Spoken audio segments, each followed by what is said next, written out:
Y'all don't hear us. Pull up a seat and motherfucking listen.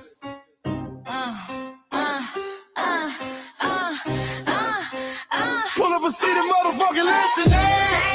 Pack your bag, time to go home. Talking crazy on our soil where our blood and bones grown. This our grind, we outside on it. While y'all fools on the outside looking, y'all show no respect to Black America, so leave. Hey. Y'all don't get it, so it's time to go home. Get the hell up out of America, take your disrespect and just fly on. Y'all don't get it, so it's time to go home. Get the hell up out of America, take your disrespect and just fly on. You landed on the tarmac, fresh off the boat. Talking about y'all building nothing, man, you choking on the note. My ancestors the reason that this country even breathes. Picked the cotton, built the White House, planted the seed. Jim Crow laws, redlined the map, we was the target. You think that struggle's a costume, man, you can't mark it. We fought the wars, we bled the blood, we died for our future's chance. And you come here and give our legacy a side eye while throwing shade on the guard. Why you benefit from doors we kicked down with our last breath? Now you spit on the architects who stared down death. Disrespectful, that's disrespectful, ungrateful, a slap in the face to only people who gave a fuck. So let me show your ungrateful ass to the right place.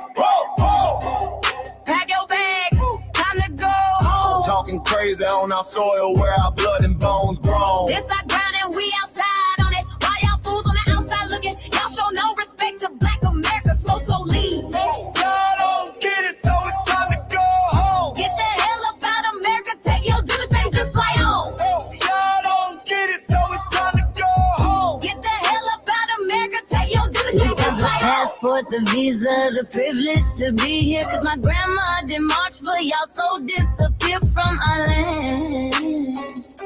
You cosplaying our pain.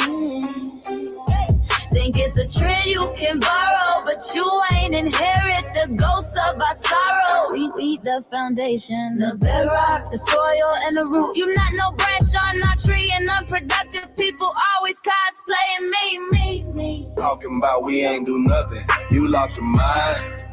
We built this from nothing, time after time. From the beginning to now, we been the backbone and muscle. Why you look down on the struggle and cause a whole tussle? The energy spat with disgusting is whack.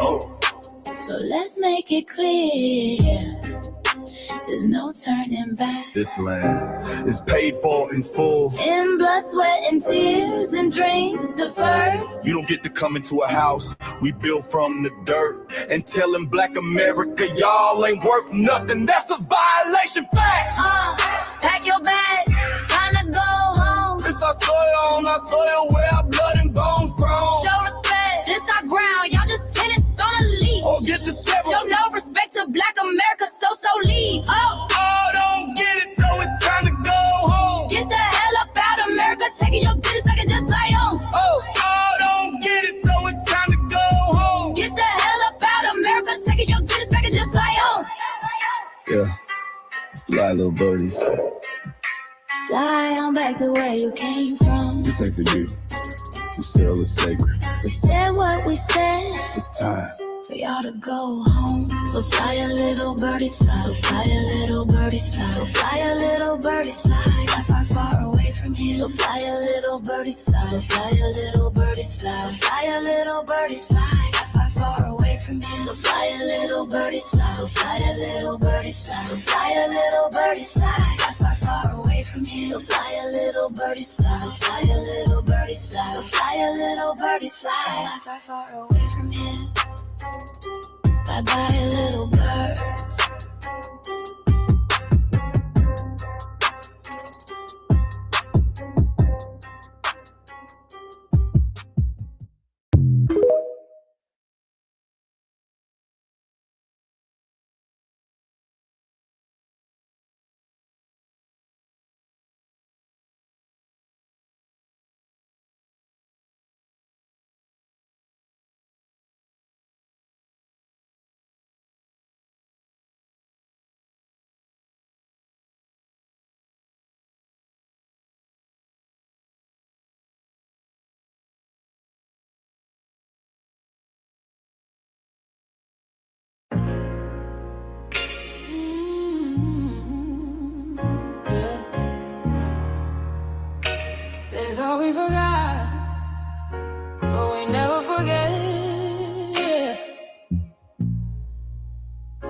This one's for the roots.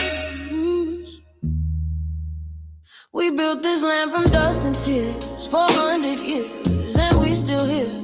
They write new rules, but they don't see every freedom they got came off you and me. We planted seeds, they took the bloom. We lit the flame, they left the room. But we back now, no disguise.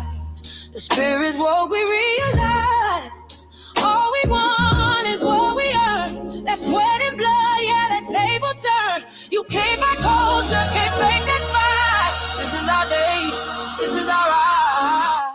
We FBAs. Say it loud, say it strong. We the heartbeat that's been here all along. Foundation of Black Americans, stand tall. We ain't begging for nothing, we built that all. Born from pain and grace, you can see the truth written in our face. We the soul, the sound, to fight the flame. Foundational Black Americans, say our name. They love our rhythm, but they dodge our blues. Use our voice when it fits their news. They take our sound, but not our scars. We the backbone, we the stars. Now the veil is gone, the mask is clear. We see the game, we know it's here. No more silence, no more lies. We lift that flag and watch it rise. Rise up, rise up. We the ones that made this nation breathe. Our plains are power, our roots are trees. We know world is rhythm and grace now, and now we reclaiming our rightful place. Can't copy courage, can't steal pain. You can't inherit soul by changing names. Our story ain't done, it's the revival. We guard the gate, it's about survival. We FBA, say it proud, say it loud. The world dances on what we vow. Foundational Black Americans, still we stand, still we fight, still we demand. Every block, every song, we've been right here all along. The soul of a people strong and free. Foundational Black Americans.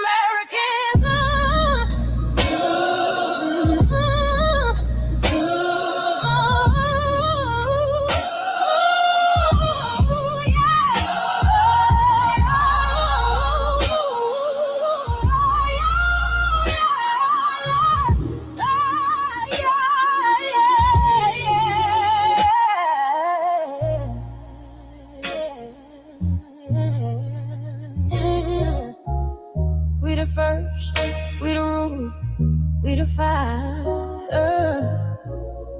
Still rising, still here. Foundational Black American.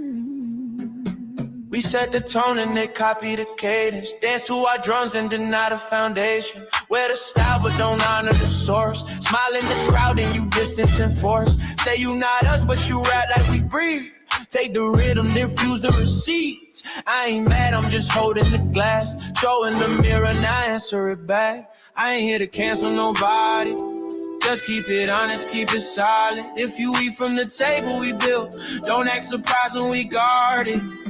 Do you like that? Do you like that? When I flip your sound and I ride like that. Do you like that? Do you like that? Do you like that? Cause that's how it feel when you borrow my culture. Then act like we never mattered. Hip-hop.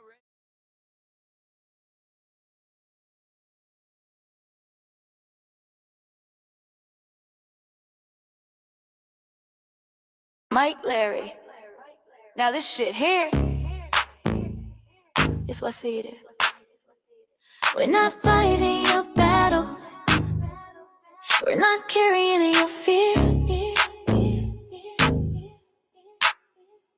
We're not lending our history to people who erased us while we were here. Just cause you born here, don't make you FBA. That makes you a citizen, learn the difference today. This is lineage, not a look you can wear. Not a costume you borrow when it benefits you there. You used our culture like like an access card, backstage pass, a straight facade, but now the mirror's in your face. No disguise, and you're uncomfortable looking truth in the eyes. We didn't leave our land to beg for a chance. We stayed, we fought, we took every advance. That's the separation, that's the line you cross. We paid the price, you learned the cost. You waving your flag on our soil, but fighting not to go back home. Waving your flag on our soil, building comfort on a foundation you didn't know. We waving our flag, red, black, and gold. Stood our ground, never sold. You waving your flag on our soil, but scared to build what you claim you love. Our humor, our style, the way we move, the smoothness, the sound, the things we prove. Music we birth, language we shape, innovation forged under constant escape. Warrior spirit means stay and defend, not flee your land and rewrite the end. You call it success, but don't confuse the two. Ease came after what we went through. You abandoned your land and called it strategy. You wave that flag loud, but won't return to build your legacy. That contradiction tells the story for you.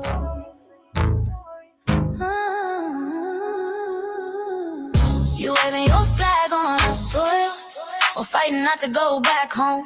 We waving ours where we were forged, every inch earned, every brick known. We can't be deported, and that truth changes everything. We can't be deported, and that truth changes everything. We know who we are, and now we see who you are too. Just because y'all born here doesn't make you FBA at all. It makes you an American citizen. It's biologically impossible to be us, because it's a lineage, not some damn costume you can just put on to look cool. You immigrants and immigrant Americans has used our culture as an access card, a backstage pass to our culture. Now y'all have to look in the mirror. Our sense of humor, the aesthetics, mannerisms, the style of dress, the smoothness, the creativity, our genres of music, innovativeness, our slang, our warrior spirit by staying on our homeland and fighting and not fleeing to somebody else's land to beg for a better life and shit on the very people who fought to have us there. That's who we are. And we know who the hell y'all are waving your flag on our soil and fighting to make sure y'all don't go back.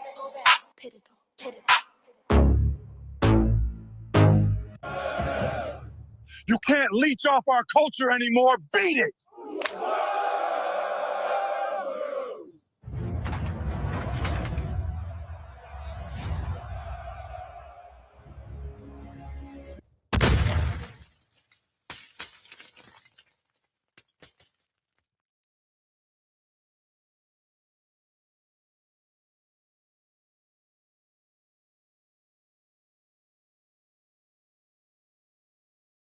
Mike Larry, man, you did it again.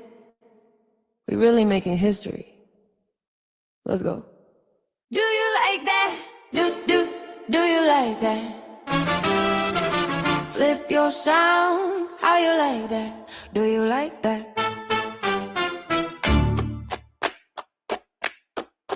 Do you like that? Say it loud, don't walk it back. Do you like that? Do you like that? You grew up mimicking us, now y'all switch it up.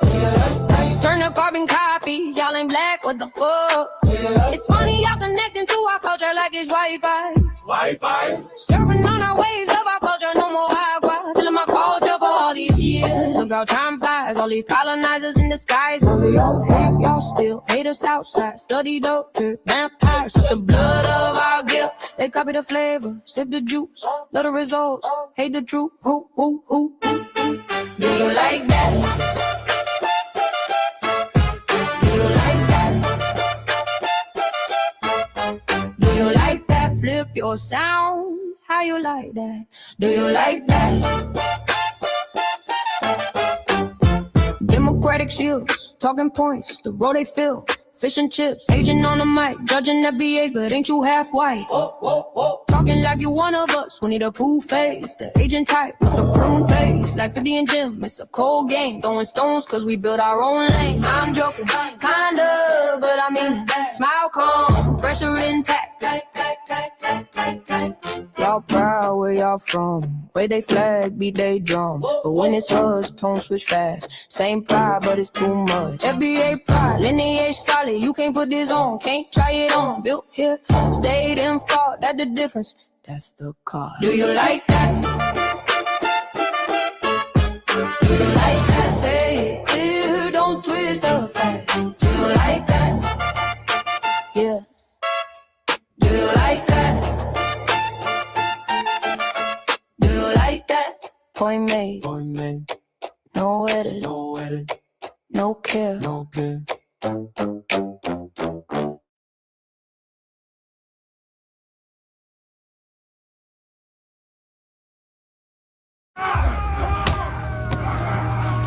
You know, erasing history is something that you have to do when it comes to conquest, domination, and destroying a people. If people knew who they were, what they were, and what they were capable of in the past, they will understand what they have a possibility or a likelihood of doing in the future.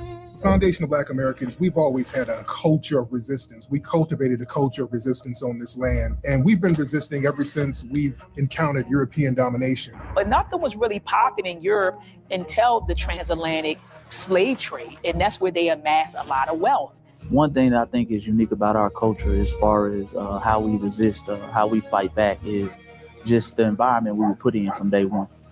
Being only 13% of the population, the white supremacists were very meticulous about keeping that population at a certain amount. There was never a period when we did not resist the encroachment of the white man. They have a natural behavior of authority no matter where they go. That's why they'll step up in front of us in the line at the store. We're not important. They don't even see us. We've never been able to excel. We've never been able to relax. We've never been able to just be, which means that existence is resistance. It must be something in our DNA, our historical background, to when something doesn't sit right with us, especially spiritually, in our souls and in our spirit, we just say no. We live resistance. You know, from the moment we're born, we're in resistance. And it's handed down generation to generation. And so I think that cultural resistance is actually in our DNA, in our epigenetics, and then it blossoms out into the culture. So there's almost nothing in America that we do, from song to dance to politics to the way we talk, the way we dress, having coded languages considered to be slang today. Everything about Black American culture is a form of resistance. Of course, they want to always downplay our contributions to the global tapestry because they continue to act like our number one export in this country is not Black innovation. Everyone understands that our resistance has been the cornerstone of what foundational Black Americans have always done. We are the life that breathes everything into this nation. The further back you go, the further Black you go. It's just simple like that, brother.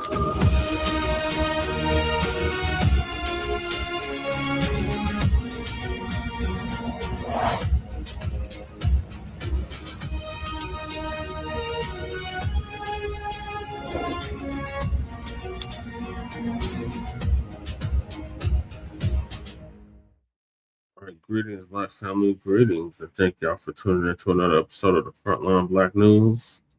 I'm your host, Chan Crewman, and we're joined with our other host, Lady Che. We got our West Coast correspondent, SHABAKA'S in the building from the Sin City. Greetings, Shabaka. Greetings, family. We got Cow Dog in the building. We got Twin in the building. We got Fresh in the greetings from Sin City. What was the temperature today, Shabaka? Was it 90 plus? Yeah, it was a 90 plus, man. We got a heat warning in effect, okay? And then keep in mind with this heat, it does affect, you know, these computers and what have you. And I'm not saying so much the computer itself, but transmission lines and things of that nature out there. Yeah. What it's going through. Yeah. Yeah, I've experienced it. If you're having this something else, 150 plus. In the middle of the summer. Yeah, then just as long as Nabisco's burn, you know, I'm happy with it. Yeah, they definitely gonna fry Shabaka. Hey, the sun is the sun. What can be done? We got Goddess Nobby in the building as well. Salute. Hey, Goddess, how are you? So on the season 6 episode. Oh damn, I fucked it up. Season 6, episode 18, part 1 of the Frontline Black News. We'll be discussing several topics. The first one is tangibles. Tangibles 2026. Give us all the money in the Federal Reserve. That'll save the debt. We got Cow Dog in the building. Cow Dog's in the Panther Town, Shabaka. Hey, greetings, Panther Towns. Greeting, Panther Town. How you be? How you be? How you be? Then we got the Immigrants in Minnesota copy FBAs and try their own version of the march on Selma. Well, ain't that a bitch? Then we got U.S. draft registration update. And we got military versus president. Can they refuse orders? Civil rights leader Dolores Huerta. Is that how you say it? How's it spelled? Huerta. Huerta. Huerta. Huerta. That's yeah. Says Cesar Chavez sexually assaulted her. Okay, what evidence she's got and why did she wait so long? We'll find out, Shabaka. Hopefully. All right.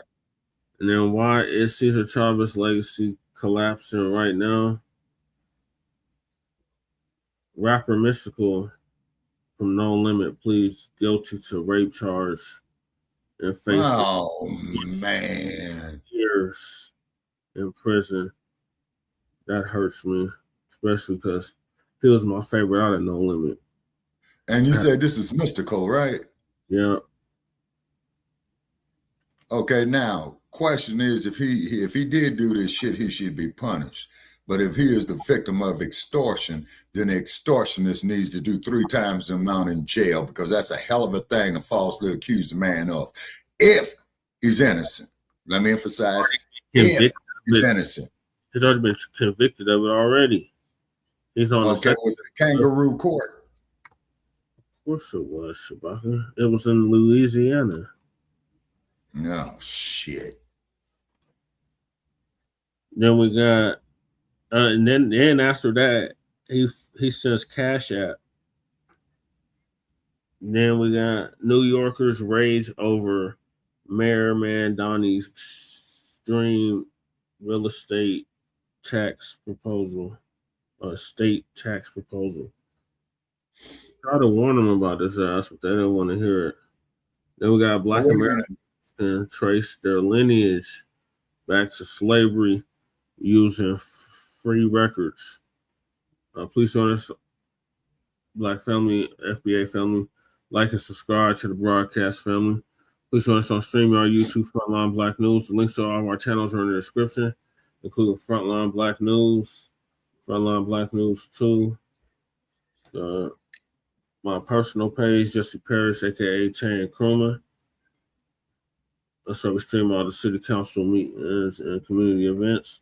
Lady Chase channel, or her additional channel, Seduction Doll, $59.91. Make sure y'all check that out. And then we got her main channel, The Revolutionary Agenda. And she just did a RBA, 2 days ago? Mm-hmm. Hey, Lady Chase, are you following the SHABAKA'S Black Experience Enhanced Like page on Facebook? I should be. Yeah. Okay, if you are, put your links up in there as well too, because see what happened is with the like page, they open it up to everybody, and you used to be able to be selective of who you have. So that's some shit that Meta did, and this is where we get, some of our idiots, and the purpose of that is to push-pull effect, Brother Che, as long as they're saying the name right. And then if they come up here talking shit, then bop them upside the head with the wrench. With the quickness, Shabaka, we have no problem doing it. And shout out to our subscribers. We're starting to blow up, so this is good. Okay. We got your channel, Shabaka. Which one should I have you share? Okay, Jenna 1 at YouTube, because that has the most information on it. And then as it grows, then we're going to ask the people to go to the Shabaka Sankari page on YouTube, but I think there's another dude by the same name or similar name using it. So this is why I say go to the Gen Up one until I get that figured out. Yeah, there's a tether that has a similar name, Shabaka. Yeah, and then also too on the data that you told me that we discussed that I'm gonna get, man. Okay, of those who made the passage here via the slave ships. Okay, I'm gonna count out the numbers, and then I also got to when I checked the records, I got to see where they were picked up at. The main ports, Shabaka, you already know, were Louisiana, Alabama, and South Carolina. Right, no, but I'm talking about where they were picked up in Africa, like at Gorée Island. Oh, that number is in the millions. I know, but I'm gonna do the best I can for the sake of our audience. So therefore, you know, it makes us more professional. You know what I mean? 3-4% of that is 100,000, 200,000. And then I got to get the configurations of the ships of how many that they got in there, you know what I mean? And then also too, I'm trying to still Goddess Nabi said congratulations on the growth, Jesse Shabaka and Mama Che. Yeah, it's always work. Okay, Goddess Navi, please share our links whenever that you can.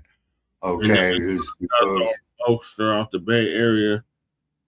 Jay Militant, what's cracking TV with Jay Militant? Make sure y'all sub to his channel as well. I think he has 700 subscribers. So shout out to him. And then we got our brother Kukizi, who did a report. You know, he does those reports. He did one day on a Latino slapping a child, I guess in another country, but irregardless, why would you do that? Right. Man slapping a child. I mean, he slapped a grown man. A grown man slapping a child? Yeah. Oh, hell no. That's unacceptable. That's part of their culture in them Latin countries, Shabaka. Then I wish I had a child and a grown motherfucker slap my child, man. That motherfucker I would do horrible and terrible things to him. Right, but they sound like it takes a village. Right. Then we got Breeze Omega, Virginia. Shout out to him. He just surpassed 1,000 subscribers. Make sure well, he hasn't joined us yet, but he might be. Okay, I'm just putting it up there on the record, you know. Great. Yeah, you found him out. Appreciate you. Then we got Black Power brought out to watch California. Now in Houston, Texas. It's a riot. Make sure I check him out. He just surpassed 2,000. I think it's about 3,000 subscribers now.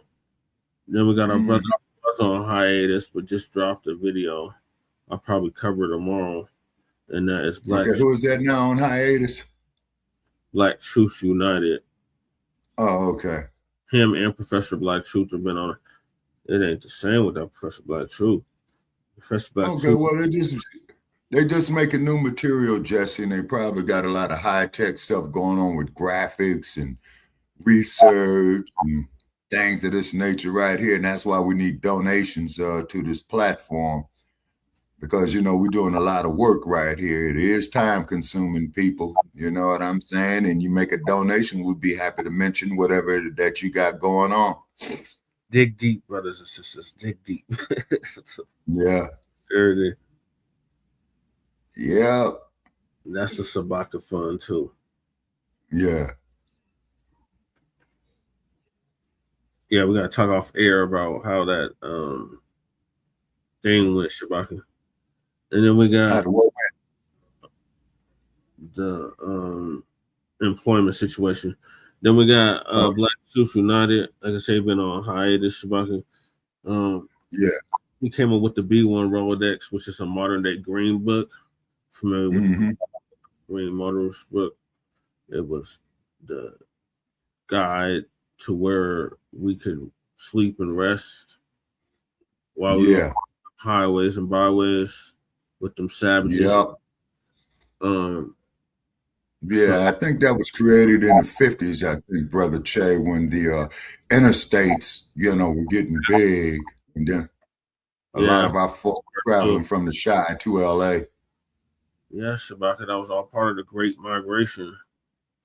Yeah, from the South, out of New York City, New Jersey as well, too. But that's not the same as fleeing your homeland. We're literally just moving on our country. Whether we like it or not, it's our country. Okay, but hold on, Brother Che. Now, you remember what Muhammad Ali used to do with the rope-a-dope? Do you know what the purpose of it was? And I'm going to show you the correlation. What was the purpose, Shabaka? The purpose of the rope-a-dope is to allow his opponents to punch themselves out. Then when the reflexes got slow, he'd start putting in the work on them. You see what I mean? Okay, that was the purpose. Yeah, so we're pretty much doing the same thing here, because when these Nabiscos come up here, this is why we bop them in the head. Horses, Shabaka, this is not the rap time. This is still intro time.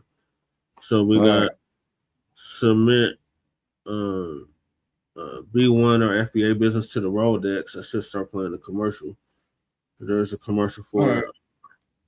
Yours truly is in the Rolodex. So make sure y'all check that out. And then we got the petition for reparations, the change.org petition. Make sure y'all sign that. Then we got the Kickstarter for Hidden Color 6, which we did meet the goal. So salute to the FBA family that made that possible. And then we got the GoFundMe for Lady Che. Then we got copyright disclaimer under Section 107 of the Copyright Act of 1976. Allowances made for fair use. The purposes is criticism, comment, news report, and teaching, scholarship, education, and research. And I do not own the rights to the music. And if you don't understand racism, white supremacy, it's the Amaru. No, that's Khalifa. Come on, baby. Yeah, she wanted to get on TV too. Yeah. Say hi, baby.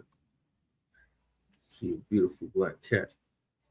If you don't understand what it is and how it works, everything else you think you understand will only confuse you. In all 9 or 10 areas of human or people activity, and that is economics, education, entertainment, labor, law, politics, religion, sex, and war, and some say health and nutrition, in all 9 or 10 areas of human or people activity. So make sure y'all check that out. And producejustice.com. Neely Fuller Jr. just transitioned over a year ago. At the age of 95. And when you a black person are captured by any race soldier, you must never fuss, fight, or flee. Comply and defend yourself in court. Also by Mr. Neely Fuller Jr. producejustice.com. And last but certainly not least, we got racism, white supremacy. It's conscious and subconscious behavior to maintain white genetic survival, to prevent white genetic annihilation. And that was by the late, great Dr. Frances Cress Welsing, our master teacher, kicked in the dough for Black psychology. And she just had a birthday. She would have been 90. So salute to her.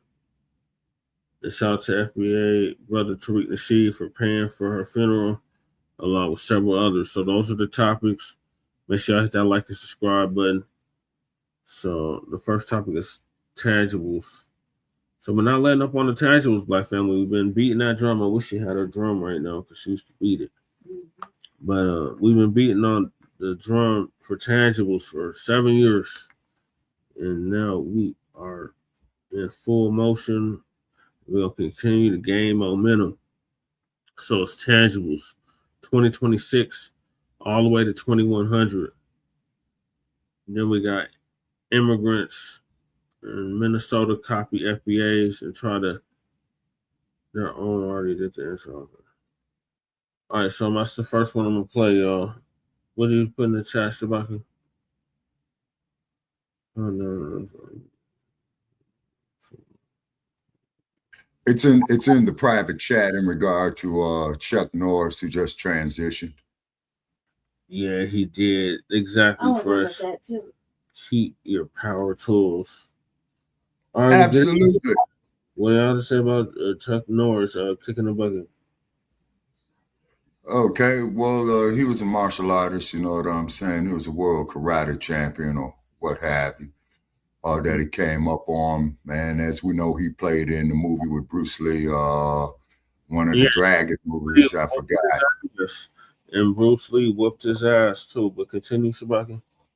Yeah, and then also too, as he was coming up in the 60s and what have you, he had some bit parts, but then what was a big breakthrough for him as an actor was when he was doing Walker, Texas Ranger. Yeah. And of course, as you know, the Texas Rangers originated as slave patrollers. What was the name of the brother that he had with him, his little sidekick or whatever? His name was Clarence Gilliard. Oh, okay. Oh, wow. I wonder. Okay. And I don't know what happened with that brother's acting career, but we will pull him up. And from what I understand, being a West Coast correspondent, if you're an actor or what have you, you make your money of having your own television series as opposed to waiting in between these big time productions. And a lot of times they'll put you under contract, okay, to do the TV shows and pictures that they set up for you, like which was quite frequent during the Black exploitation era. Yeah, so let's get to the tangible, Shabaka. So tangible 2026 all the way to 2100. Right. So we got the 2026 midterm elections this year in November. Right. Then we got the 2027 Denver and LA elections. Right. Then we got the presidential election for 2028. Right. Black Americans are going to reject the 50-year-old plus malign neglect policy that has been implemented by the political system. This malign neglect policy mandates that Black Americans should be ignored and only mentioned in vague and non-specific terms, lumping foundational Black Americans into groups with minorities, immigrants, people of color, etc., has only hindered the progress of Black. Oh, we gotta go even deeper.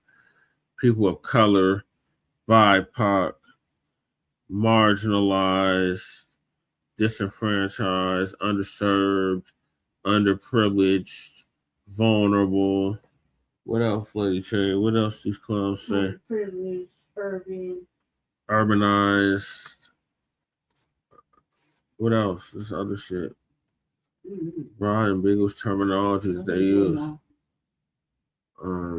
Underserved, underprivileged, underrepresented. Marginalized. I said marginalized, yeah. It's more though, but yeah.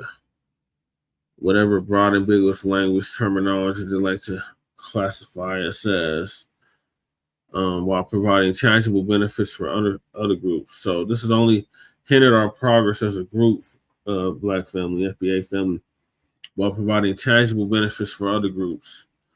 In this election cycle, like I said, the 2026 midterms, the 2028 presidential, we're in it for the long haul, all the way 2100. Might have to go past 2100 at this point, but at least to 2100. We are going to insist that our needs are specifically met by politicians who are seeking our votes. Foundational Black Americans want tangible benefits, specifically for foundational Black Americans. So any politician, we're going to insist that our needs are specifically met by politicians who are seeking our vote. Foundational Black Americans want tangible benefits specifically for us. We do not want trickle-down secondary benefits that are provided for every group.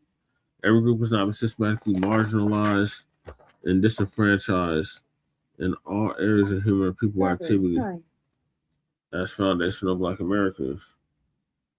Of every area of society is foundational Black Americans. So we refuse to be marginalized and disenfranchised in every area of society. So we refuse to be lumped in with these groups that often assist in the exploitation and disenfranchisement of Black Americans. So politicians must offer tangibles, specifically the foundation of Black Americans, or we simply will not vote for them. Be sure to spread this message far and wide on social media using the hashtag Tangibles2020. And we've been pushing this hashtag since 2019. And we are serious, dead serious about our tangibles. We had an interaction with some politicians today about that topic, and they were shook. So they're getting the memo. We're not playing about our tangibles.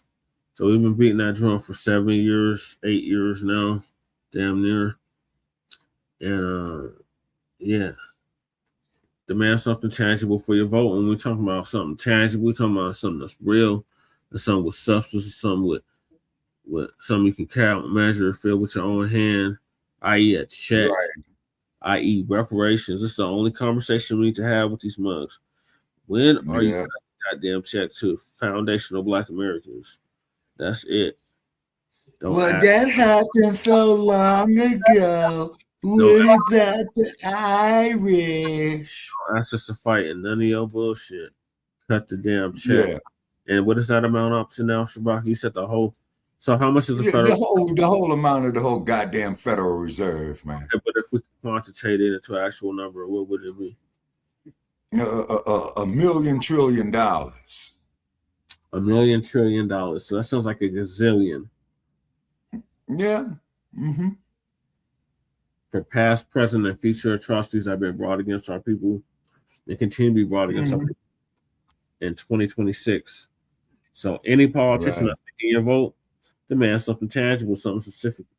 Reparations, lineage-based cash payments, anti-Black, anti-FBA hate crime bill, qualified immunity in all 50 states. Right. And Michael says here 100 trillion. Yep. Yeah, that's and also and also too with land that we own, exempt us from taxation on real estate tax too. Yeah, property tax, all that. Yep. We are old. We come to collect.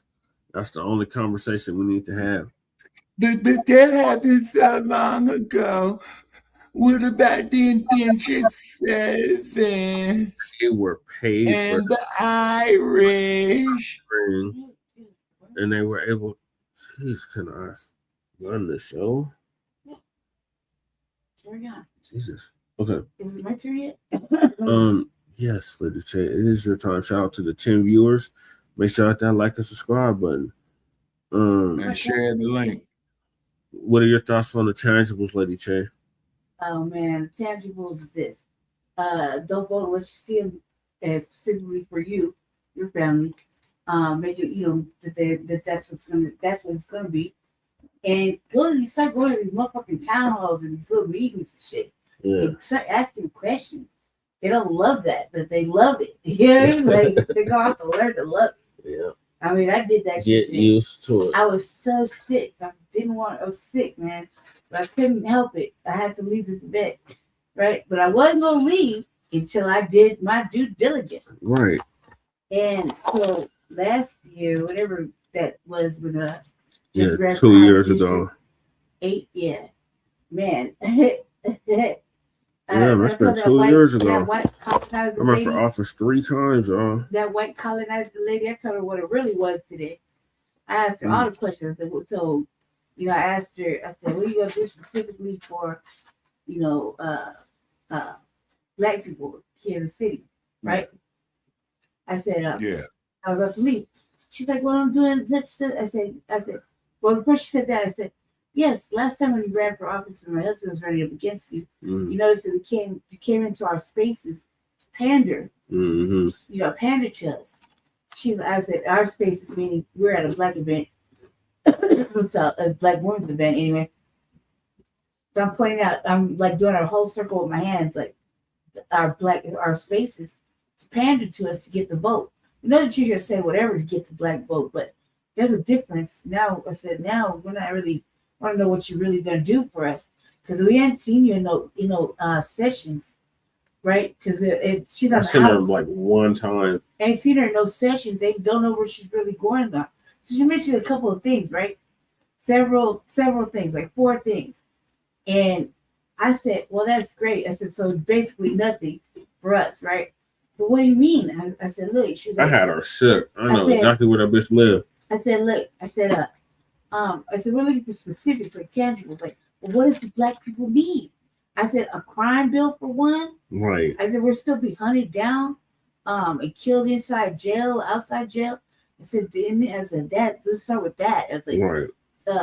A sign on the reparations packet. Right. I was going in, like, I was like, she's like, oh, I was like, yes, several people working on reparations, right? But then I said, because when I saw you, and she's like, I mean, you can read my website. I said, I thoroughly read your website. When you ran for office and my husband was running up against you, what I saw was photos, meaning I saw your work in Africa and the 2 pictures that you used for your photo ops. So you wearing a t-shirt with your friend holding a sign that said Black Lives Matter, right? I said, that don't count. I said, none of that shit counts, right? I said, and you showing up right here is another slap in the face of black people, right? She said, what do you mean? I said, you're in our space. I live in this district. I said, she said, I'm from this area. This is my area. I'm from this district. She said, this is my community. I said, but this, and I made another wide movement with my hand, is not part of your community. It's not part of your community, right? Meaning the black people in the place was not part of her community, right? No, she's on 23rd. Listen, see, that's the point. Listen, right? So she said, this is my community, right? And I made a wide motion to indicate all the black people that was in the building and how that wasn't part of her community. I said, the way I see it, it looks like you colonizing using these tokenizing photos so you can proceed with your point. But your commercials didn't have not but one black person, and he don't really count. He's high yellow. Like, you remember the old one from the bookstore, right? I said, so what you gonna do? What is it specifically that you want me to do? And I just gave her the list again. And I was like, she's like, you saw me last year. I said, I'm always around. You see me though, it's because I'm able to come out. Said my husband was running against you for office. I don't know what it does all the. He's like, yeah, we pass by your house all the time on the bus. Just says that. Cause did she think she had a stalker after that? I was like, making her feel bad about herself, right? Mm-hmm. Called her a colonizer. Said she's using photo ops. She said, I wouldn't call it pandering. I said, well, it don't matter what you call it. It is pandering. Mm-hmm. I said, that's what we're calling it. I know exactly what it is. I said, that is pandering. No, it's just bitch once a year. Right? And then she's like, whatever. And I was like, she's like, okay, well, thanks for your insight, blah, blah, blah. Like that. Thanks for those words and gave me something to think about. I was like, no, I didn't. Ask her if anybody was challenging her, but it didn't seem like anybody It didn't seem like it. I was like, man, wouldn't it be one thing? She's like, I gotta get reelected again. I said, well, mate, I don't think you would this time. Mm-mm. Like that, she's like, you can sink that battle shit. I sunk it like right there. I saw her confidence go from up here to down there in a matter of minutes. And I just sat there like, she's like, this big motherfucker in a power chair just break my fucking confidence. Goddamn right. I said, you want to be the hero to your community, the LGBTQ community. You want to tokenize the youth, but you can't be the hero to our community unless you do something specifically for Foundation of Black Americans. Don't you want to be a hero of Black people? Well, I got to do for everybody. Other than, oh no, that. I said, you're like, well, I'm here now. I was like, you're here because the Boule asked you to come, right? I said, that's one thing, Boule. And then you got regular people, regular Black people. You know what I'm saying? I didn't know what the word called regular Black folks. Because me and Jesse said, man, you got the militants. Yeah. Yeah, it should be. I broke that white broad's confidence. And we saw Wanda James running up against Wanda James. Wanda James. She acknowledged exactly. She acknowledged. We had her shit. She acknowledged that she's on board with the reparations thing, Michael. We saw her in public. Yeah, I let them know. She did a double shake hands on the doll. That's right, Fresh. Cut the goddamn check. She did a double handshake on the doll and told the doll thank you for telling her what she's working on. All right. So is that your closing thoughts on the tangibles? Tangibles, yeah. When you go out to these things, you ask them specific questions. They're going to be specifically for FBA and or yourself. And if you live in a blue city, there's plenty of questions you need to ask them about what they're on. Like, are they going to repeal the camping bill? Or are they going to do this camping ban? Camping ban. Are they going to push for reparations if you hand it to them directly? Are they going to walk it to the governor? You know, there's a lot of specific questions you should ask. How do you feel about reparations? Do you know anybody else who's in alignment? We had her shook, Michael. That's what she was like. Mm-hmm. Everybody shook. And I was trying not to act out, but I couldn't leave without. I can't leave somewhere without doing something bad. She tried to be genuine or sincere. Who? Wanda James. I felt like Wanda James was being sincere. You just couldn't tell because she was so zooted. She was like, she doesn't work at a dispensary. She owns dispensary. She don't work at the dispensary. She over there. She owns the dispensary. Whatever she was on, cuz I was like, I want whatever she got. She was nice and friendly. That's bourgeoisie. She was nice and friendly. To me. Yeah. You know what I mean? Yes, she kind of did look shit. I was surprised Jesse got her to walk over to chop it up. Right. I've been on my Black Panther fucking what did I say? My Black Panther power fucking shit going on. When blue cities reparations get diluted. Yep. Yep. So these are really important things. You gotta be informed of what's going on in your area. And you don't, and it's Black people, like I pointed this out on the RVA Black family. There's an intentional denial or an intentional not letting you know what's going on. Yes, we are Shabaka. Like there will be Black people that have no motherfucking idea of what's happening in their city, and they only watch it on Channel 9 with Kyle Clark. But there's so much going on. Like between here and Aurora, I don't even want to live in Aurora really right now because I'm sick. But between that, there's so much going on that we need to be informed. You need to be able to go and be informed. And if you get a chance to go to a town hall in a motherfucking area that you know has been gentrified, if you live in that motherfucking area, then you have the only obligation is to go out there and show your ass, but within reason. Within reason. Don't be disrespectful. Just be direct. You know what I mean? Don't be rude. Just be politely direct. We know how to operate to get our words out without cursing and being degenerate, or being direct. You know what I mean? Like when I go, I'm not really code switching. I'm just being direct, and I'm not letting them tell me no. But that was Maru, Nobby. For some reason, all y'all comments aren't showing up. I'm done now, though. Go ahead, Desi. I'm sorry. Tangibles. Hold your vote like you hold your swiller and your baby. Whose comments are not showing up? The chats. They're in there, though. They're not showing up on the StreamYard. Yeah, see, that's that bullshit. Carry on, Jesse. Because I see Goddess Nabi. Shabaka got to give his post on the tangibles. I thought he already did. No, on the tangibles, like I said, just give us the whole damn Federal Reserve, okay? Because these bastards keep playing pity-patty, with something that's very, very vital to us. And then these sorry black-ass congressional politicians will place more emphasis on other people's shit than our own, man. That's thinking backwards, if you ask me. So did you see this immigrant trying to recreate Selma shit? Sorry. I heard something about that, man. Now, once again, there's a slap in the face to us. Right. Right. I said this our Selma. Remember I said, oh yeah. Because the Black experience is not their experience. Your Selma, she sit down, like, when we got, bitch, sit your motherfucking down, Selma. You fucking thought that the Capitol talking about this our Selma. Bitch.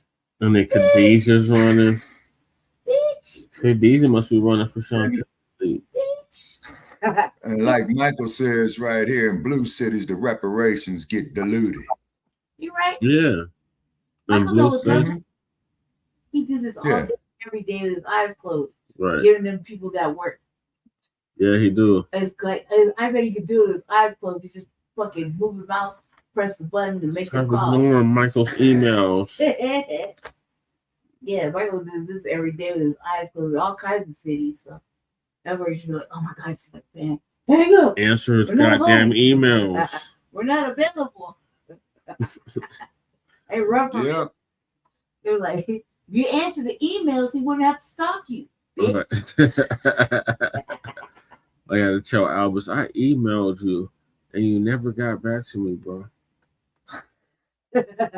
Yeah. Punk ass motherfucker, Albus Brooks. Remember him, Shabaka? Yeah. You're making waves in public, but on the internet, it's like, That is the epitome of a coon right there, Shabaka. Yeah.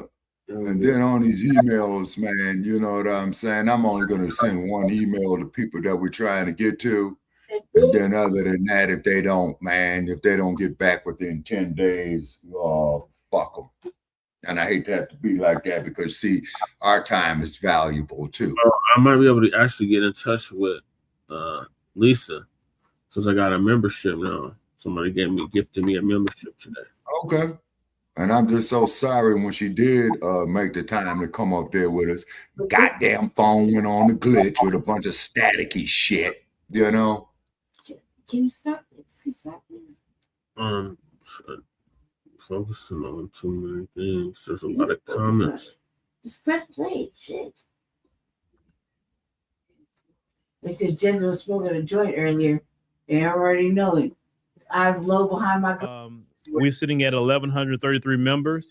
We're going to move over to the app tonight because there's a video I want to show y'all, and we can't show here on YouTube, can't show on Facebook, and things like that. I ain't doing no appreciate apps. y'all letting me know that I was on mute. It was just a certain button that wasn't pressed.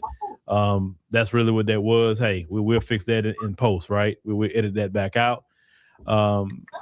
But what the immigrants did in Minnesota, and I want to give a shout out to Sister Demetra, because I want to give her props for sending me this. I was going to talk about something else, but I said, ooh, let me talk about this before we go to the app a little later on in the broadcast. All right. So in Minnesota, let's go ahead and get started. Minnesota, let's talk about that. Let's talk about Minnesota. All right. So, you know, Trump has been on one about immigration enforcement with ICE. He's targeted Minnesota. And, you know, it's a Democrat state that he has targeted. And I mean, we got immigration issues here in Texas, but it's a red state. Now, of course, Greg Abbott will send the state troopers to assist ICE here. So it's not like a Minnesota situation. A lot of local police will even assist ICE here. So it's a little different here versus, let's say, a Minnesota. So he did a lot of targeted enforcement with immigration up there. And I know a lot of it got spurred off of, I think, the Nick Shirley video where they were talking about the different alleged fraud that was. And I say alleged because until someone's convicted, we have to say alleged, but alleged fraud that people were doing up there in Minnesota. Well, this video that was posted on TikTok, I guess they want to have their March on Selma moment. So let me go ahead and cue up this video, ladies and gentlemen, real quick. It's not even a long video. Did we have it here? Oh yeah, we do. Yeah, we do. It's right here. All right. I want y'all to check out this video. It's a 1 minute video. It's not that long, but check this out. But the movement has transformed from them and then to us and now. This is our moment because our time has come to defend our rights. This is one step in that great legacy. Let's march with solemnity. Keep hope alive. That ain't nothing but ass scratching. Exactly. Man, fuck you and that bullshit. Keep hope alive. Get the fuck out of here. Keep hope alive. Niggas, please. And the cold part about it that pisses me off is that they sitting up there going for this bullshit. Minnesota está presente. Se ve. Se siente. Minnesota está presente. Se siente.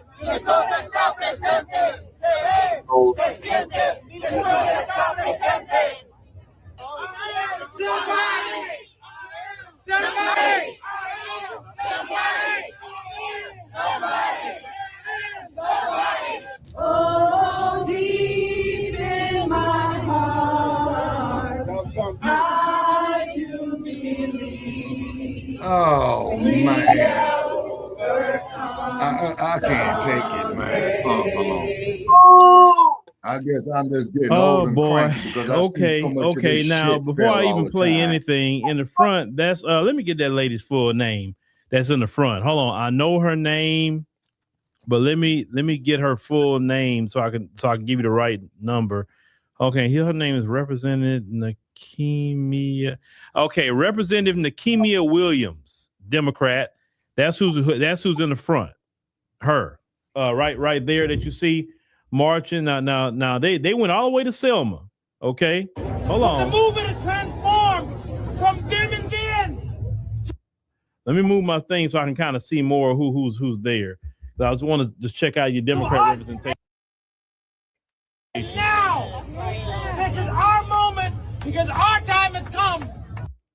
Okay, that was the Omar Fatah guy that tried to run for mayor out there, but he lost. So that's him right there. I do see him. I see they're wearing Jesse Jackson's picture, I guess, because he had the Rainbow Push Coalition. So that would be more so up that organization. Time has come to defend our rights. This is one step in that great legacy. I think that guy's a congressman. Or maybe he's not.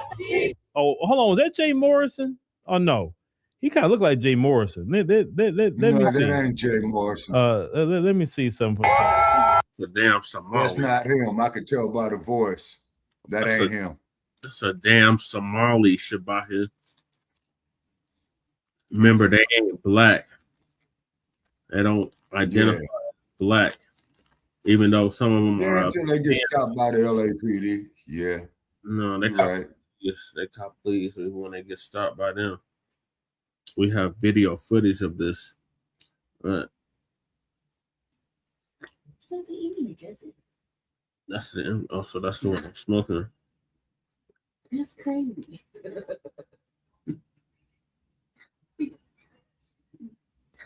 He's just a space ghost. Space ghost coast to coast. No, that's not Jay Morrison. Keep hope alive! Keep hope alive! Keep hope alive! Keep hope alive! Who else I saw there? Oh, right there. That was the Minnesota Attorney General Keith Ellison. That's him right there. I paused it, so you can clearly see. They have the Democrat brass out here. Keep hope alive!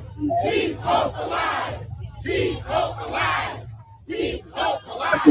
Keep hope alive! Okay, so this was basically put together and sponsored by the Democrat Party because you have all these Democrat representatives out there. Yeah, Michael, you're right. Minnesota está presente. Se ve, se siente. Minnesota está presente. Yeah, guys, now what it is they trying to come with this all-inclusive shit as opposed to doing something specifically for us. Immigrant rights are human rights. They march for immigrant rights. Okay.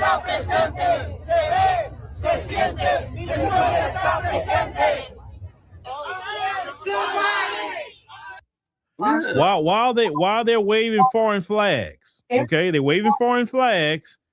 And they on the Edmund Pettus Bridge waving foreign flags. I'm just playing it. Hold on. Which is a bigger insult to us. You got the Minnesota flag right there. Okay, state flag, and then you got the Somalia flag right there. Okay, so that's what I meant by a foreign flag. Okay. Yeah, got us now. They got Jesse Jackson's picture right here. Repeating, I am somebody. Okay, but the reason why Jesse Jackson said at the time, you go back and listen to his old interviews, he was basically talking about the low self-esteem of black people, and that's why he was saying that, because the raise the collective self-esteem of black people. That's why he said I am somebody. He wasn't saying that about immigration.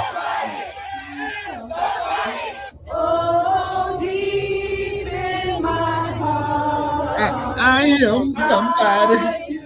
I may get knocked upside the head and murdered by the police.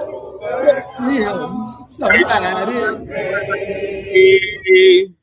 Totally got us now. That's why I'm mocking this bullshit. It is disgusting. Where do we start? Okay, where do we start? I don't even know where to start. let's start on the major thing. I'm not gonna start with the immigrants. I'm gonna start with the Democrats. So it's safe to say that the Democrat Party is not letting up with Don't give them any more outs, Phil. Yeah, Phil. Let's see what Lisa got to say. Lisa been going hard lately, like harder than normally. She cussing and everything. Yeah, this one. Is this the one you did? Same one? What's Shalom, family. Good to see everyone here. Hope you're doing well. Well, we're going to talk about this march that mainly Latinos and Somalians had on Selma. And I can tell you they did absolutely nothing original. Everything they did was a ripoff from us, but it fell flat. They don't have our enthusiasm. They don't have it. They don't have our fire. So you're going to hear them chanting. They're going to actually sing "We Shall Overcome." And y'all, you know, for people they claim don't have a culture, they sure do a lot of copying off of us. That's all I got to say. Yeah. According to all of these immigrant groups, we have no culture. But I'll be damned if they are always out here duplicating us. Always, Lisa. Duplicating what we say. Duplicating what we do. Okay? I doubt if anybody really paid attention to this big forehead march in Selma. And it's not going to get the attention they're looking for. Number one, the country is trying to get rid of you. So they're not trying to hear you. I'm surprised ICE did not show up. They must have been left in the dark about this march. I'm surprised they did not show up. They're doing recon, Lisa, honey. ICE may be scarce, y'all. ICE is rope-a-dope. Until this government shutdown is over. And the reason why I'm saying that is they're talking about putting ICE in airports. And the reason why is because so many TSA that's another thing I want to talk about out on a regular basis. And they're so shorthanded that I read today they're thinking about putting ICE up at the airports. And we know how that's going to turn. Boy, that's going to be really interesting. So they may be occupied at least for quite a bit. So, ladies and gentlemen, I'm going to show you this march. It is, wow. That's all I got to say. Wow. And then the Latinos, they all chanted, and then the Latinos chanted in Spanish. And to me, if you're trying to stay in a country, you should speak the language, especially in protests. It's just like y'all show up for protests with your foreign flags. Yeah, well, they never disappoint with that. Right. Y'all show up with your foreign flags and now you're chanting out in the streets in Spanish. I just don't think that's going to go over well. So anyway, y'all, how are you having any civil rights violations? Right. Okay. If you came into the country illegally, you broke the law. Mm-hmm. So I don't know how civil rights pertains to you. Right. If you have been scamming the country, I don't know how civil rights pertain to you. Right. I'm failing to see where these people got any rights. It makes no sense. I've been saying it for the longest. Instead of being out in the streets, you really need to go home. Since many of you come from locations that are in shambles, now this is your chance to go home and fix up your nation. And you all should do it. You sure know how to talk big shit to us. So you need to go home and fix up your country and stop fighting for civil rights in a country that's deporting you. Okay? I just don't know what y'all were thinking, but no, what y'all are going through is not a civil rights issue. It's not. It's very much an immigration issue, not civil rights. Exactly. So let me go ahead and share my screen. Let's see here.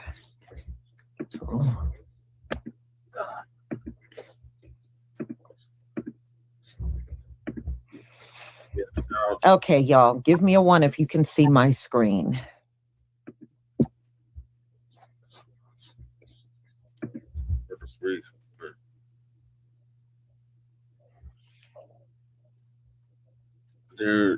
Thank you. What?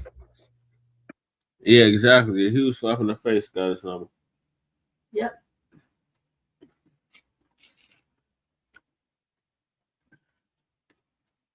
For the movement transformed from then and then to us and now. This is our moment because our time has come. You think all right?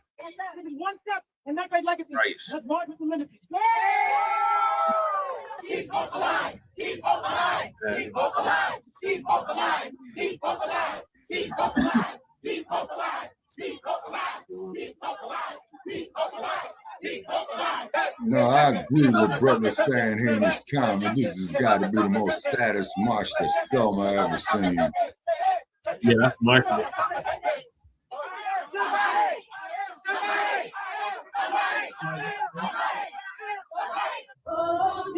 Oh, God damn, give me a break with that bullshit. I am somebody. I may be a broke motherfucker on welfare, but I am somebody. In a million years that I would ever see Somalians, Mexicans, Nigerians, and all these immigrant groups come together and march together. I never thought I'd see this shit. Watching that video had me dying laughing. I swear, dude. And especially these people marching in Selma. Now, all these groups of people I named are anti-black. They don't like black people. But it's mighty funny that now they marching and singing old nigga spirituals. You know how crazy they look, y'all, to see a Somalian singing old nigga spirituals, bro? You know how crazy it is to see a Mexican sing old nigga spirituals in Spanish. You know how crazy it is to see immigrants marching and then using Jesse Jackson as their banner. They marching with Jesse Jackson on the front.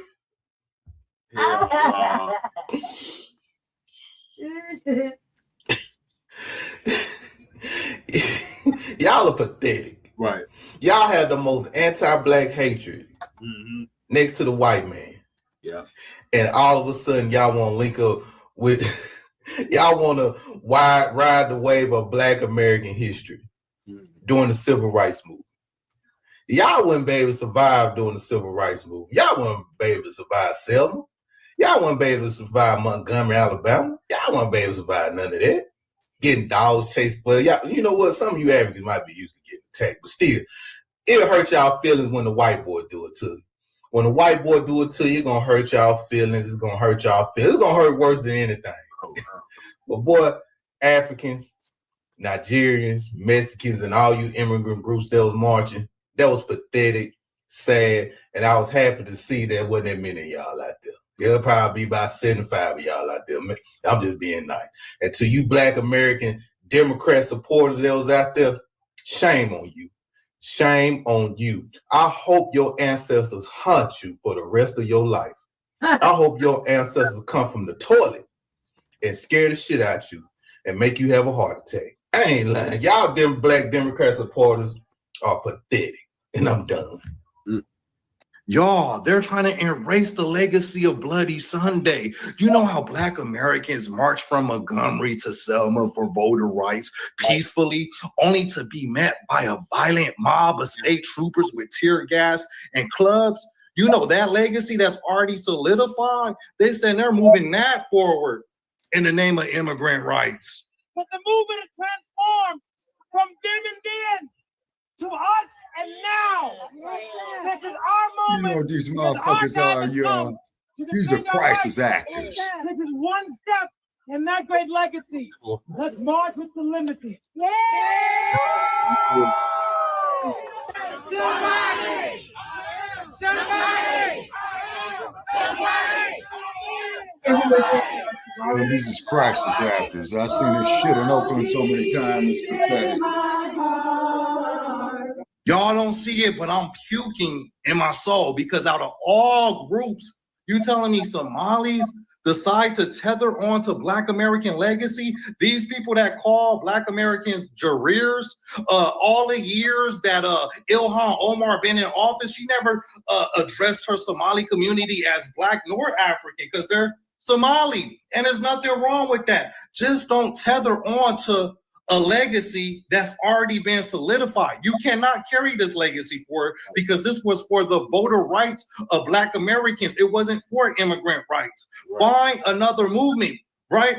I got a lot of respect for the free watermelon people because they're original. They found their own movement and carried out their own legacy. Why don't you find some of that? You know what I'm saying? Some originality. But yeah, this is disrespectful to me. This is despicable and quite disgusting. Find your own movements. Stop tethering on to Black American struggle because Black American struggle does not run parallel to the immigrant struggle in this country. Again, Somalis. But the movement is transformed from them and then to Right, us no. and now. This is our Right, moment brother. because our time has come to defend our rights. This is one step in that great legacy. Let's march with solemnity.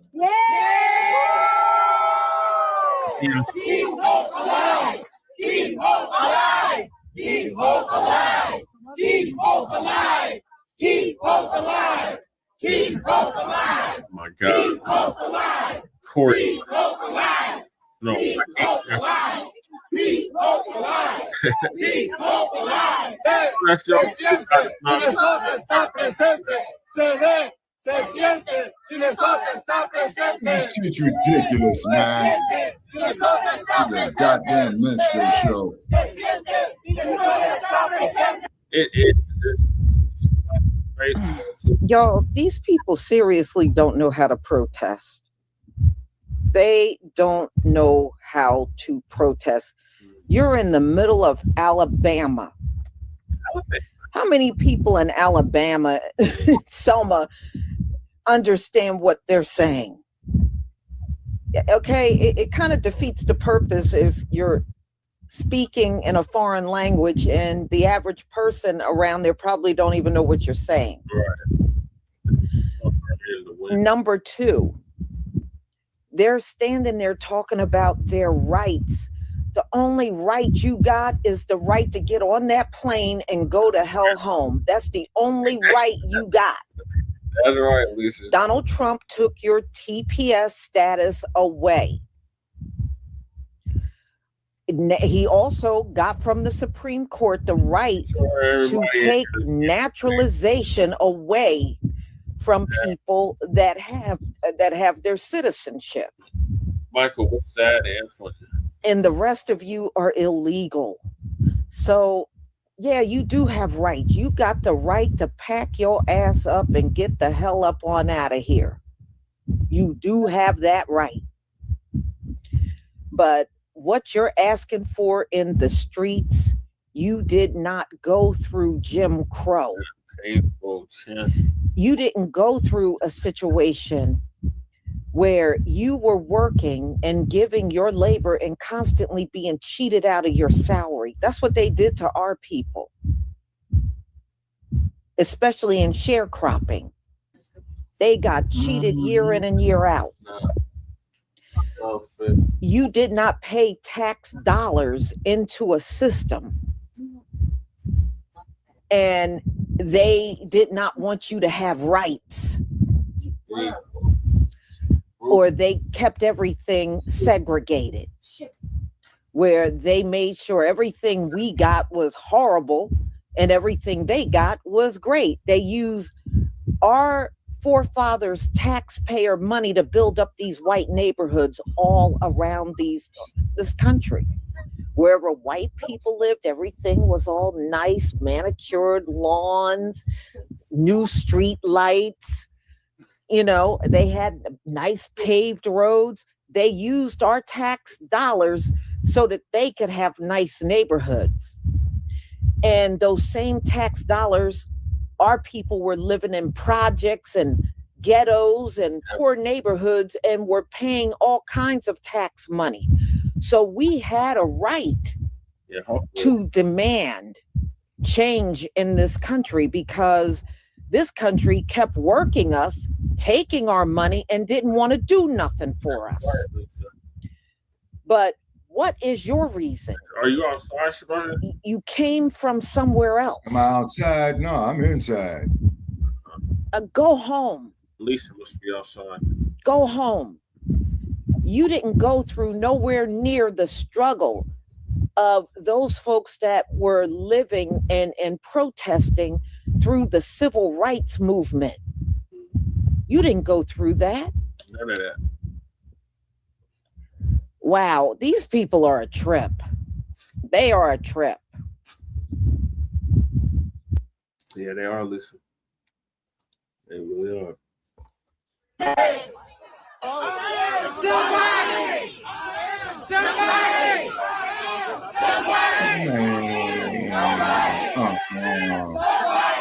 Oh, deep in my heart, I do believe we shall overcome someday.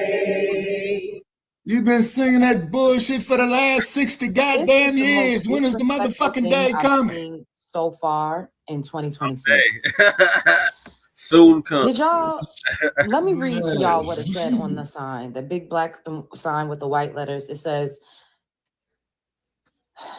"We the people" means all people. And it says at the bottom, Immigrant Defense Network.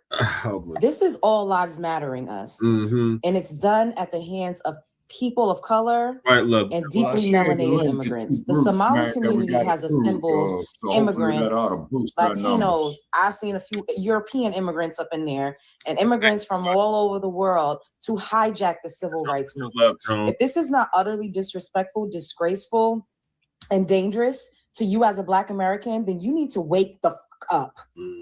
This all-inclusive kumbaya. Damn right about that, sister. People are here to replace you. Motherfuckers like this They to get are you killed. here to replace you. Now, no one is saying that they can't stand up for themselves. But what do you mean fight for our rights? And you're doing it under the guise of civil rights?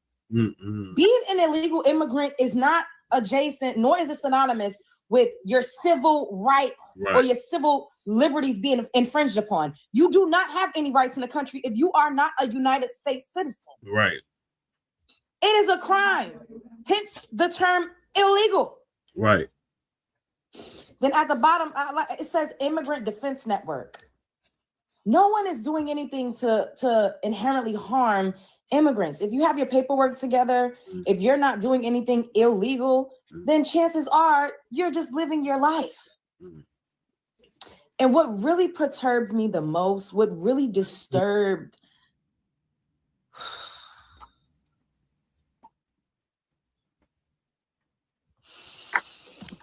I needed a woosah. The fact that that Somali man stood up there and said, the movement has transformed from them and then to us and now. They're blatantly saying, fuck you, Black American. Civil rights, which your ancestors fought for, bled for, died for, got hung for. We were getting unalive to even go when we were voting. Yep. A lot of us were not even claiming our heritage so that we could keep our lives, left our towns and our communities behind so that we could stay alive and keep our lineage going. Those of us who are still alive today, we are the ones that survived. We are the ones that made it through. We are the product of the ones that fought and prevailed. So for these immigrants to come over here, this is making me so angry. Like, I feel very emotional. I have to calm down. But for these immigrants to come over here and steal a movement that was created, curated, fought for, and literally built on the bloodshed of our. I know you guys seen that video of Jesse Jackson's son marching with Somalians and various other immigrant ethnic backgrounds, reenacting the Selma March for voting rights on behalf of my people. A lot of the people in our community find that that's very disrespectful, means that any other day, I'm not saying as individuals, but a lot of people in general with immigrant backgrounds or what have you, regurgitate the white supremacist notions and rhetoric that Black Americans are criminals, Black Americans are baby mamas and baby daddies, we're culturalists, like I was talking about yesterday.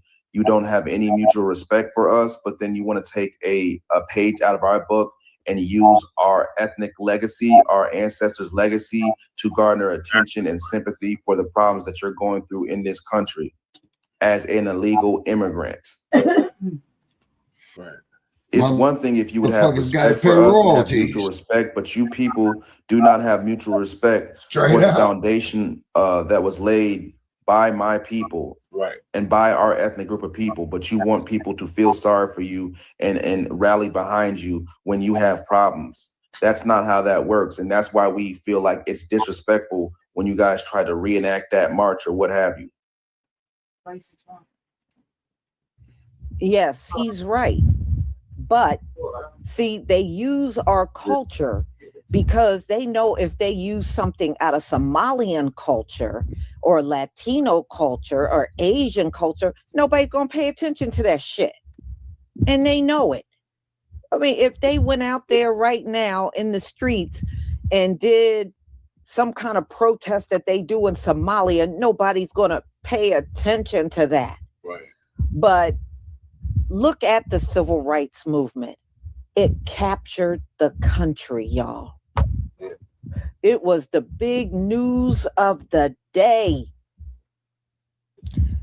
And they used to literally lead the news stories on the civil rights movement because it was that big. It was that big. They never had anything that they did that was that big, y'all.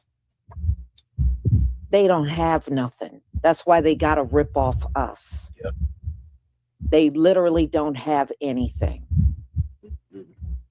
So although they ripped us off, it still really didn't get a lot of attention. Nope. They did not capture the attention of the country like our forefathers did. They didn't come nowhere near that level. And like they said, illegals. You are here and you shouldn't be here, but you're out here protesting for civil rights. Right. Civil rights really is not the appropriate protest for them anyway. You know, their only struggle is ICE is running after them. That's about it. That's their only struggle. They don't have no struggles like what our people went through. They are just upset that ICE is running their asses down out in these streets now.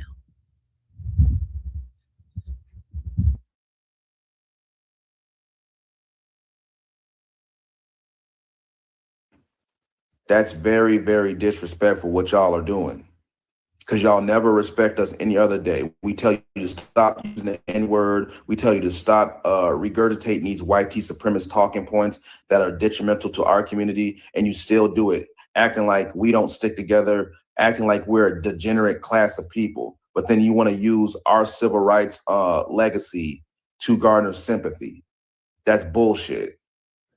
So I did see when the immigrants went down to the Edmund Press Bridge and marched as if it were going to be another Bloody Sunday. It's not going to be Bloody Sunday because that happened with my forefathers, okay? And the only reason that the immigrants were able to march on the Edmund Pettus Bridge is because my forefathers got bloody. And it's an historic site, and I think it was not a good idea to do that, because that history means a lot to Black Americans, and you don't want to go and say what I heard was said on the mic. That was then, and this is now. No, we're not going to be doing that. Okay, but to get off that, because I thought it was very disrespectful. You don't go do that. You don't go do that. If you really respected Black America, and if there was a Black American there who decided that was a good idea, that was very disrespectful too, and you need to go sit down. But basically what this boils down to is all this ass scratching shit. Why it's not going to garner as much attention as you want it to? Because Black America, the struggles of Black America and immigrants are different. Immigrants are trying, they come over to try and create a better life and to gain more rights sometimes than what they had wherever they were. Okay? Which would then mean they would be challenging certain things. Okay? Black Americans were owed. We're still owed. Because we are the country. Right. The slogans and everything about immigrants built America. That's honey, that's you a built happy this time slogan. motherfucker, okay? It's not reality. And see, this is where reality and fiction meet. And they clash. Okay? When they meet each other, it's going to clash, because the reality is, though the immigrants went down to the Edmund Pettus Bridge to fight for what they call, quote unquote, freedom here in the United States of America, the reality is they didn't meet the force of the United States government. Nothing happened to them. And I'm just keeping it real. They didn't meet that. When they go to vote and stand in line and can vote, they don't meet the full force of that brutality my forefathers met. Right. See, that's the difference. Because we got pew-pewed. Right. And that's why they call it Bloody Sunday. Just said we got dumped on, okay? Also, when we were standing up voting. Okay? We got hit. And the night still glide gracefully upside our heads. They were full out massacres. Okay? In our history. Just for walking across the bridge. Street. To secure rights of the bridge that are owed to Black America. It's a difference between, and this is why immigrants cannot, and I'm saying this not out of any type of hatred or anything, nothing. It's just the truth. You can't latch on to Black America. You have to find your own path. You just do. Because I'm here to tell you as a Black American, no one's going to take you seriously. Oh, here come Amaru. No one's going to take you seriously. Amaru trying to get on TV. I'm speaking of Amaru. Latch on. Because everybody can see it, including the people in charge. They can see it. These people are clueless. Right. They have no idea. Protesting about it too. It was way over there. You had to make sure we knew. Immigrants in the United States of America don't actually know what it took to fight one of the most powerful governments on the face of the planet Earth. And that's why many immigrants don't take the time to learn about Black American history. They don't take the time to learn about Black American history, and they'll never know they don't look at it like it actually is. We Black Americans are the only people in this nation who have ever been able to do what we did. The only people. The only people. Shit too. That's facts. A slab of this, a slab of that. You have other countries who can't move this country. Okay? And that's the amount of evil my forefathers had to fight against. It's unreal. So when I saw them walking on Edmund Pettus Bridge, Mm-hmm. I love mustard. Yeah. Yellow mustard. Love that. it wasn't. Yeah. If I can shoot. Don't do that again. Father's tricks. And the songs they were singing and all that goes deep with Black America. Those aren't just songs. Those songs came with blood. Those songs came with lynchings. Those songs came with the church. Some of the worst atrocities. Those songs came from the church in global history. We got Jay Dizzle in the building. Salute, Jay Dizzle. Look, Jesus, I love the work you've been doing lately, brother. It's not about, oh, I'm coming over here to make a better life. That's not what those songs were about. Yeah, because see, them other groups, they weren't out there it wasn't what those songs were. Hung and lynched We and came all over that to the shit. country to have a better life. When Billie Holiday made that song "Strange No, Fruit," she was on the those FBI's songs were most hated list. getting out of the trenches songs. Yep. And we got those hymns, those Negro spirituals. Those were. Oh, there's Jay Dizzle. Greetings, Jay. When we hear those songs, it's how we survive. Jay, if you can. It's how we survived. Those were survival songs. Those were another day songs. Those that was the faith and the hope. Those songs go deep with us. They're not just songs. About talking about we moved over here. We want a better life. We want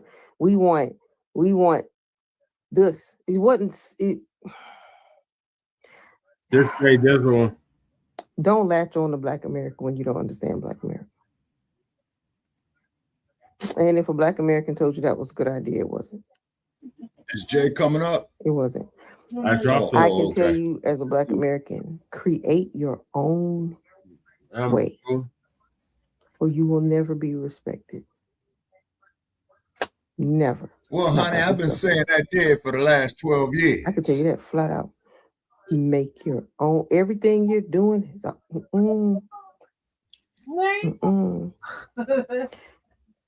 Black America can move things in the United States of America because whether you want to believe it or not, we are very much respected. People really think okay, that we Jay. are not all right. See you when you get in, but, brother. It's all good. Happy to have Black you. America is very much respected. Say hi, Because I know something you don't know. Amaru. I know something you, but when you sit there and try to latch on to us, we're gonna do this Black American, and then you turn around and not vote, and here's what's happening: you latch on to Black America to help you with your rights, your specific rights, yours. Take deep breaths and shit like okay, and want Black America to help, and then the same people who are trying to harm you, watch this. They're watching you not vote for Black America. Ready to go to sleep. You look, if you knew what that looked like. You walked into the refrigerator. Well, sister, with all due respect to you, I ain't voting for no Barack Obamas. I'm not voting for no damn sellout ass motherfucker that got there in California. I ain't voting for him. You know what I'm saying? Maxine Waters, you need to retire, sister. You know what I'm saying? You did what you could with what you had to work with. And it shows. It shows. He is humming so loud. I can hear him all over. And that's just the truth. It shows. Yeah. Figure that out. Shit, Amaru on TV. Amaru won his star on Explain Hollywood to me Boulevard. why it's okay for a bunch of immigrants to march on the way in America and steal money. That's what you're coming here for. Judy Law, what up there, Judy Law? It don't have to be. It's in our blood. It It's ain't in our your house, blood. Boogie. It doesn't, ma'am. Believe that, you know, we fought for them to come here to shit on us. As you can see, But the movement is I haven't had no issue. from them and then to us and now. This is our moment because our time has come to defend our rights. No, I think my reputation preceded me on TikTok, brother Chuck. Keep hope alive! Keep hope alive! Keep hope alive! Keep hope alive! Oh my God! I hope all you clowns go to hell. I hope you Nabiscos go in the desert and fry. Keep that hope alive. because y'all is full of jive. And if Ali was still here, he'll take all you tricks in 5. Get in your car and drive off a fucking cliff. This bullshit, man. No, man, it just pisses me off, Brother Che, because of all our people that died for this shit when I was growing up. You see what I'm saying? It's a direct slap in the face.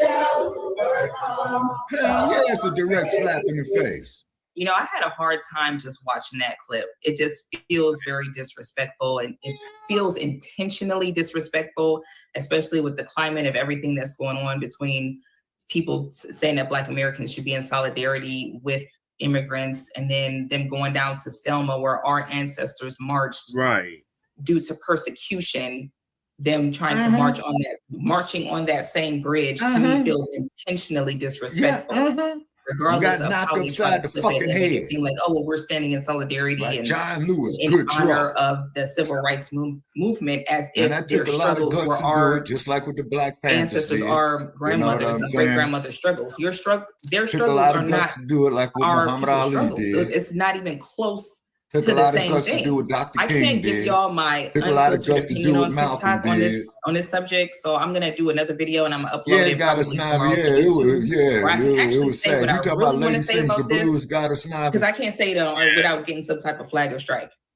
But you already know. My thing is, what exactly inequalities are you fighting against? You because you don't want to be investigated for fraud, because you don't want to be investigated for entering the country illegally without doing you're fighting against having to file paperwork, really sad immigration paperwork. Like, what exactly are you fighting for? Like, our ancestors had that album too called Lady Sings and the that's Blues. why they marched. Yeah. What, like, to make it seem like it's the same thing, it's like a slap in the face, and I feel like they're doing that shit And on that movie purpose. I made really Billy do. D. Williams a My great star grandmother was too. born in 1914 in Texas. She got it when she was right around my age, maybe a little older. She got into a car accident. Her face was disfigured. She could not, the only hospitals around were white only. Michael was saying when She immigrants almost came died to Ellis Island, because they had to try to $1 find clothes, a food, Negro and shelter. hospital. And they had a million Because nobody would take her. Her face disfigured. putting She had chains and permanent their basic scarring protections were stripped on her away from face. the Face slave was masters. messed That is a up fact, Michael. in a car accident. They would not save her life. and they had $1 million worth of whiteness. That's the type of shit that our people were dealing with in this country. So to make it seem like your immigrant problems are the same and worth the same type of protest that ours were is completely nonsense. Right. And for any Black American person, I don't know if there was any out there that egged them on to do that or supported them in that. It's just as bad, if not worse.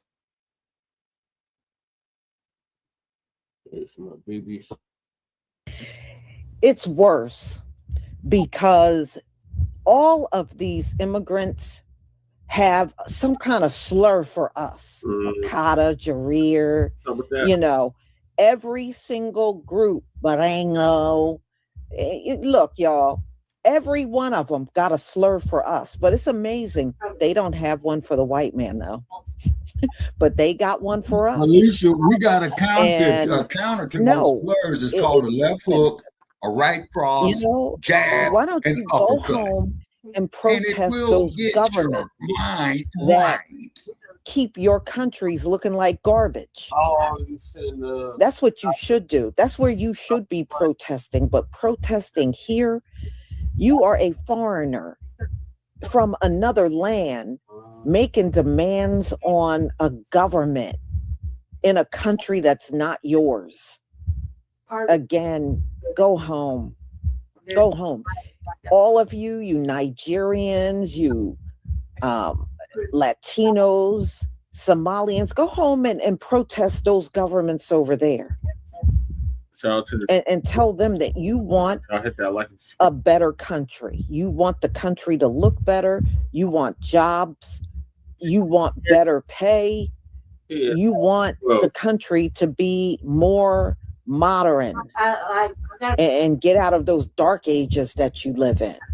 That's what you should be doing. But your protest really is not going to get far. It's really not going to get far at all. So, Zachariah Williams, thank you for the super sticker. Again, thank you for the second super sticker and your support for my channel. Zakar Ya 3I-A, thank you for gifting 10 memberships. I deeply appreciate it. Y'all, I just can't bear to deal with these immigrants, man. Somebody out there in Selma should have called ICE. Y'all should have called ICE for real. Right. You missed an opportunity. So, y'all, I'm going to go ahead and conclude. Thank you so much for being here. And I will have all new lineups tomorrow that we will enjoy. Please enjoy the rest of your evening. If you are not on the East Coast, then you're probably in Shabbat still. You might be. But I'm done with mine for this week. So if you are still in your Shabbat, Shabbat Shalom. If not, Shalom. And have a wonderful, wonderful evening. Shalom, family. Shalom. Thank you for that. Yes. All right, let me quickly. I'll be quick. Okay. Fallout's continuing to grow. I'm just up here checking my hate mail. Let me go on mute while I check hate mail. Okay. So what I was gonna say is did they say that there was Michael excuse me, Lisa, yeah. Jesse Jackson Jr. right there mobbing in the thing with him? Oh, that was Hakeem Jeffries. Are you sure it was it? Because I thought they said that in the clip. I think it was Hakeem Jeffries. Because that wouldn't make any goddamn sense. I don't think it was that at all. But okay, whatever. What's it say? I don't think so. What does it say? If Jesse Jackson Jr. saw doing all that, that is fucking beyond wrong and disrespectful. If that's what they said, I thought that's what I heard them say. But I could be wrong. Hot boy statement. Either way. Aside from that, it's wrong because it's wrong. All the way the fuck wrong. First of all, you know they don't even know who Jesse Jackson was. You know, none of the people do. Right? And none of them listen to Jesse Jackson Jr.'s radio show. Okay? We barely want to listen to that. Right? So you know they don't know nothing about that. Network. Right? So that's crazy. The other thing is, mob, are you serious? You're gonna mob, you're gonna march, what are you marching for? Question mark. Like she said, every blue state is committing a motherfucking federal misdemeanor by hiding out motherfuckers that don't want to just go along the program, answer the fucking question, show your motherfucking passport, send it down somewhere. Right. Be polite. You know what I mean? Don't do no. You can't fucking up. You're supposed to go back. Why you let your shit expire? Can't you? Once you know it's expired, you just gonna give up all the way and not try to renew it and say, "My bad, I lost track of my time. I'm here now. What can we do?" You know what I mean? So that's like that. That's it. Them singing like we shall overcome and shit like that. That right there, it not only is it disrespectful when the church did it, but it's worse now with them doing it, right? Because they didn't we didn't overcome shit evidently if they can still do that. What do we really overcome if they could do that? You know what I mean? We didn't overcome shit. They don't respect us. Oh, Michael hit the link. Hold on a sec. Yeah, go ahead. They don't respect us. So what that's our shit. If they Good evening, go Michael. March. We had dropped the link to Jay Dizzle, but thank you for joining us. We yeah, anytime. I'm just letting Lady Tay finish her fault. Anytime. Did they watch the Selma thing? Dude, none of them people got sprayed with hoses. There was no photos of them getting tore up with nightsticks and shit, drug on the street and kicked and shit like that. Dogs, none of that. smoke bombs, whatever. There was none of them showing the people tearing out the signs from the black people's hands. Yeah. You know what I mean? Pushing them and beating on them and shit. Everybody running. You know, they weren't showing none of that. That's just crazy. So that didn't happen to them, right? So that was a big thing. Then you could do the I am somebody, right? But there was more to that. Not just I am somebody, I am. There's a whole thing that went along with that.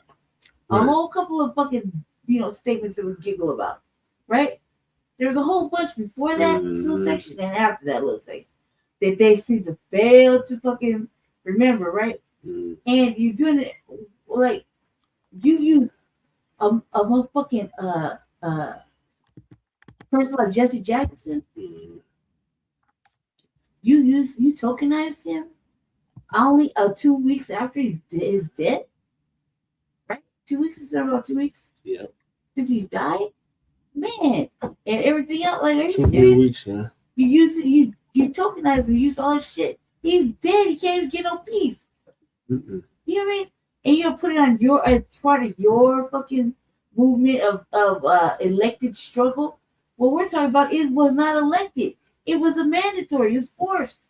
This is an elected fucking selected. I think I'm gonna be outraged today. This is going on wrong. Damn ice. Woo, woo, woo. I don't want to show my ID and hide my house. I heard that today talking about motherfuckers scared to go outside. So you're scared to go outside, you're scared to go to work. I don't give a fuck what they do. I got kids to feed, or I got a alien adult in my family. I'm hungry myself. What the fuck? Cause I don't give a fuck who's out there. I'm gonna be good and mind my business. They catch me, shit. You know what I mean? I told Jesse like that shit said. That shit is crazy. The ice thing. I got stuck too. I don't want to talk about it. I want to talk about it. Take away from the show. But what I'm saying is, it's fucked up. And the fact that it went viral, even more fucked up. Come back on camera, I guess. Come on. I think something should be done about that. Like, and you notice how everybody's more disappointed than mad. And I'm kind of mad, not disappointed, but mad. Just mad because that it's so disrespectful. That shit, it made a lot happen. To March of Selma. He's too heavy for me to pick him up. I couldn't even see. I couldn't pick him up. Come on, he's big. All right, go ahead. All right, so moving along, we got Cesar Chavez. Yeah. So, anyways, just wanted to piggyback what Lady Tay said. Definitely understand, where you're coming from, and and think about and what Jesse said not too long ago about immigrants, how they came to Ellis Island, right? And it just came to my mind, and I pictured it. And when I just did a quick Google search, I noticed something. When immigrants came to Ellis Island, they came together with $1, right? But their families were never stripped of their dignity. And not only that, but they also had food and shelter from various levels of government. $1 billion worth of whiteness. Right. Shit done. Whereas like FBAs had everything stripped away. Their basic humanity, clothing, and pretty much they were put in the same camp together. Whereas immigrants were imported here. Right, imported, right, exactly. Michael, can you pause for 1 second? I got to read something here, not getting off topic. Okay. All right, this is a Facebook post I put up there. I said, facts, white America hated Malcolm X, Ali, or any other black man that told white America about itself. Look at the dump, as in human shit. I want to make that perfectly clear, to quote another fucking crook. This asshole says to me, can you provide proof with facts on those statements? Ooh. And I just told this son of a bitch, yeah, man, I lived through it. Did you? If you did not, shut the fuck up. Now, does that answer your goddamn question? I just had to put it out there. That's all. Sorry. Please continue. Hey, Sabaka, amen to you for putting the guy on blast on Facebook. He did it. Yeah. Yeah, man. In other words, it's like this here, Michael. You left the and Che. Okay. Okay. Now let's say that we go ask grandma, about what did she live through in her youth, right? Mm-hmm. Who in the fuck am I or anybody else who didn't live in that area to tell grandma that she's wrong? Why would you question grandma? Right. When grandma has the lived experience that nobody has. Right, that's precisely my point. So this is what I just told this trick. And that bastard is welcome to come up here too and get the business. My bad, shutting up. All right, finish it down, Michael, so we can get to the next topic. Oh yeah. So what I was gonna say, So anyways, like Jesse, like you said a couple weeks ago, maybe a couple days ago, about how immigrants came to Ellis Island with a $1 suit bag. Got Black Joe in the building. Salute. Of basic, dignity, clothing, food, and shelter, right? And they were never separated by the government, whereas FBAs were totally separated by the government, put in chains by their slave masters, strip off their basic, dignity, clothing, food, and pretty much money was taken away from FBAs. But for immigrants, not so much. Mm-hmm.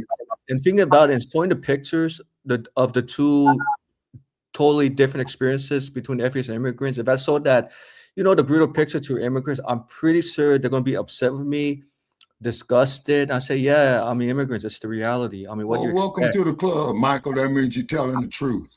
Right. It's almost like, how do I say this? It's almost like me being like, Steven Seagal, who's always going to expose the truth. And no matter if people are going to like it or not. And I just have to say it because history cannot be whitewashed in this age we're living in the new information age of technology, and something has to be accounted for, and that's why in the video, the immigrants, right, as I told immigrants protesting, right? Oh my God, I couldn't believe immigrants singing in Spanish, Somali, it's like very confusing. It like confuses like the FBAs. It's like, wait a minute, immigrants, you said that you're for Jesse Jackson's Rainbow Coalition, but why are you guys singing in Spanish, Swahili, or whatever for a linguist? And it doesn't make actually, Michael, Swahili is mainly spoken in East Africa, not West. Swahili is mainly spoken in it's mainly spoken in East Africa, not West Africa, Michael. But please continue. Sorry, but I'm just saying, like in like a foreign language, when they're supposed to be like singing English, right? And I even made a comment that, the immigrants definitely got to, learn a lot from me. Instead of like protesting, which we know protesting is, deemed ineffective. If the immigrants want to get good on their English, especially arriving in America not so long ago, they need to start practicing contacting their members of Congress, their city council, state senators. Lineage-based cash payments for FBA. Right. Lineage case passed reparations for foundational Black American freedmen of chattel slavery in order for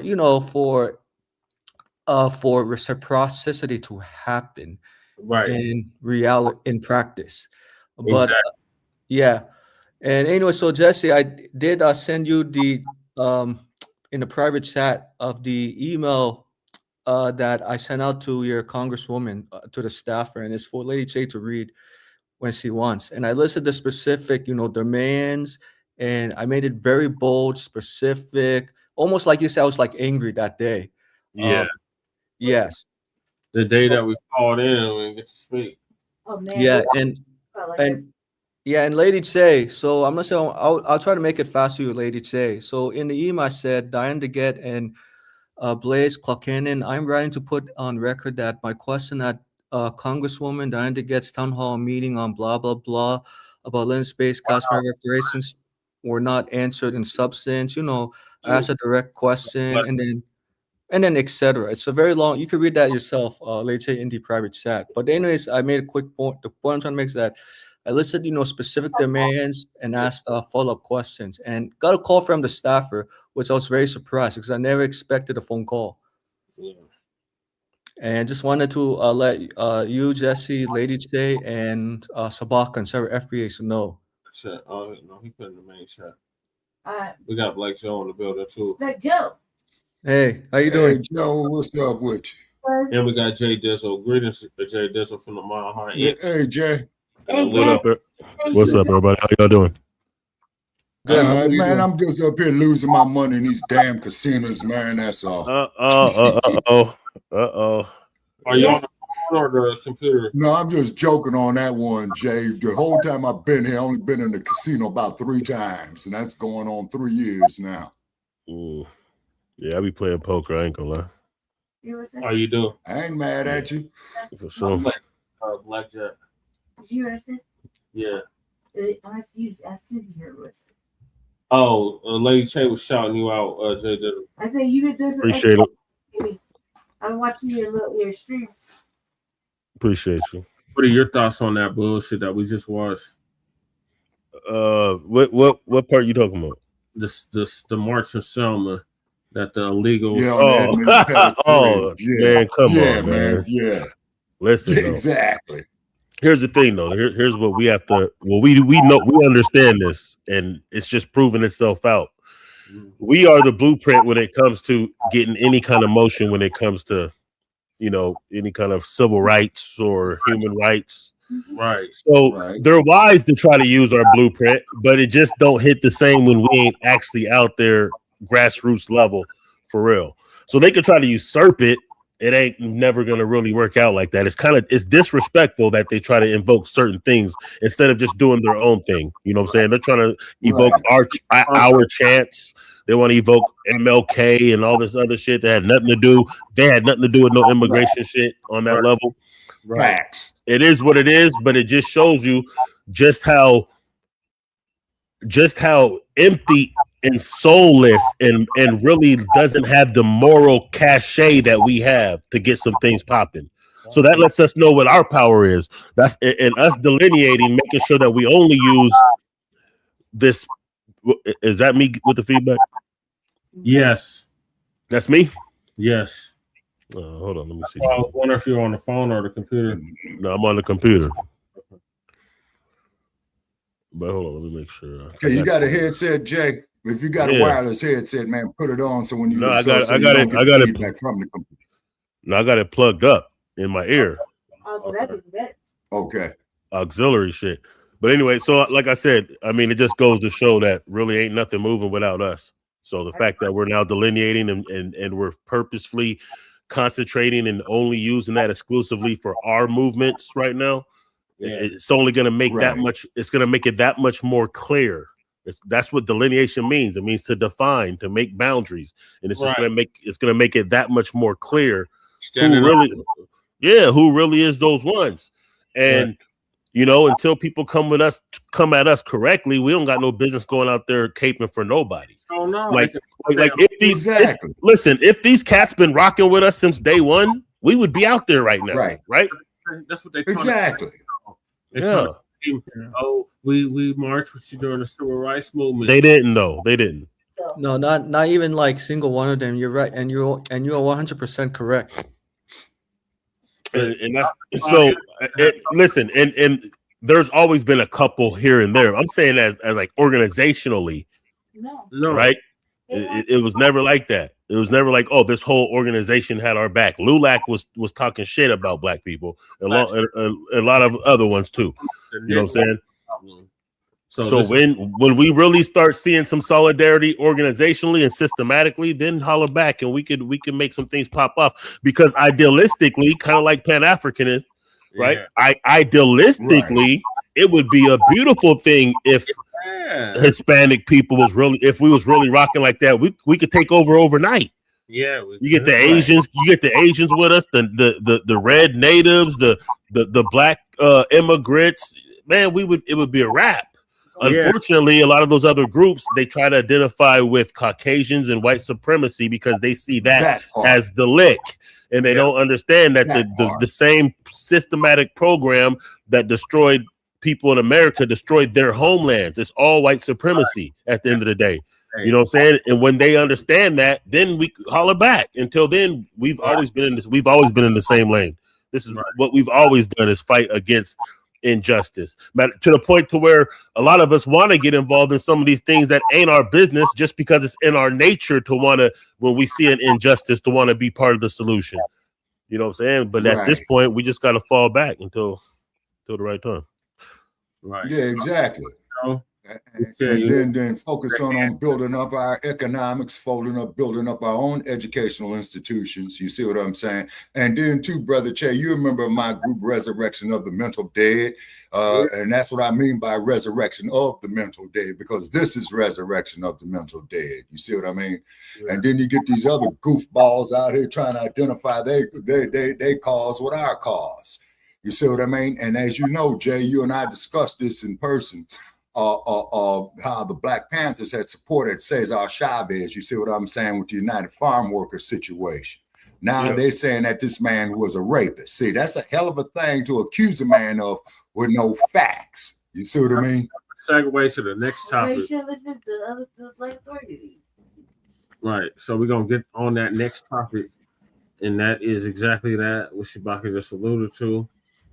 Cesar Chavez has been disgraced, and now it's being removed from all monuments, all statues, and all streets. Yeah, they covered up his statue in LA too, Brother Chad. I meant to tell you that. I think they did that yesterday. Well, they vandalized the park here, and then they took down the holiday, because the holiday is supposed to be like the end of the month. They took that shit.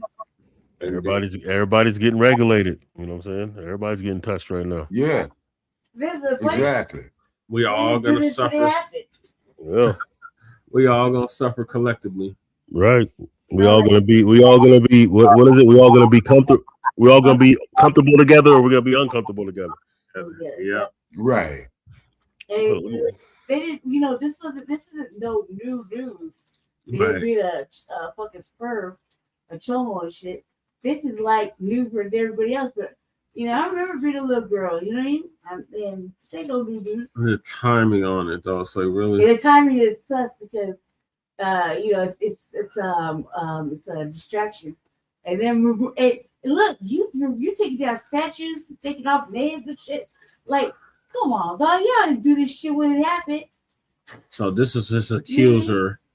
They didn't take anything down. Everybody's like, Cesar Chavez for how many motherfucking years? His bottom broad, she said that he raped her. She's 95 years old. Right. I'm not. Look, check it out. I'm 46 years old, and when I was just 11 years old, 1991, I remember my daddy saying, he died in 93.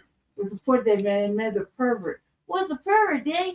It's if somebody touches little boys, little girls, their private parts. That's a pervert. Yeah, because me and my brother's 2 years younger than me.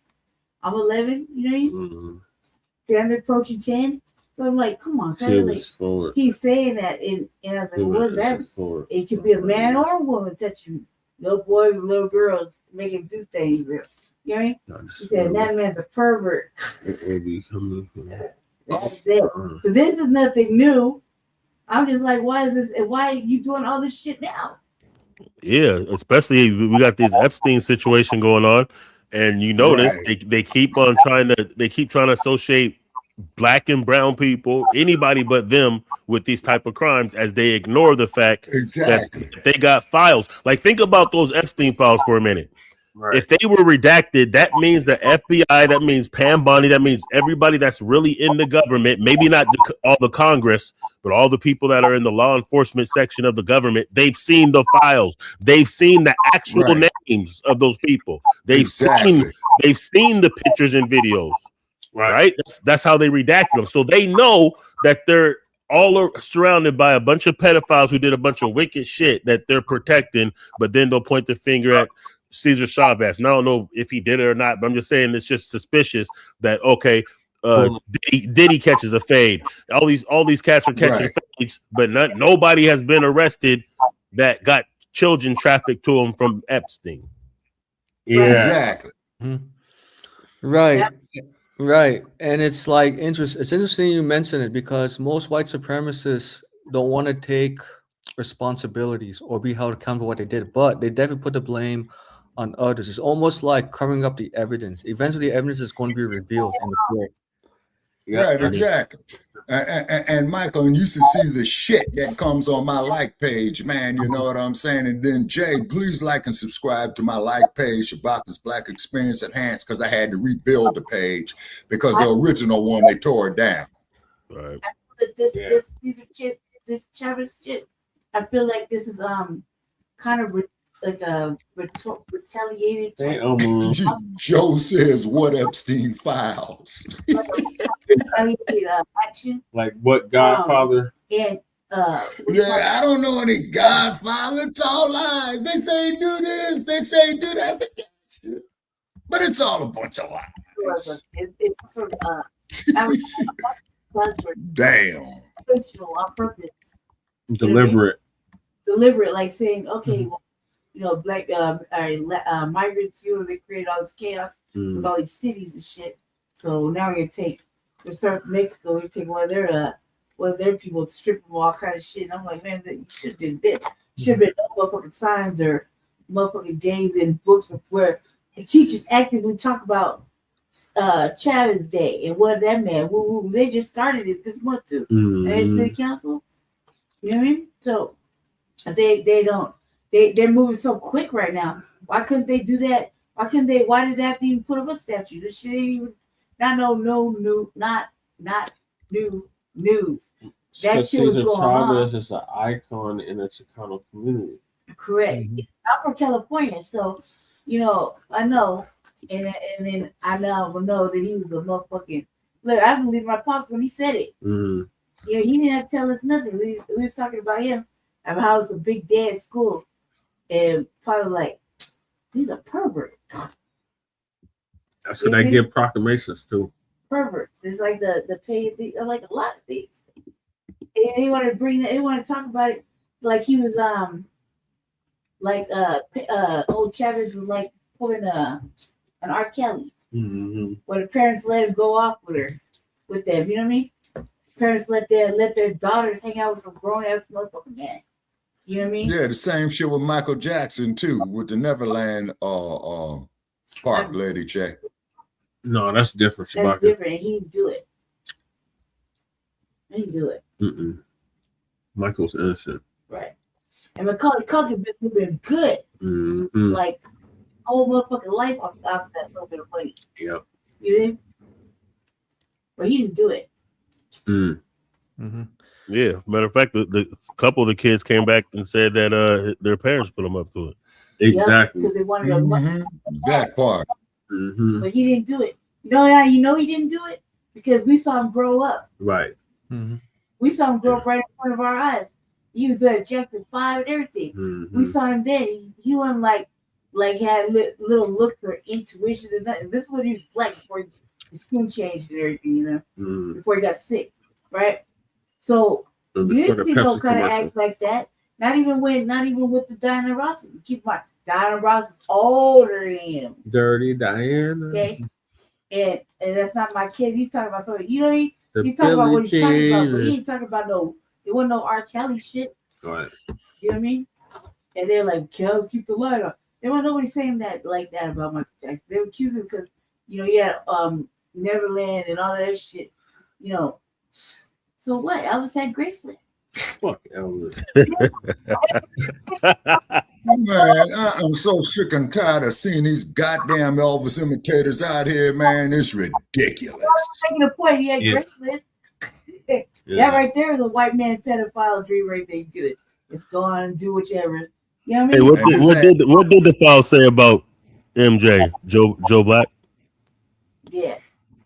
Joe Black, I bet they don't even mention him. Okay, Joe is saying he said it cleared MJ. Yeah, of course they did. Oh shit. Michael Jackson, everybody dealt with him like with money and shit. You think first of all, there's no real evidence of black people anywhere near that motherfucking island. Right. Like that. They don't even say except for Jay-Z. Jay-Z, except for him. But come on, that goofy motherfucker's all over the place. And Oprah Winfrey was there too.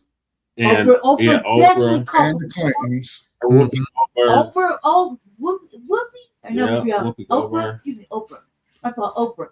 There's been talks about Oprah knowing shit and hiding shit, hiding the white man's dirty little secrets, participating in that shit over overseas in Africa and with this girls' school and et cetera, et cetera. There have been rumors about Oprah like that since it was like that back then. Okay. You know what? The only reason I believe that shit is because of how she handled that Harvey Weinstein situation. Yeah. Yep, You know what I'm saying? Yeah, that's another goddamn perv. She was quick. She was quick. Her and Gail was quick to throw Kobe under the bus, Kelly under the bus, but they didn't say shit about none of those white boys. Remember KRS? Exactly. Remember KRS too said it wasn't her duty. Yeah. Yeah. I remember that. She's a tether, by the way. Yeah. Tether. Yeah. And also that, come on, man. She totally should have lost her black card, anything. That's why she's not really part of the community. She's a white lady on a black lady body. Yeah, that was diabolical. Well, yeah. Speaking of diabolical, y'all know who that rapper LaRussell is? I've heard her name, Jay, and like me. Yeah, the one B covered. The one B did something on him. Go ahead. Okay. You know what I'm talking about. Yeah, that was crazy. Man. That nigga is crazy, dog. He said Epstein was heaven sent. Adolf was heaven sent. God. Wow. You know what I'm saying? I was like, after a New York Times expose. Now. Yeah. He did a song, and then at the end he was trying to be all extra deep and shit, and he started just saying some wild shit. Wow, nigga. Yeah, I don't rock with dude. You know what? I thought it was cool. My only red flag before you said that whole shit that he said the other day, my only red flag is that he just copied Mac Dre way too much. You know what I'm saying? Like his whole style was just biting Mac Dre. So that was kind of like, damn. I mean, you know, usually you have your own little sound, but all he did is he literally just bit Mac Dre the whole damn time. He's over there. It's on his job. He said, not my job. Okay, Joe says LaRussell sold out. What happened? I don't know if he did. I think he was just kind of faking the whole time, man. I don't think he was. I think that was just an act the whole time. That I'm a good guy, independent bullshit. I'm gonna be the guy who says some deep shit type of shit. He ain't really like that, man. Okay, you know what I'm saying? Like he was trying to be on some cold shit, but it sounded like it was like he was trying to, and I, you know what I'm saying, I was liking the vibe because, you know, he was on some more positive shit, and, you know, the music and beats was kind of cool, even though all he did is bite Mac Dre. Like his whole style was just Mac Dre, you know what I'm saying? But you know, everybody shows their colors after a minute. You can't, you know what I'm saying, fake the funk forever. Recreate the Mac? Hell no. Nah.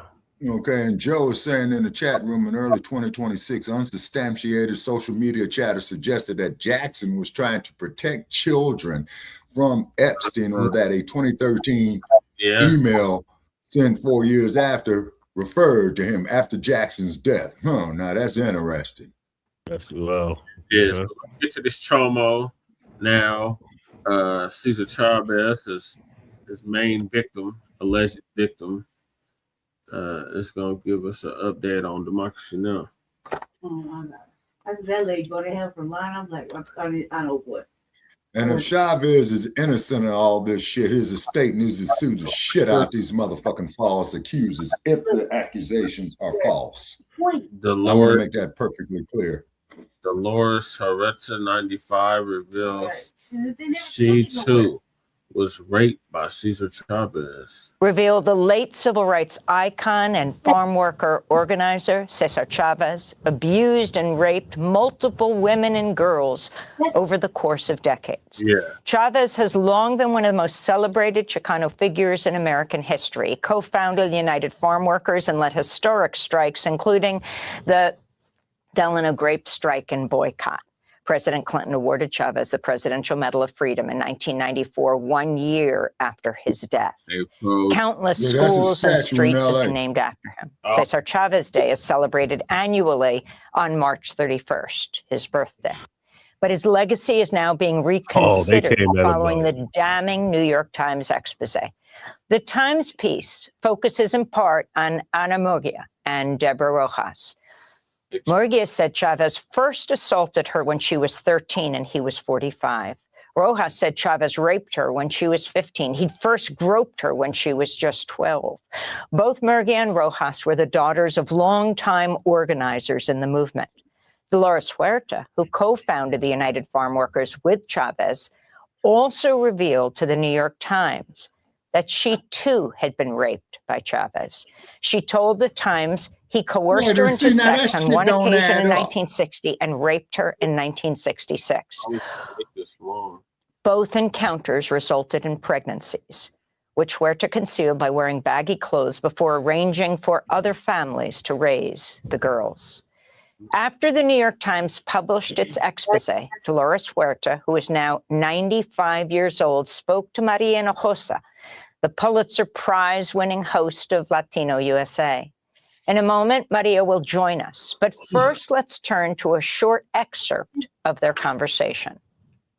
Are you concerned that people will say, how is it possible that the brilliant Dolores Huerta no se dio cuenta, that she didn't realize? Are you concerned that you're going to have to answer that question? Well, I think that's pretty common. I think that women, when they do come forward with their stories, instead of getting the kind of support that they need, to get attacked or they're not believed. And we've seen this happen throughout history. We'll just have to deal with that if it does happen. Hopefully it won't. But if it does, we'll just have to deal with it. And the workers know that they are no longer alone. Dolores Huerta also spoke to Maria Hinojosa about her reaction to learning that Cesar Chavez had assaulted and raped young girls. I mean, this is just so devastating to think that somebody that everybody admired and respected and thought so highly of, that he would, do anything like that. That was just really hard to take. And it's still very hard to process. I think not only for myself, but for everybody that knew and respected Cesar, the volunteers, so many people have sacrificed, to know that he had that dark side of him. And I think that just speaks to the fact that, we have, that there is a lack of respect for women and girls in our society. And that this is so prevalent, that men get away with this all the time. And we know that's something that needs to really be addressed in our society. That was Dolores Huerta speaking to Latino USA host Maria Hinojosa, who's joining us now in studio. Maria is a Pulitzer Prize-winning journalist and founder of Futuro Media. Thanks so much for being with us, Maria. This is so utterly painful at every single level. You had the first interview with Dolores, who is now in hiding. Well, we were asked not to reveal her location. She's not at home because as soon as the news broke, there were journalists there.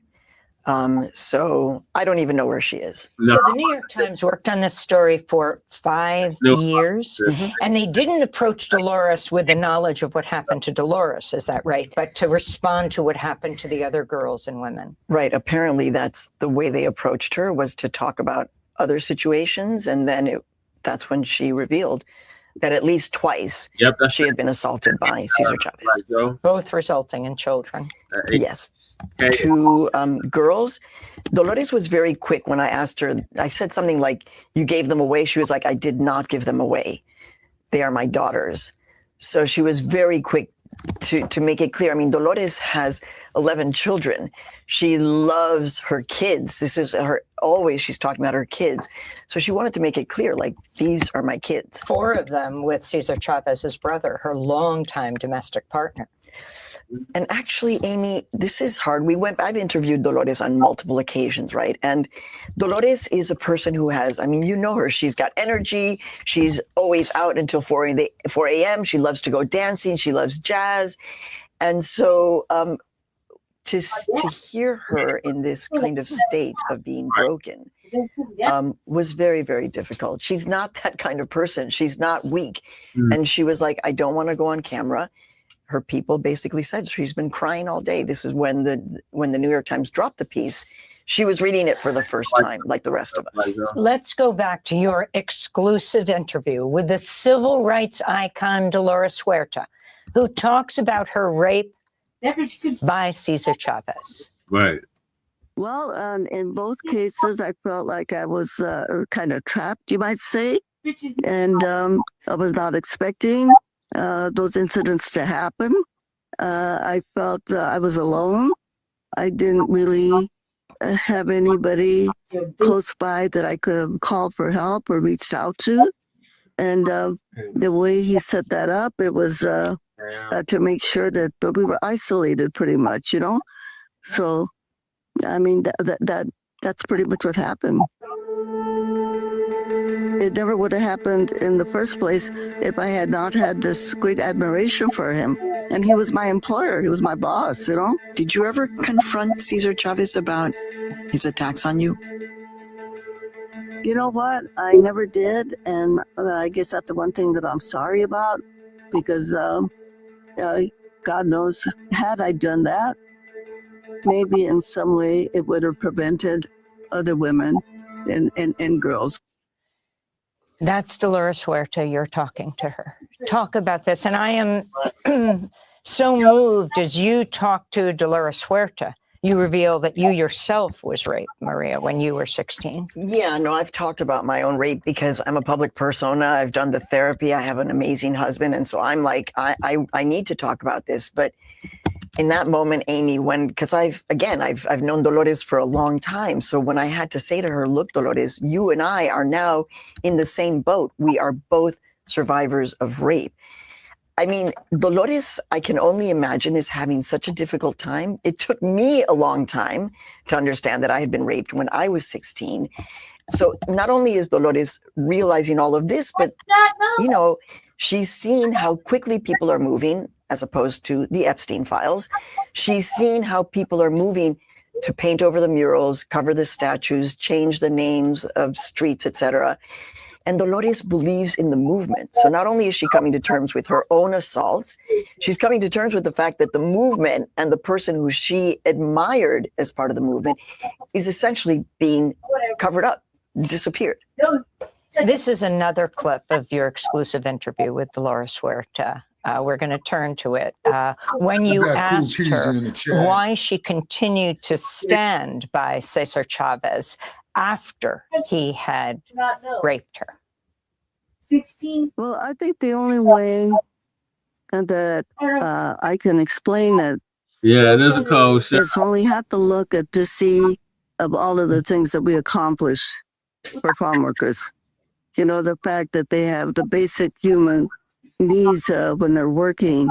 You know, the things that they were deprived of. You know, the bathrooms, the drinking water, the rest periods, you know, to be treated as decent human beings out there in the fields. And we're talking about millions of farm workers. And I think my staying quiet and not revealing this, I don't know if that contributed or didn't contribute, but in my mind, when people say, why didn't you leave? Why didn't you tell people? Well, this is why. Because I felt that my coming out and saying that would have hurt the movement.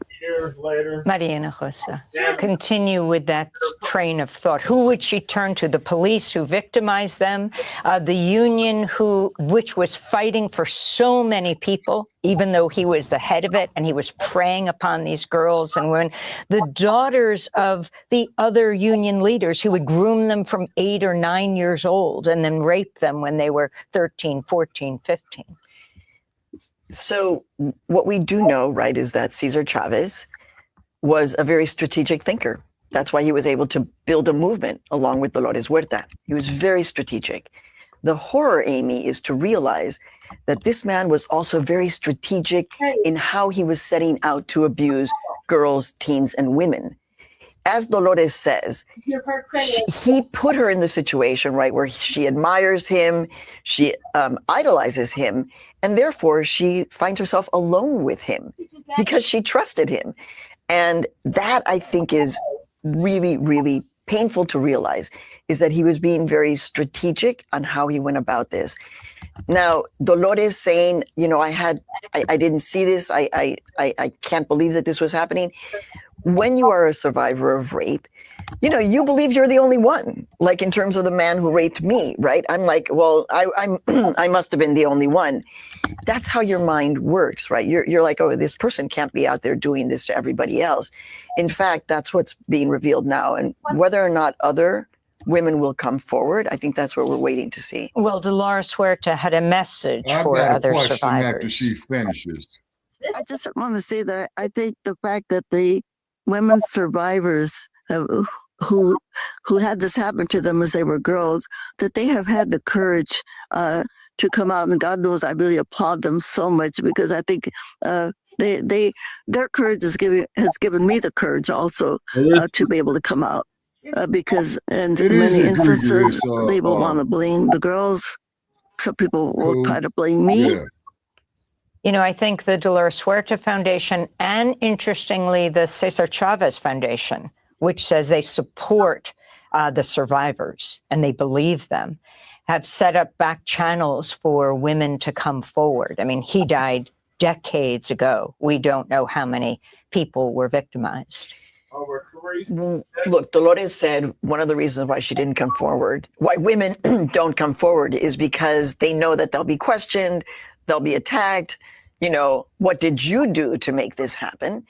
Efectivamente, that's what's happening right now with Dolores. There are people who are saying, do not name the streets after Dolores Huerta. Do not make statues after Dolores Huerta. She should have spoken up. She carries the burden of the weight of this. That's exactly I've what I even was going heard to say. other Latinas say she's responsible. And what I posted on my social media was that if you're not a rape survivor, you do not know how difficult it is to come forward. This is exactly why. So, you know, it's sexual assault. It's not something that you kind of want to wave around and say, oh my God, I'm a survivor. It's not something that you're proud of, as it were. Let's talk about Ana Murguia and Deborah Rosas, who it is so painful now in their 60s reveal what happened to them. In fact, isn't it Ana Murguia who is part of that famous protest poster of Cesar Chavez, who is walking, was this the Delano strike? Right. Exactly. She was 13 there. Right. And I believe that she's also the one who wrote the letter. A little letter to Cesar Chavez. Beautiful little girl writing. You know, I mean, I used to write on that kind of stationery. stationery in the 1960s and 70s, and she writes this letter. And so people again will say, well, so she liked him. So, and you don't understand. When you have somebody in power like this, that's what they do. They and when manipulate. you're 13 years old. And when you're 13 years old, and it's Cesar Chavez, you know, people were already looking up to him. I mean, he was a very important leader. But you can't expect little girls to come forward in this moment. So let's talk about what this means for the movement. I mean, marches, celebrations all over Texas and Arizona, California have been canceled around his birthday, March 31st. What this means going forward and renaming Cesar Chavez Day. I think Governor Hobbs in Arizona did this, Farm Worker Day. Right, also in California. You know, Amy, you have to think about how bad the situation was for the farm workers, for Dolores to say, I'm going to keep this secret. Like, things are so bad for my community that I'm going to sacrifice myself and my silence. But then you look at what we're living through in 2026, not just in terms of Latino farm workers, but in terms of Latinos and Latinas in the entire United States coming under attack by this administration. So it's not a surprise that people choose silence. I mean, Latinos and Latinas are the fastest growing demographic group. We are the fastest growing group of voters. We are, in fact, holding the future of democracy in our hands. So you cannot dismiss an entire movement. Yes, it was led by Cesar Chavez, but he did not march from Delano to Sacramento on his own. There were 10,000 people who ended up marching. And Dolores, hard for people to hear, right? Because Dolores is all about the movement. And she says, you know, I asked her, was it worth it to keep your silence? And she said, yes, because look at what we achieved. We did so much. This is what Dolores is going to hold on to. Let's go to Dolores Huerta, speaking to you about the legacy of the United Farm Workers, the union she co-founded with Chavez. I think we just have to look at the accomplishments that were made, the things that farm workers have today that they never had, the things This woman's that story's inspired so got many too many people to get holes in involved, it. you know, people that volunteered, people who contributed, the 19 or so many millions of people that didn't buy grapes to make it happen, that it was all of these people coming And you together remember me telling to you stand about up for not farm buying the workers. grapes, Brother Check? And so we can't say, well, Cesar did it all, because many people that volunteered are the ones that made it happen, you know? So I think that's what we have to look to. Now we know that he had this dark side, but at the same time, we do know that there were many, many people who were helped. As we continue to talk about Cesar Chavez, talk about the allegations that he co-opted the movement from Filipino farm workers and advocated for the deportation of undocumented workers whom he called wetbacks. Cesar Chavez is a very complicated person, right? He did create this movement along with Dolores Huerta, which changed American labor history for sure. But if you watch the entirety of his arc of life as an activist, he was controversial. Even though Cesar Chavez and Dolores Huerta changed my life as a little Mexican kid growing up in Chicago, right? In the late 80s and 90s, I became a big critic of Cesar Chavez because of the way that he was dealing with journalists.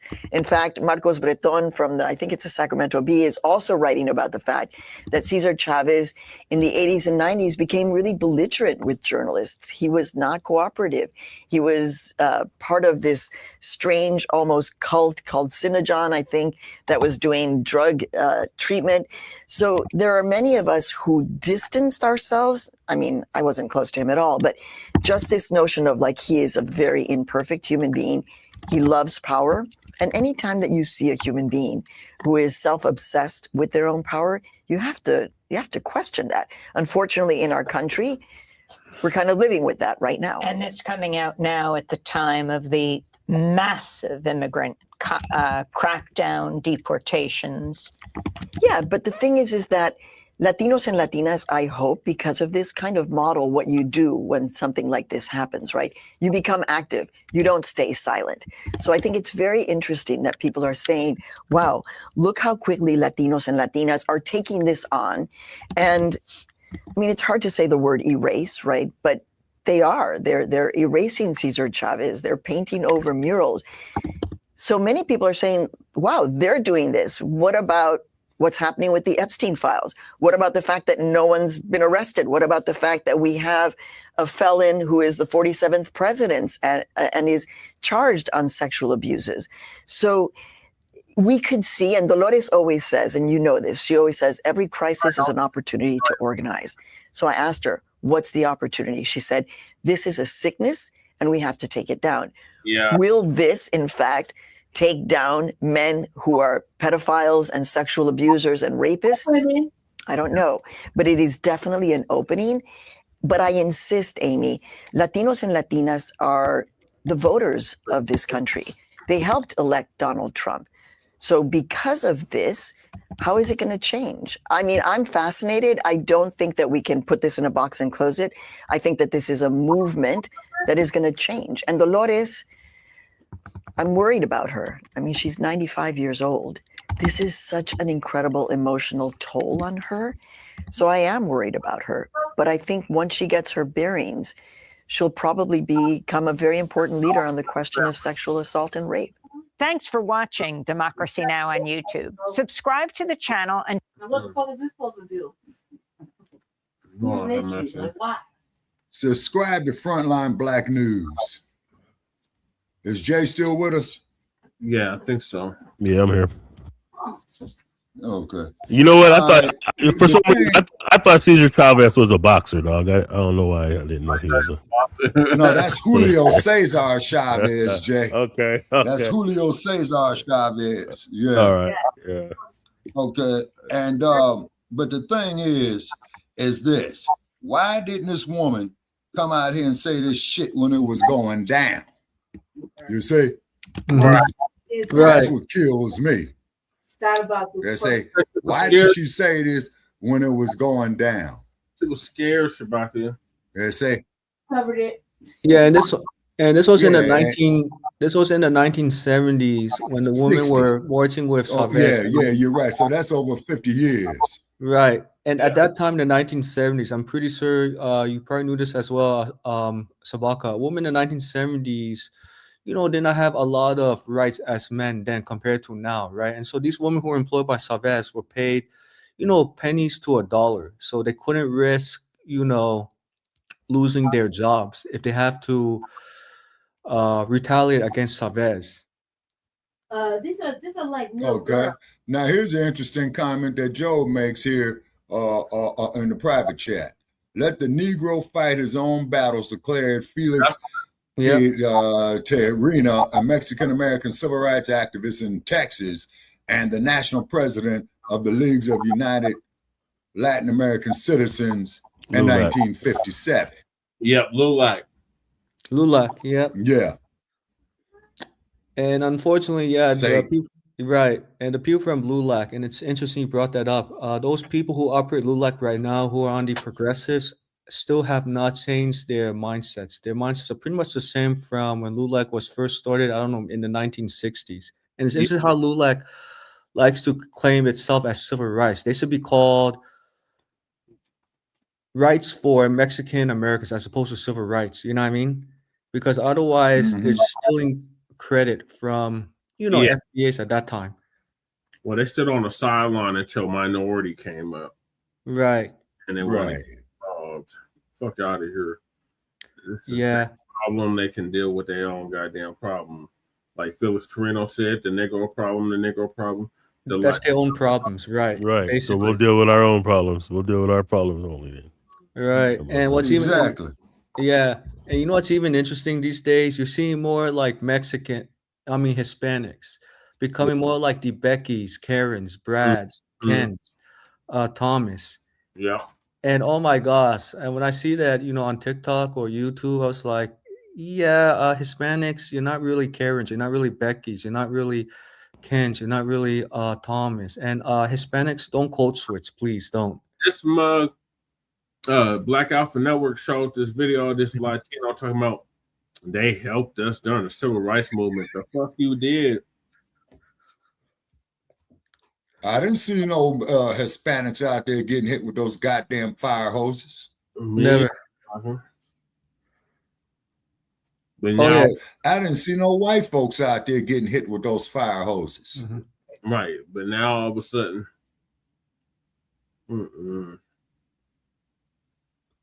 Okay, NAA. Wait a minute. Okay, CP. Joe Joe put something in here. The NAACP expressed pessimism over the possibility of Black and brown unity after a Mexican-American youth told him that we don't want to go to school with the Blacks because they are dirty. that's God. Like, we're dirty.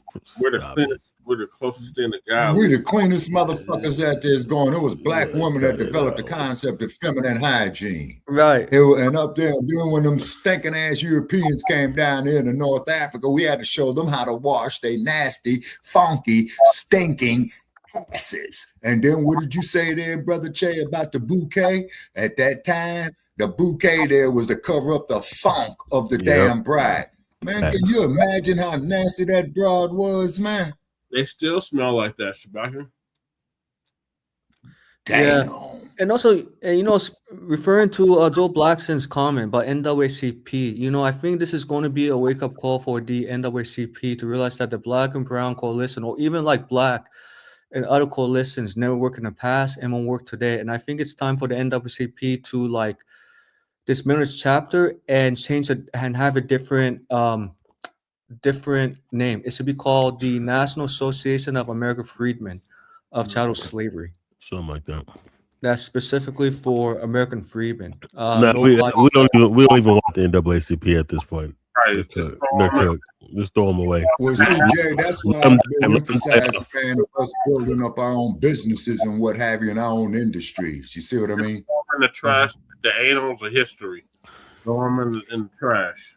Yeah. Like African American. Throw that in the trash too. Yep. All right, go ahead.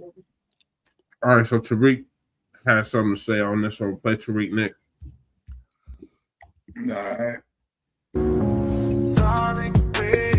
You can subscribe. Darling Radio. Like and subscribe. All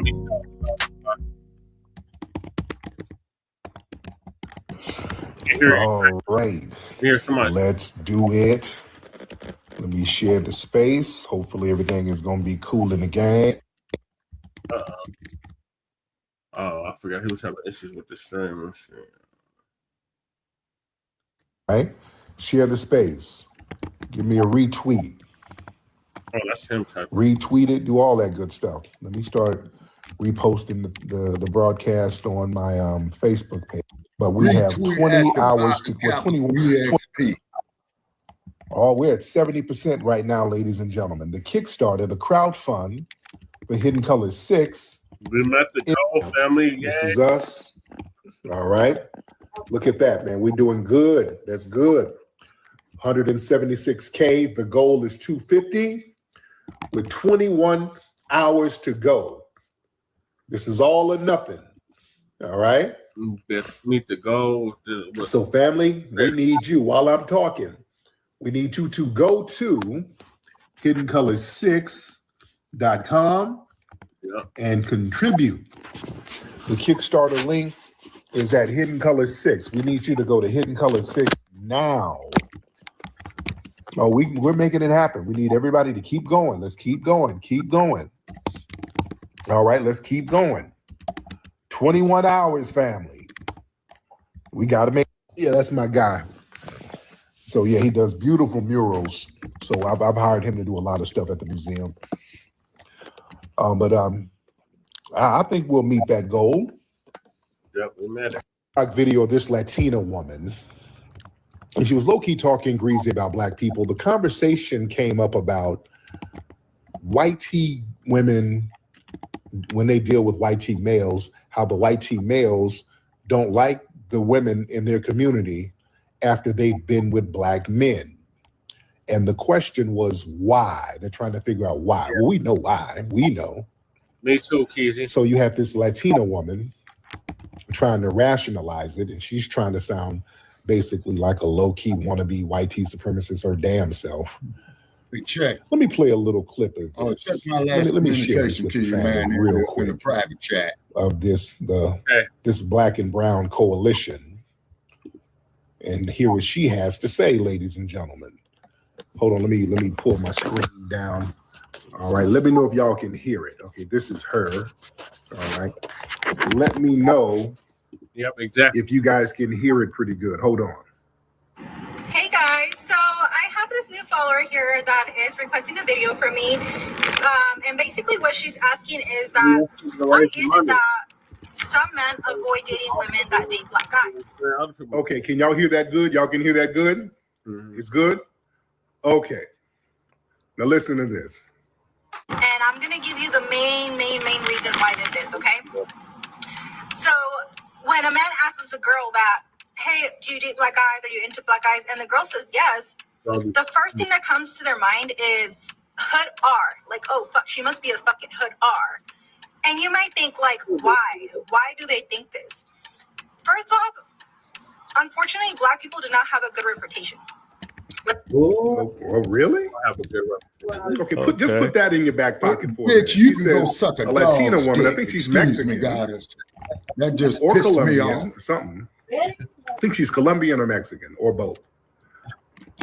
I think she's Colombian, either Colombian or Mexican, because she has something in her page about Colombia. So this is a Colombian Mexican woman, Hispanic woman, saying that we got a bad reputation. This woman is from the home of Pablo Escobar, but we got a bad reputation. A Hispanic woman saying we got a bad reputation. Her homeland's export is cocaine. Okay, hold on. Okay, they have a really bad reputation. So that's why they also think that, okay? But the main reason is because for some reason, most men in this world have this image in their head that all Black men have BB cat. I'm going to say BB cat because I can't say it on here. I don't want my video to be taken down. But they have this image of Black people that all black people have BB cap. Well, that's an image that the white supremacist male, they created those stereotypes and they got afraid of their own stereotypes. And let me tell you, man, that is a big fucking lie. It's a big fucking lie. I don't know who told you guys that. I don't know if you guys are just watching too much corn and you guys are basing it off corn. And you guys need to think that people that do corn need to qualify to be able to do corn. Okay, so the size needs to be a certain way. So that's what I'm saying. You guys cannot compare to that, okay? Then how come they don't have your men in the movies? Right. How come they don't have your dudes doing corn? And I'm telling you from experience right now and based off my page and all of the pictures I've seen of black men, they're not all big. Okay? That's a big fucking lie. What is she, a dick surveyor? It's crazy because black men also think this of themselves because society has made it this way.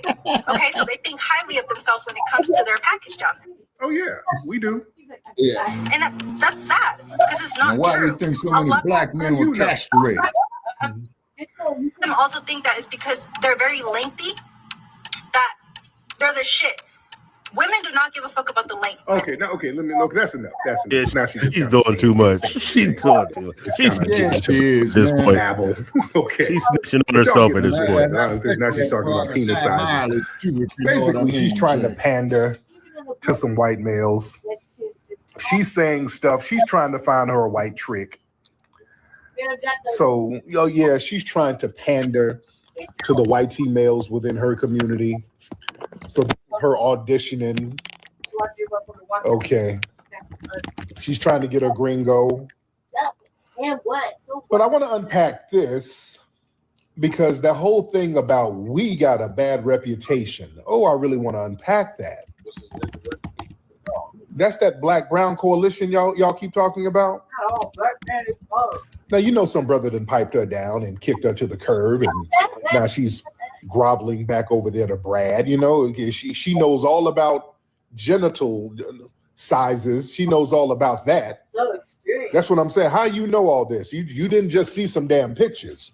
You done had some experience, and the brothers probably smutted you out and tossed you to the damn curb. I don't understand that either, goddess now. So now she's trying to weasel on over to Brad. Oh my God.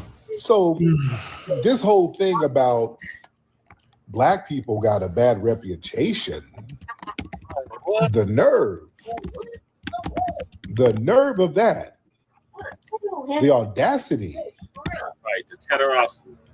And this woman, your culture has to piggyback off the civil rights strides made by foundational Black Americans. You have zero jurisdiction to get on the internet and speak on our global standing. And see, you got to understand, like on TikTok and all these things, social media, anti-Blackness within them YT circles, that's a form of currency. A lot of these others get online and do this. They basically try to assimilate into whiteness, and that's their way to do that by coming up with these weird, random anti-Black tropes. They're trying to signal to the dominant society, hey, I might not be Anglo, but I'm one of the good ones. I look down on the Blacks too.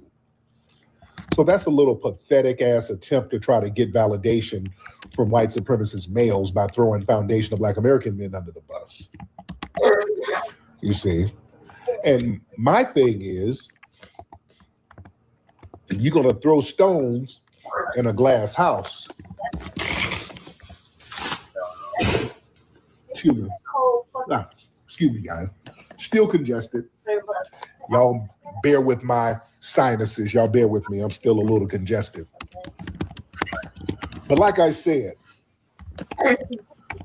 you're going to try to throw stones in a glass house? Really? If we're going to have a real conversation with a Latina about bad reputations, do we need to keep it all the way a bean? Cardi B. I mean, come on, cartel violence, drug trafficking, systemic corruption. Yeah, you're not in your homeland, by the way. Your ass is up here, up under us. Right. You understand? Mm-hmm. You can't try to high road yourself over us when your own backyard and your reputation requires damn international travel advisories. People got to be warned to go to your damn homeland to not go out at night. Yeah, y'all not going to do that. Y'all do all types of weird stuff in your homeland. And we don't even have to go there. Hell, look at your civil rights leaders. If we want to talk about bad reputation, have y'all seen what's been happening with the late Cesar Chavez? Have y'all seen that? Yeah. Oh, that's their biggest civil rights hero. Oh, let's go. I'm about to go there. Go there, Sheree. Oh, let's go there for a minute. Come on. That's their guy. Cesar Chavez is their, like, he's Mexican Luther King. That's their guy. Oh, it's going down with his legacy. His legacy is going in the tank. They said, for those who don't know, Cesar Chavez, he was a Latino activist. He basically had a farmers union and an agriculture union, and he was doing some real quick, following Dr. just 1 King's second. work by trying to do nonviolent protest against 1 second. discrimination. I gotta ask Shabaka something. Okay. Yes, hey, sir. Remember when I was thinking that dude was a boxer, and you said that there's a boxer named what now? Julio Chavez. Cesar. Oh, yeah, Julio Cesar Chavez. Might he have been named after this dude? Maybe. Yeah. Yeah. He was. No, Julio Cesar Chavez was from Mexico, not California. I know, but he wasn't named after this dude, or no? Yeah. I don't think so. But I'm not saying the possibility does not exist. Okay. Yeah, so I'm saying, like, how old is this Julio dude? I'm just wondering because it'd be interesting if he got his namesake from this guy. Bet you did. Right. I'm thinking he probably did. I'm thinking his parents probably was like, yo, he was a fighter for. Anyway, go ahead with the video. I was just wondering. Yeah. I'm thinking Julio Cesar Chavez right now is about 50 years old. So yeah. Hold on, let me see Nation something for farm here. workers and agriculture workers and trying to get fair wages, stuff like that. So he was basically, taking a page out of our playbook. The Black Panthers would help him out. So, they were hanging around us, getting the game and mimicking us and doing things for their community. Yeah, he was against immigration too. Yeah, he was against immigration. Very interesting. But now, I mean, they got so many things named after him. See the Chavez Boulevard. They got like stuff named after him all over the place. So now he passed years ago. He's passed away. But now there was some I'm trying to word this correctly. Some SA allegations. And y'all know what SA means. Some SA allegations, some abuse allegations of a flexual nature. I'll say it like that. They said that allegedly he's been accused of flexually abusing multiple women and girls, including minors. This is what they're saying. His fellow labor leader, Dolores Huerta, she was the one who was like the right-hand person. She said, allegedly, there was a lot of coercive sexual encounters. She had multiple pregnancies by him. And oh my goodness, they said he was grooming chicks and abusing people within the movement. And a lot of allegations are coming out against him. They said that this stuff was allegedly hidden for decades. Oh man. Oh, they said he was cutting up. These are his right-hand people who are right there in his organization with him. So yeah, that's why there's some credence. A lot of people are taking it seriously. So what's happening is that they're taking monuments down of him, public spaces. They're about to start renaming them. Some cities have already renamed Cesar Chavez Day to Farm Workers Day. They're taking his name off shit. So they're replacing his name with broader collective recognition within his movement. So there's schools named after him. They're about to start retracting that, taking down the monuments. So there's like 130 sites across 19 states that carry his name. Fresno, LA, No, we got Cesar Chavez Boulevard out here in LA and San Diego. Bakersfield. So it's going down. It is going down. All up and down Highway 99. And because of those sick revelations, institutions, man, they're scrubbing his name off of parks, everything. So yeah, before people get out of here and talking about our reputation, no, you might want to clean up your own damn backyard. In contrast to our civil rights leadership, talk about it. Foundation of Black Americans, we produced the greatest moral leaders in the 20th century. Icon stood on pure liberation and justice. You see? Put some spec on it. Meanwhile, their primary icon has just been stripped of all of his honors because they're saying he was a damn predator. So that moral high ground, you can't roll with that. See, you got to check people with their history. Don't let folks come around us trying to wag their finger. Nobody's at liberty to say nothing to us about anything. See, these people like to project their own pathologies onto us, talking about bad reputation and all that. That's projection. You're projecting pathologies of your own community onto us. They always do it. Yeah, we don't have a reputation problem. We have an anti-Black media matrix problem that constantly amplifies negative stereotypes. But the reality of their reputation plays right out here for the whole world to see. You get it? And, basically, her premise is that white men are universally running from women who date Black men. That's a projection. Foundational Black American culture, we're the most imitated, the most desired. They know that. See, the thing is, to be cool is to be us. And within their community, to be cool is to act like us. If you look at any white female, all the ones who are looked upon as being cool all hang around us or get their swag around us. Justin Bieber, Justin Timberlake, Elvis, Fred Astaire, Marky Mark, name them. Fuck Elvis Presley. Name somebody, a white female, who's considered cool. Eminem, Robin Thicke. I mean, the list goes on. Y'all throw some Jack Harlow. Jack Harlow out here talking about he getting blacker. Yeah, Frank Sinatra. Yep, Frank Sinatra was with Quincy Jones, right? I mean, it goes all the way back. Yeah, Vanilla Ice, John B. Throw some names: Rick Rubin, Mac Miller, rest in peace. You dig? Justin Timberlake. Somebody said Vlad. That's funny. Kid Rock. Oh yeah. The list goes on and on. Yeah, Jim Carrey. Hell, Jim Carrey gives it up. He said, yeah, the Black men put him on, the Wayans brothers. Yeah. He proudly said those brothers put him on. Yeah. See, that's the thing. See, the thing is, in order for them to be cool, they have to be an imitation of our aesthetic. Yep. They have to do a bootleg version of our swag in order to impress women. They have to act like us. So when the women get the real damn deal, that messes it up. They know they can't compete with the real damn deal. You understand? That's what it is.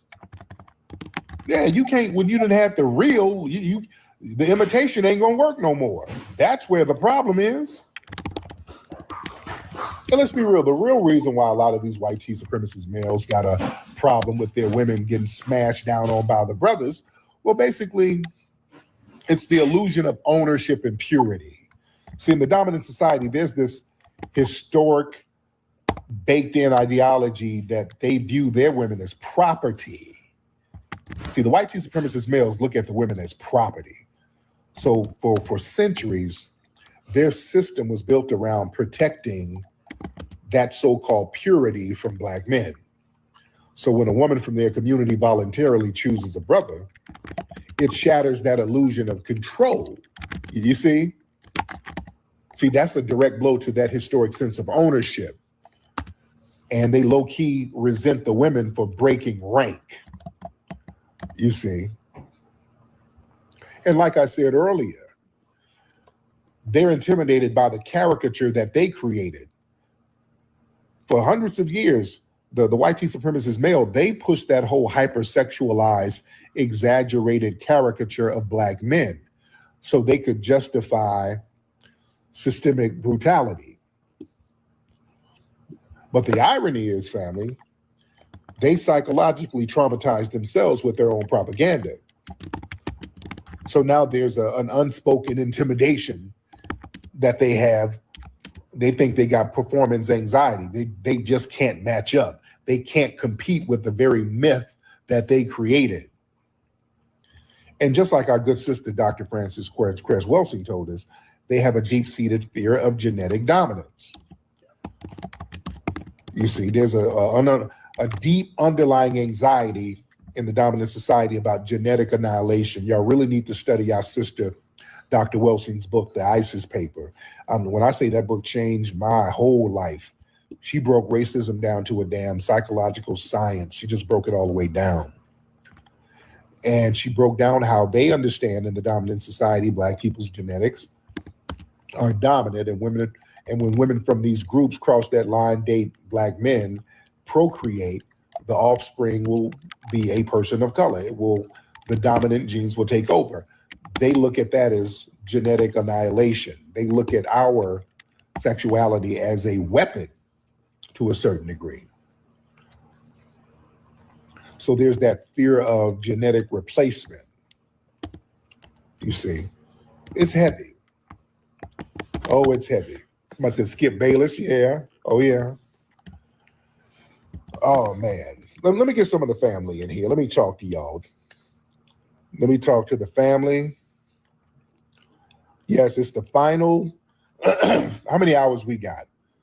It is the final, not even 24 hours. We got less than 24 hours, family.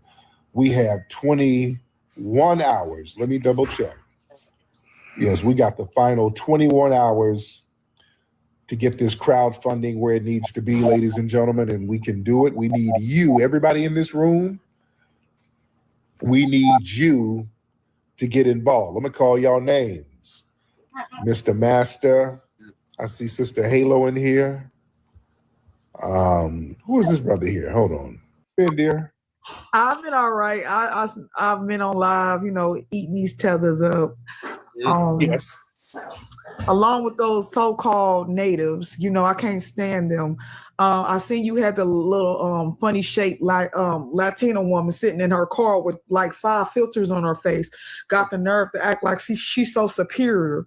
Right. Up there looking like a caterpillar in the face. But that's how they feel. That's how they feel. They feel like they're superior and they're more close to white tea people, and they use these stereotypical white tea talking points.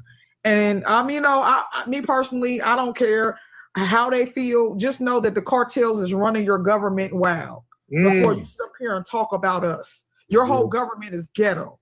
Yeah. All day. Yeah. You know what I'm saying? Like, got the nerve to think we don't know what's going on in their homelands. Right. Baby, we did our research. We know exactly what's going on over there.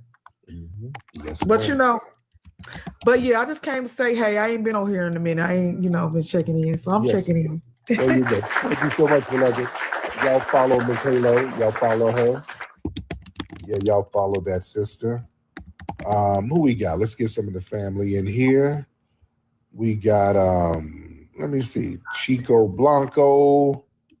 I'm gonna get some random folks in here. Yo, what's up, man? What's up, Chico? What's up, man? How you doing, Chico? Good, man. I'm in Latin America, man. I gotta make me some more white Hispanics like myself. How's it going? How's the birth rates going? Did the cartel get you? What happened, Chico? I'm a good part, bro. Okay, you good? Everything good? Yeah, man. Great, bro. The brother, did you drop, bro? You sound like you dropped a burrito on your phone. Is it? Wipe that sauce. Nah, up. burritos are good, man. I don't They know are why good. They are good. So, what part of Latin America are you in, or from? 'Cause I know you're here. You're here in the United States. But where you from? Nah. I'm in the Dominican Republic right now. Oh, okay. Now, where's your family from? My family? Yeah. Well, my mom's from Europe. My dad's from Mexico. Oh, okay. What part of Europe is your mom from? From Norway. So your dad, your Mexican dad, got him a Norwegian white woman?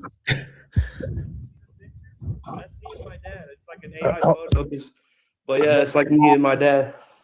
How did your Mexican dad get a Norwegian white woman? How'd that work? They met in California. It happens, man. It happens. What? Yeah, you know Norwegian. Yeah. Well, you're going in and out, man. What's going on with your phone? You know Norwegians live in California, right? Okay. Yeah. All right. That's what's happening. So, what you doing out there in the Dominican Republic? You tricking off your little money?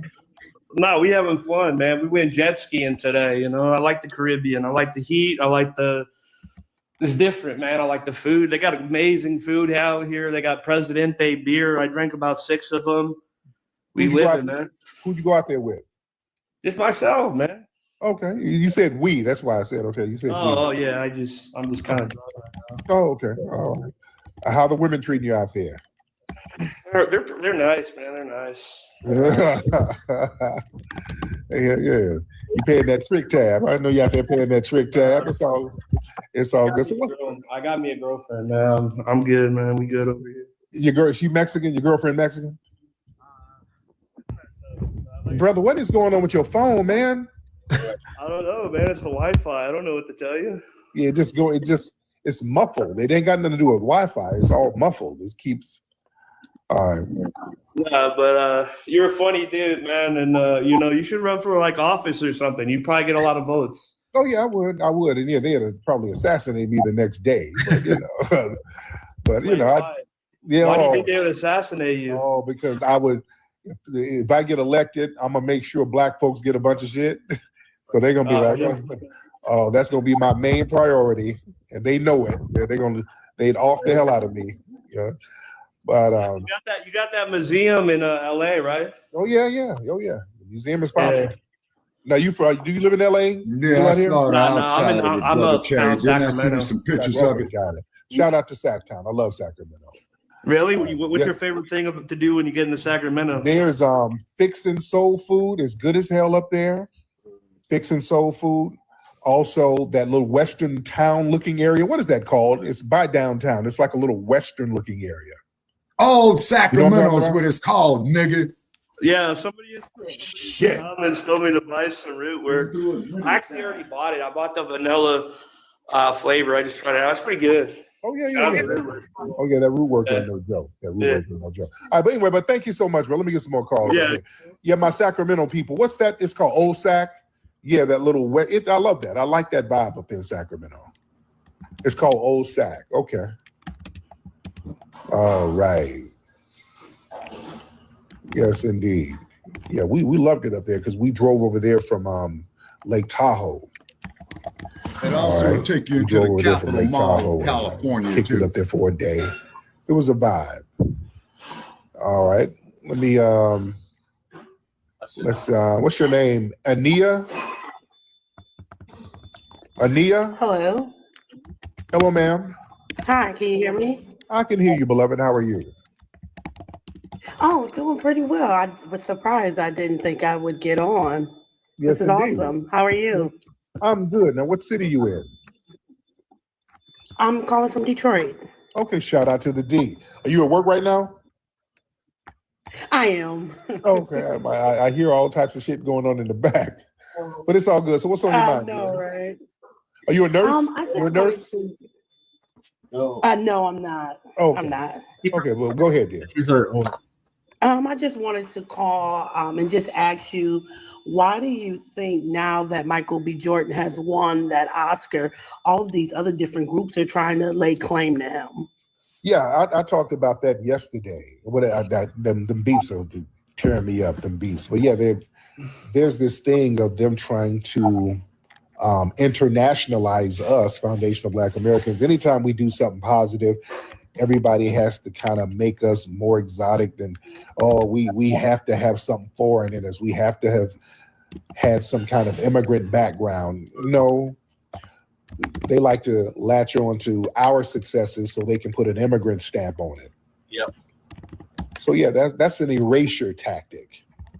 That's to erase our ethnic group. Yeah, we We're just not discussed letting that it the happen. other night, Brother Che. All right. Yeah, I should have asked her where she worked. Where all that beeping coming from? I should ask her where she worked. Who is this woman here? We got this woman named Susan. Oh, hello, ma'am. Hello, ma'am. Hi, hello. I go, what country are you in? I'm in Afghanistan. Okay, shout out to Afghanistan. Is everything safe over there right now? You guys good? No, I'm from Afghanistan, but I'm living in Pakistan. Oh, okay. But shit, is it good over there? How's everything over there? Okay, okay. Not bad. Okay, all right. Well, we'll chop it up later. I don't want to do no battles. Don't want to do no battles. Man. Somebody said that ain't no better. Y'all cold with it, man. Y'all are cold with it. All right. All right. Y'all raise them hands. Let me get y'all in here. Y'all raise them hands. What's up, Nikki the God? Respect to you, Nikki. Shout out to Nikki. Let me see. Stop with the Ashe. Let me get a whole bunch of folks in here. Miss Stop with the Ashe. Or Shop with the Ashe. What is that? I can't see worth a damn. I got old Negro eyes. Ma'am, you in here? Shop with Ashe. I'm trying to get on. Okay, there you go. Can you hear me? Yeah, I can hear you. Okay, all right. I just sent you a video request. Hey, Jay, you still with us? Right now. Oh, okay. I thought that's. Are you looking a little raggedy? Oh no, I'm not raggedy. Jay, I'm you never still with that. us? Okay. Well, what's going on with it? Is the wig on the dresser? What's happening? No, I got some braids in my hair. I ain't got no wigs on. I don't do that. Hop on camera then. Okay, what Jay, you trying to hide? Jay leave the chat I'm room. doing some activity I don't want to share. Okay, you can put the weed in the drawer. How you doing, dear? I'm fine. Yes, indeed. What city you in? Chicago? Okay, Jay. I I wonder if that's Ashe, man, up out of Portland, Oregon. Shout out if you to know Georgia. what I mean. Yeah. Yes, indeed. So what's on your mind, beloved? Not too much. I was just listening to the conversation. That's all. Yes, indeed. Well, No, your I don't dude think that's her. look like a nigga up He in there. upstairs snoring and farting and carrying on. Yeah, I can upstairs, tell. knocked out. Yeah, that house got a dude energy. I can tell there's a dude up in there. Okay, Jay. Yeah. Yes, indeed. So how's what's the weather like in Atlanta right now? It's windy. Okay, she's an It's ATL. cool. Yeah, that's not her. Lately, it's been warm, but we had a cold front not too long ago. Oh, okay. Yeah, so it's supposed to be warming back up tomorrow. Oh, cool. Okay.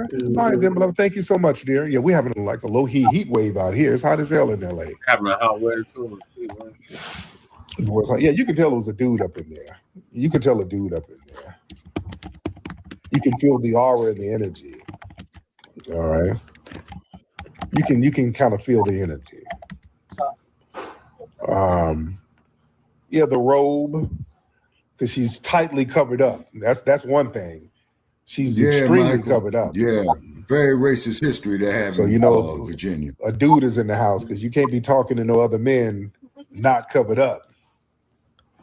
You know, because a lot of times the women get on and, you know, they might show some shoulder, they might show a little neck, they might even show some cleavage. She ain't showing shit. She's covered up damn there to her neck. That means there's a nigga up in there who don't play like that. Yeah, that's what I knew. There's a nigga in the house that don't play. Who that you talking to with your breast out like that? You was talking to men's? You think this a game in here? Oh yeah. Oh yeah. She got Charlie Earl up in there. She got one of them OGs that don't play like that. That's why that robe is real tight. Nigga, I know when the girl have a robe on like that, subconsciously they're trying not to get in trouble. When them robes are real tight, they ain't showing nothing. Oh, she don't want Mr. Willie Simon to raise up on her ass. Don't let Willie Simon find out you talking to dudes. When Willie Simon find out you talking to niggas, oh, he gonna show out.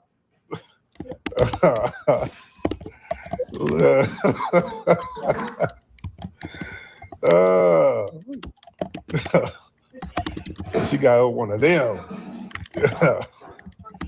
Oh, don't let Willie Simon find out, nigga. Oh God. Oh my goodness. Let me get some more people in here. But shout out to her. She's a sweetheart though. Shout out to her. Oh. You know, erasing history is something that you have to do when it comes to conquest, domination, and destroying a people. If people knew who they were, and what they were capable of in the past, they will understand what they have a possibility or a likelihood of doing in the future. Foundation of Black Americans, we've always had a culture of resistance. We cultivated a culture of resistance on this land, and we've been resisting ever since we've encountered European domination. But nothing was really popping in Europe until the transatlantic slave trade, and that's where they amassed a lot of wealth. One thing that I think is unique about our culture as far as how we resist, how we fight back is just the environment we were put in from day one. Being only 13% of the population, the white supremacists were very meticulous about keeping that population at a certain amount. There was never a period when we did not resist the encroachment of the white man. They have a natural behavior of authority no matter where they go. That's why they'll step up in front of us in the line at the store. We're not important. They don't even see us. We've never been able to excel. We've never been able to relax. We've never been able to just be, which means that existence is resistance. It must be something in our DNA, our historical background, to when something doesn't sit right with us, especially spiritually, in our souls and in our spirit, we just say no. We live resistance. You know, from the moment we're born, we're in resistance. And it's handed down generation to generation. And so I think that cultural resistance is actually in our DNA, in our epigenetics, and then it blossoms out into the culture. So there's almost nothing in America that we do, from song to dance to politics to the way we talk, the way we dress, having coded languages considered to be slang today. Everything about Black American culture is a form of resistance. Of course, they want to always downplay our contributions to the global tapestry because they continue to act like our number one export in this country is not Black innovation. Everyone understands that our resistance has been the cornerstone of what foundational Black Americans have always done. We are the life that breathes everything into this nation. The further back you go, the further Black you go. It's just simple like that, brother.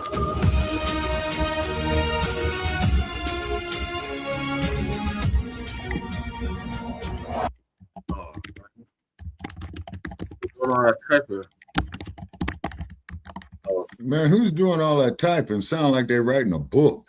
Oh, that's Michael. Oh, sorry. I apologize. I put it to put on silent. I apologize, Sabaka. No, you don't owe me no apology, man. Do your thing, man. Okay, is Jay still with us? You still in with us, Jay Dizzle? Yeah, Jay Dizzle still here. All right, so All right, okay. We are going to the registration. Oh, Jesse. Yeah. I just wanted to make a quick comment. Yeah, so I have a theory why most Asian and Hispanic women marry to Brad. And I found out that, through evidence and economic studies, they marry to Brad because they know Brad is very authoritative, given his white male privilege, and that they're willing to submit to him and not question authority. And they actually remind me of the Dixiecrats of the late 1960s, or the silent voters. Yes. Meaning, okay, look at Strom Thurmond. Right. And that Asian and Hispanic women are willing to, pretty much, pretty much to submit what Brad tells them, and not really fight against the status quo. Oh no. Yes, now or never. I told you now or never. All right. If anybody don't have nothing else, I'm gonna move on to the next topic. All right. He's over there falling asleep. Mystikal pleads guilty to rape charge and faces 20 years in prison. Mexico. Mystikal. Oh, Mystikal. Yeah. Okay. Yeah, Mystikal. Okay. Yeah. Damn. Oh, but before that, we need to get to the U.S. draft registration update. Yeah. Now, what I know on that there, the dumpster, he can implement that, man, but I believe it'll have to be some type of imminent threat. What's up, world? Let me tell you about this beard growth oil I got from 12 tribes on Earth.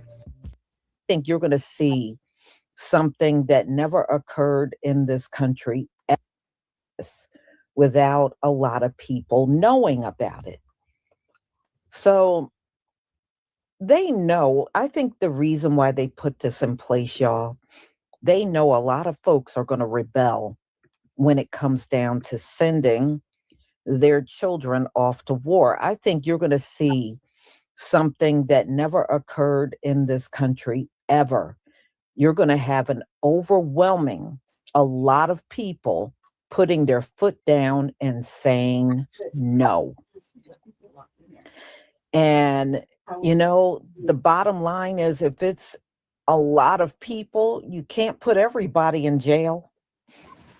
So, yes. So we're going to talk about this in more detail. I heard Barron Trump found out about all the memes of draft Barron, and they said he got angry over it. Well, a lot of people, they are dead serious. Why should they send their child off to war and Donald Trump get to keep his kids all safe and sound? See, that thing with rich people don't have to send their kids, but everybody else do, that ain't gonna cut it this time around, y'all. I think you're gonna see rebelling on a level never seen before in this country. Before, people got their draft notice and they just head on off to war, and there were some they had to put in jail because they refused to go. But this time around, I think it's going to be the majority if there's a draft.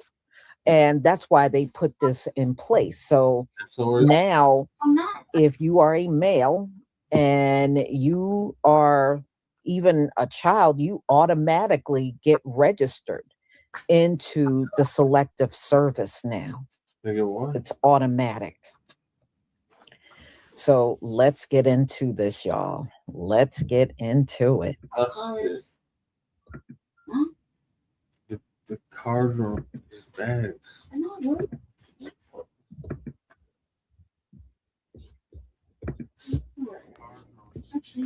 Please give me a 1 if you can Hey, see put the link in the chat so I screen. can come up on the phone.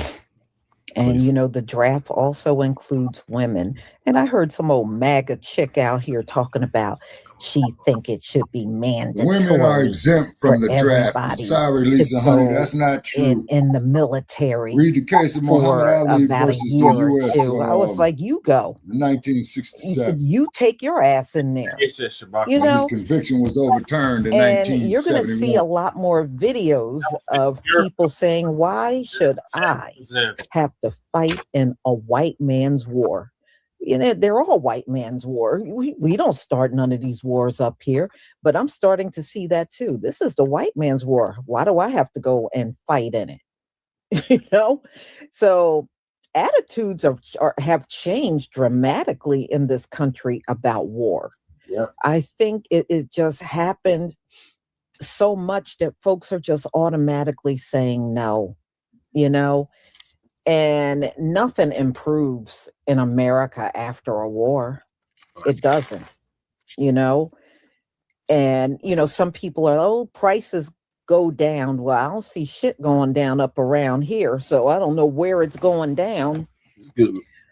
But yeah, people have dramatically changed towards these wars.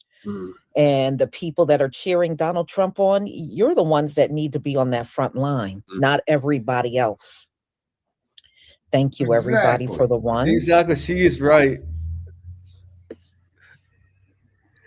all of Trump's kids and grandkids of military age should have been the first ones to bum rush down there. U.S. military You draft see? bill that passed in the House of Representatives also includes women. So if you are a man or woman, 18 to 26, or know someone who is, you're going to want to see this video. Take a look. The women have never been required to register for the draft, but that could soon change thanks to lawmakers on Capitol Hill. A Senate version of the National Defense Authorization Act would require women to register for selective service. Let me know your thoughts. Should there be an automatic registration for the U.S. military draft for our sons and our daughters?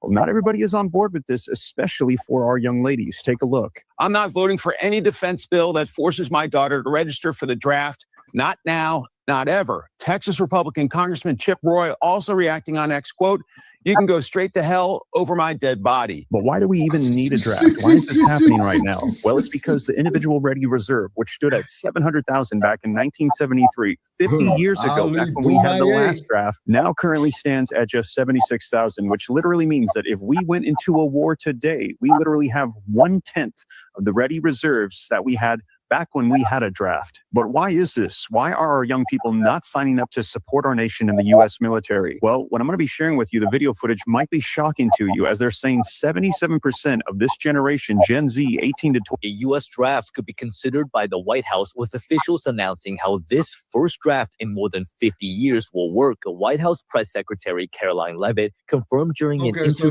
with Fox News that the president is keeping all of his options open, including the possibility of a future military draft, as official reports from the Selective Service on how the modern-day draft process works detail that first, only men aged 18 to 25 are eligible for the draft, the order being 20-year-olds first, followed by 21 through 25, after that 19, and last is 18. But the actual selection process of who in each age group goes first is a random birthday lottery where 366 numbered ping pong balls are placed in one bowl and 366 birthday combinations are placed in another. A ball is drawn from each and matched up, thereby giving every birthday in the year a randomly assigned number. And finally, when the military needs men, these numbers will be called up sequentially in batches from the current age group.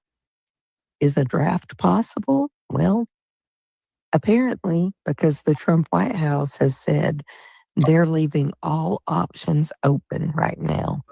What do you think? House Republicans passed a bill this afternoon to automatically register all men from 18 to 26 for the draft. Yes, right now, today, all men 18 to 26 are automatically registered for the draft, including, I'm assuming, Barron Trump, who's 18. Hey, Kahari. Hey, Kahari's in the building. He's in this age range. A 5-time draft dodger. They gonna try that called the 80s his personal to be a Vietnam. conscious objector. Say that out loud. That guy. For the war in Iran, what exactly has happened? Here's the story from Fox 5 in Washington, D.C. The U.S. House of Representatives passed a measure to automatically register men for the Selective Service, updating requirements for the first time in decades. We won't go. Wow. Taxi code. Hell Just as we're in war now, we to be won't fair. go. We won't Jesse. taxi code. Yes, Michael. I forgot to tell you, Kim Iverson, that lady, her face, I gotta tell you, she was the one who interviewed Greg Muscle Dixon back in 2022. And she's really against reparations. Just wanted to let you know. Okay, thanks for the update, Michael. Tell her to come up on the platform, man, and I'll wring her fucking neck verbally. Right. Yeah. Yeah, tell her to come up on this platform right now, Michael, if you can. Sure. And if she does not come up, tell her that Shabaka Corey said that you are a female dog, and you're talking about the crack of your ass. Right. Yeah, I'll definitely tell her that. No problem. Yeah, I know she has a YouTube channel. I'm sure she has an email contact information. And by the way, in 2024, if I'm correct, she was leaning towards voting for Trump, and then she changed her mind at the last minute. Right. Meaning that, I mean, she's independent, but she felt like Kamala Harris was too weak, was not strong on, foreign policy, and of course the economy. Yeah. All right, Well, Michael. Sir. Michael, any woman that fix greens in the bathtub, I wouldn't want her ass up there either. Right, me neither. Yeah, but I'll definitely tell Kim You're gonna Iverson wash for sure. greens in the bathtub? Come on. You wash the greens in the sink. I watched my grandmothers do it for years. They even had me do it a couple of times. Right.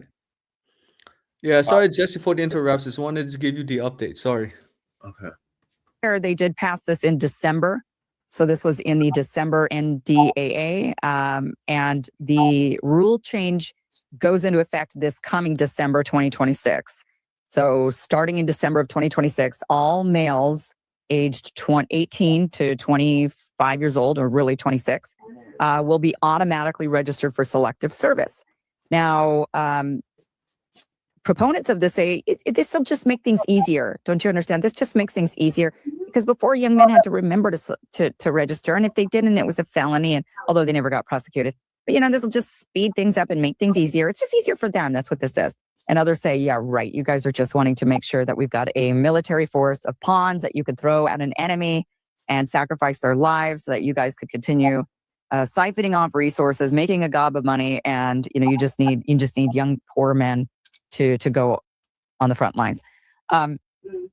Okay, let's talk about how exactly this draft rule, what this has done. So before this coming December, the way it worked was there was no mandatory. It is mandatory to register for the selective service, but you had to go and physically do it. Essentially, you had to either register online or you had to mail it in at the post office. Or there were ways that young men between 18 and 25 years old could register for selective service. Don't know what she's talking about. You're mandated, if you're an American citizen, to register for selective. You mean, Shabaka, when I was in high school, I had to register for that shit. Yeah, but that's just it though, brother Chad, is that I had family members that got drafted. And what happens is after you graduate from high school, all your information goes to the selective service. Now, as Muhammad Ali had stated in his autobiography, which made it so hypocritical, that he went down there to the draft board. Shabaka, before you even graduate, you got to register for selective service. Okay. All righty. Now, when Ali had went down there to the draft board, I believe it was 1961-62, they declared him 4F, meaning that they don't want you at all. You know what I'm saying? But then it's very interesting. As soon as he became the heavyweight champion and announced he was a member of NOI, they drafted him with 1A, if I got it right. Mm-hmm. Then that's why then he refused. You see what I mean? Yeah. All right, let me get back to the clip. And then where's Donald Trump's grandkids? Where's their draft notices at? Where is his sons? Right. And his daughters. Yeah, I mean, they should be the first ones to get the draft notices, and I'm gonna tell you why. Okay, if you the head of state, the president, right, and you up here want to declare fucking war, all right, then your sons, your nephews, should be mandated to go down there. You see what I'm saying? Okay, Kukizi said he got registered and actually was going to the Marine Corps. Okay. That's what's up. I know some Marines. Yeah, and then what happens is you go down there, they call your name, you know what I'm saying? Then they tell you the branch of service when you take the first step forward. Okay, say an example, J. Jones, Army, you step forward, you're going into the Army. Same thing with J. Brown, you're going to the Navy. Same thing with X-25, you're going to the Marine Corps. Marines, yeah. Yeah. Or such and such, you're going to the Air Force. Yeah, let me get back to the clips about that. Service within 30. U.S. House of Representatives passed a measure to automatically register men for the selective service. And I have a question. If they can find them to sign them up for war, why can't they find them to sign them up to vote? I bet I know why. Because these young men wouldn't vote for the people who would send them to war. It's pretty shitty. Breaking news. So the United States Congress are debating a proposal that will require women to register for the military draft, just like men from the age of 18 to 25 has to do. And their argument is they would like the system to be more equal and reflect the modern role of women serving in the military. So ladies, Let me know what you guys think. You guys ready to get drafted? Congress just changed the draft laws. Let me explain. You probably know that the United States already has a system in place to draft people into military service if needed, called selective service. Under the current draft law, most men in the U.S. between ages 18 and 25 have to register. And if you don't, failing to register is technically a federal felony, punishable by fines up to $250,000, possible prison time, and the loss of eligibility for certain federal jobs and benefits. But with the conflict in the Middle East escalating, including Iranian missiles and drone attacks on U.S. and allied targets in the region, people are starting to talk about the draft again. But here's a twist. It froze about her end. Seriously, you won't get federal things and you won't get federal jobs. Who the hell wants a federal job anyway? Donald Trump will probably fire you from it anyway. Right. Okay. A federal job ain't safe. Correct. So, you don't sign up, then, there are many things you can't get. Go to the federal government and you can't get a job. Well, the job ain't worth shit no more anyway. Right. Donald Trump came up in there and did a mass firing. So what good is the job? And somebody gonna come up there and fire you, have a mass firing. Yeah. So what kind of threat is that? And number two, no, we in our community, we've done enough for America. Yep. Okay. Yeah. Donald Trump has weaponized DEI against us and everything, right? And number two, at this point, if y'all don't want to cough up the reparations, do not come for our young. Right. Don't come for our 18 to 25, and you don't want to do the right thing and give us our reparations. Y'all can go kick rocks. Yeah. We shouldn't sacrifice another thing. Our forefathers worked for free. We had to struggle our way. We never got the same opportunities white people got. You won't even give us that. What happened to all of our stolen land? White people still got our stolen land. I got family on both my mother and father's side that had land stolen. So if you ain't coughing up the reparations, giving us our land back and doing the right thing, do not come and request none of our young. We owe you nothing. You owe us everything. And that's where I stand. Yeah, I'm not surprised, right? Congress just passed a change in the draft law that will automatically register eligible men starting December 18th of 2026. Instead of you signing up yourself, the government will collect information from other agencies and register you automatically. Now, this doesn't mean that the government is going to start drafting people. It just means the way they collect the names of those eligible will change. The reality is the U.S. military is the largest volunteer military in the world. And the fact that the people in the military are not forced to join is the reason why our men and women in uniform are the most highly trained and effective fighting force in the world. The reality is conscripts for a draft wouldn't fill combat or mission critical roles, and there's no legitimate discussion of instituting a draft anytime soon. Do you think America will actually need a draft again? Should women be required to register too? If a draft happened today, would you support it? Let me know your thoughts in the comments. If you like quick legal analysis, follow me. If you're hurt and it's someone else's fault, call, text, or message me. I'm Pete Sardis, your personal injury lawyer. Okay, so this is, I don't know if anyone else got this phone call, but literally just seconds ago, I got a phone call from an unknown number. An unknown number, but it was the Navy or? The Marines. Okay, they said they were the Marines. Now, my daughter said she never registered in high school. She is a college student now. She said she never registered. Parents, listen, please start screening your children's phone calls 16 and above. Screen these phone calls. Because my daughter repeats, she never signed up for it. They just contacted her to ask her if she was still interested. And I'm like, oh, well, I don't know if she's interested, but she's in college. He's like, oh, okay, but we still just want to ask her how she's doing with tuition and stuff. We can help pay her tuition, whatever. She's a legal age. I didn't deny the phone call. So of course I'm standing here as they're on speakerphone. Basically, my daughter's like, I never signed up, but okay, fine. I'll listen to your questions or whatever.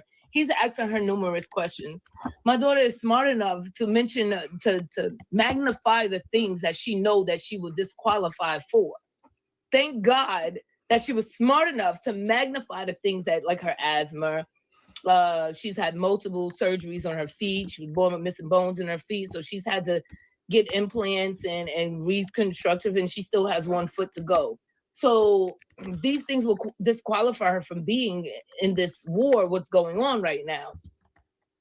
But basically, underline what he said at the end of the conversation is, I know you said, what he said, I know you were just on the list is what my main thing was. He was like, you were on the list.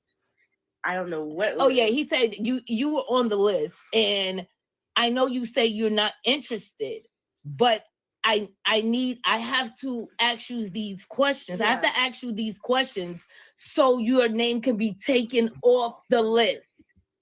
If you listen and pay attention to what this man has just said, basically my kid name is on a list to be drafted if possible. But she just got her name herself off this list. Parents, please listen and prepare your children for these phone calls. God forbid if they have your kid's direct phone call, the phone number, or if they have your phone number. If they have your phone number, you could probably monitor it the way I did, or maybe you could put a stop to it. But all in all, you're gonna have to get your kid name off that list if you don't want your kid there. And thank God my kid has medical reasons to back her up of why she cannot participate in or stay on this list that they have. Whatever list that they made up to tell me she signed up for something that she had never, ever. Oh, did the video get cut off? Okay. First of all, I'm not shocked over that. You know, look at how they passed this automatic registration to be draft. And how many people out here knew about this? None. They made sure they did this quietly and did not tell the public at all. So the fact that they did this whole thing without telling a living soul, you know what their intentions are. Yes, this is coming up, and it's going to come up again, y'all, because remember, the allies are not helping Donald Trump with this war. So yes, you best believe it's going to come up again. All right. So he'll figure, okay, if I can't get the allies to help me, then I need to put as many people out here as possible and start building up with a bunch of people in that region. And no, you know, if you can look me in the face and say no to our reparations, I can look you in the face and say, no, you're not getting our young people. There you go. Back at you, bitch. So all I got to say, y'all, no, we got every right more than anyone else. As far as I'm concerned, we got more right to say no. We've been denied opportunities. We have gone through centuries of racism. We still don't get the same bank loans and businesses that everybody else get. We get screwed over at every turn still. So no, and Donald Trump, you and Pete Hegseth made it very clear you don't believe in DEI, and y'all weaponize DEI to get away with racism. So you keep that same energy when it comes down to the draft. Remember, you want your military to be white. You want everybody to look just like y'all, and that's fine. I'm cool with that.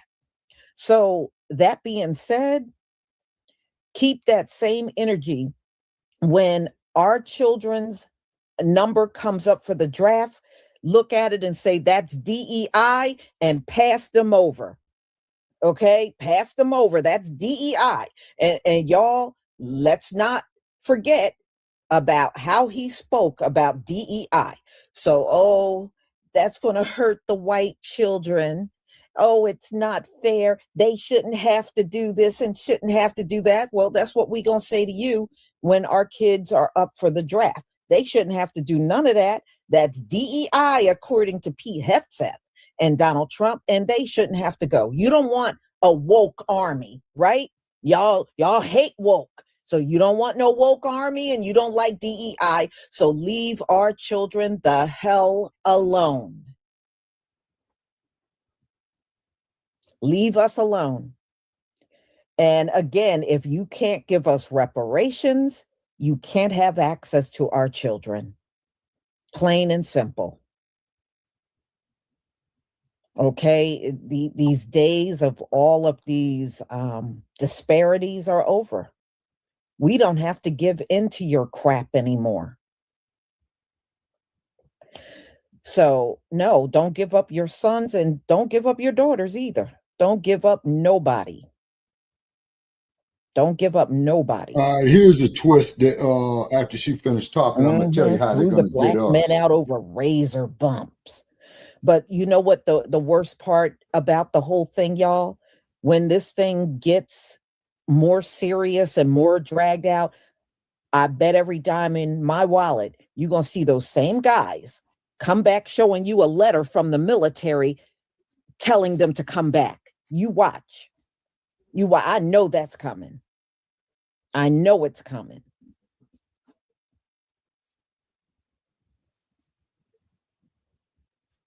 Mm-hmm. Yeah, I mean, you don't have to. We didn't start this war.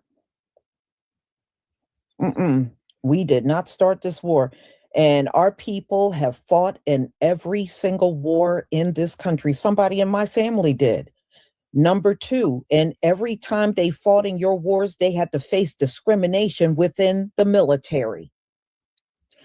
Every time they fought your war, or joined your military, they didn't get promotions at the same rate that white soldiers got promoted. And many times they weren't even as good.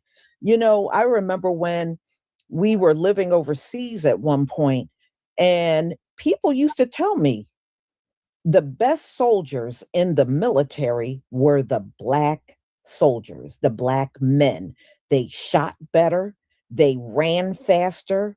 They could just maneuver better than the white guys, but the white guys got all the promotions. And I heard that from multiple people, even people of other races have told me that.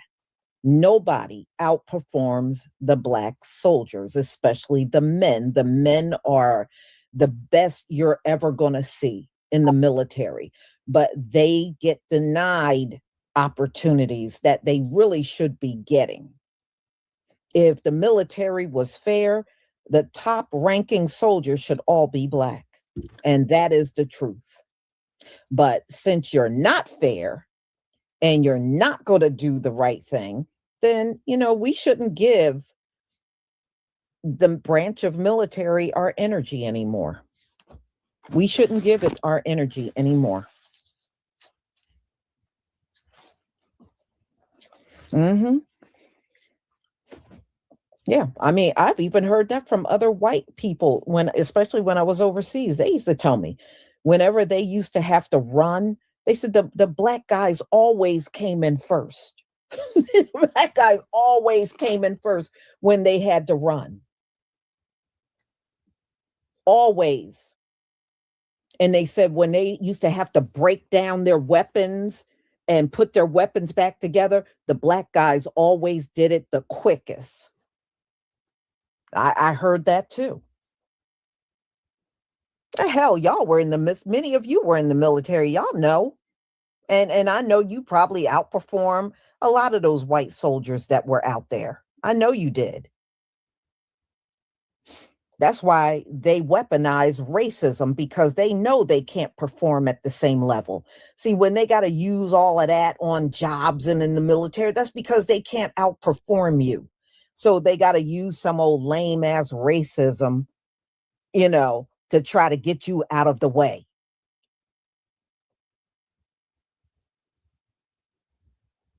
Yeah, well, if you do have to go, look, Iranians, don't shoot at us. We didn't ask for this war. We did not ask for it. Don't aim at us.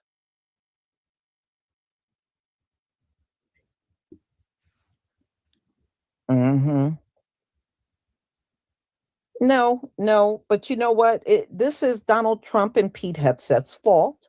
They were the ones that watered down the military, got rid of the generals and the top ranking officials because of DEI and all that stuff. So you depleted and watered down your military. So I really don't feel sorry for you.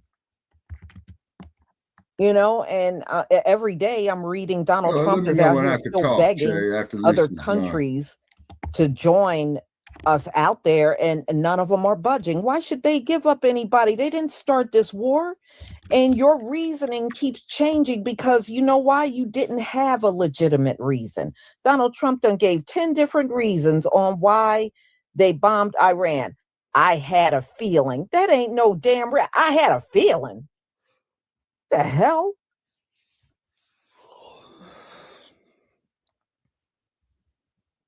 I don't care what his diaper wearing feeling was. That's not a legitimate reason.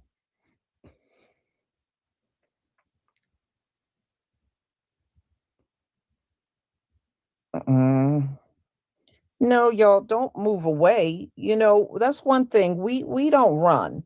We just stand our ground and say what we need to say and put back in their faces what they have done. You took down all of the monuments that honored Black soldiers here and overseas.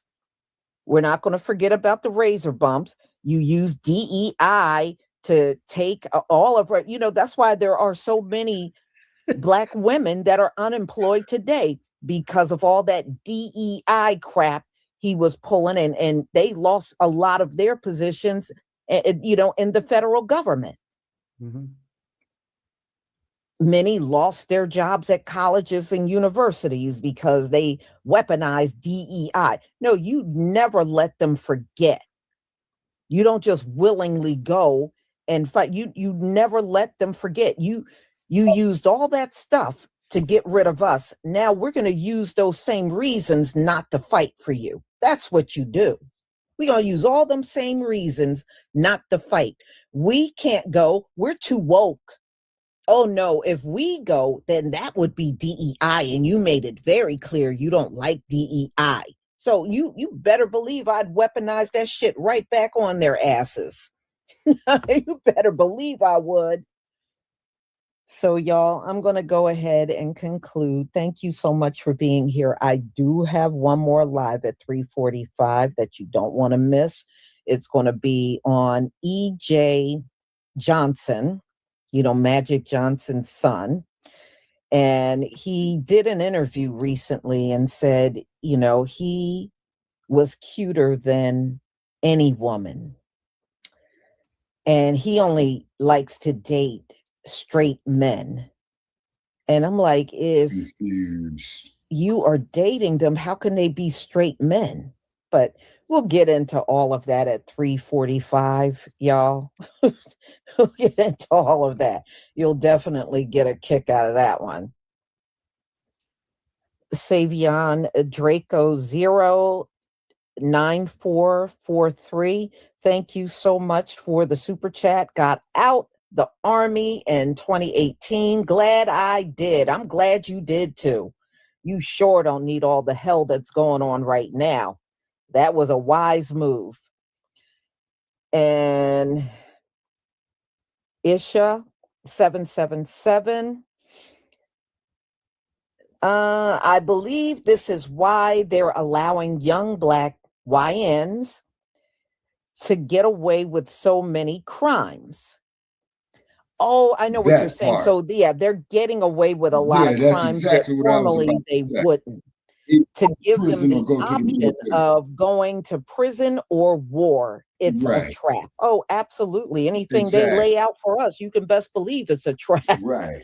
You got that right. Thank you so much for your support for my channel. I deeply appreciate it. Thank you. Yeah, I'll give a lot more of my insight on that whole thing. Y'all, I will see you at 3:45. Have a wonderful, wonderful afternoon. Shalom, family.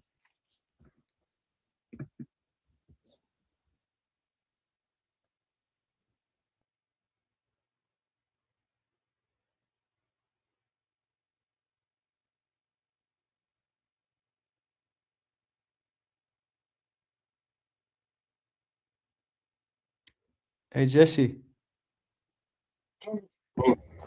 Shalom, family. Good to see you all here. Hope you're doing well. Well, we're going to talk about what happened. No, what it is they're going to hit all these brothers, man, overcharge them with crimes, go through these goddamn kangaroo courts, and then they're going to tell them, well, man, do 25 years or go to the military. What happened? I want to get that on the record.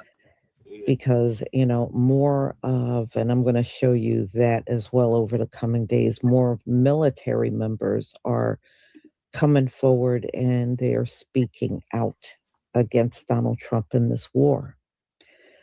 And tomorrow we're going to talk about the draft because Congress not long ago made changes to the draft.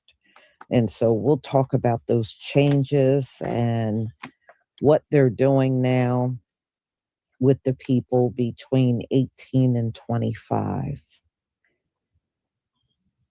So, well, Donald Trump, I think, don't know how to get out of this thing. He knows he needs to get out, but he does not know how to get out. And you can't get out without the cooperation of Iran. So, and right now they're absolutely saying this ain't ending. So Donald Trump is just going to have to deal with it. He's been talking about this attack on the Straits of Hormuz because it's still closed. And he knows how a big portion of the world depends on that oil.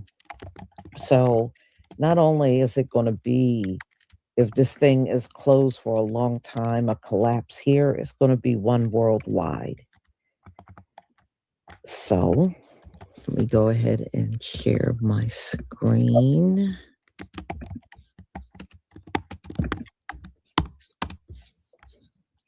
Please give me a 1 if you can see my screen.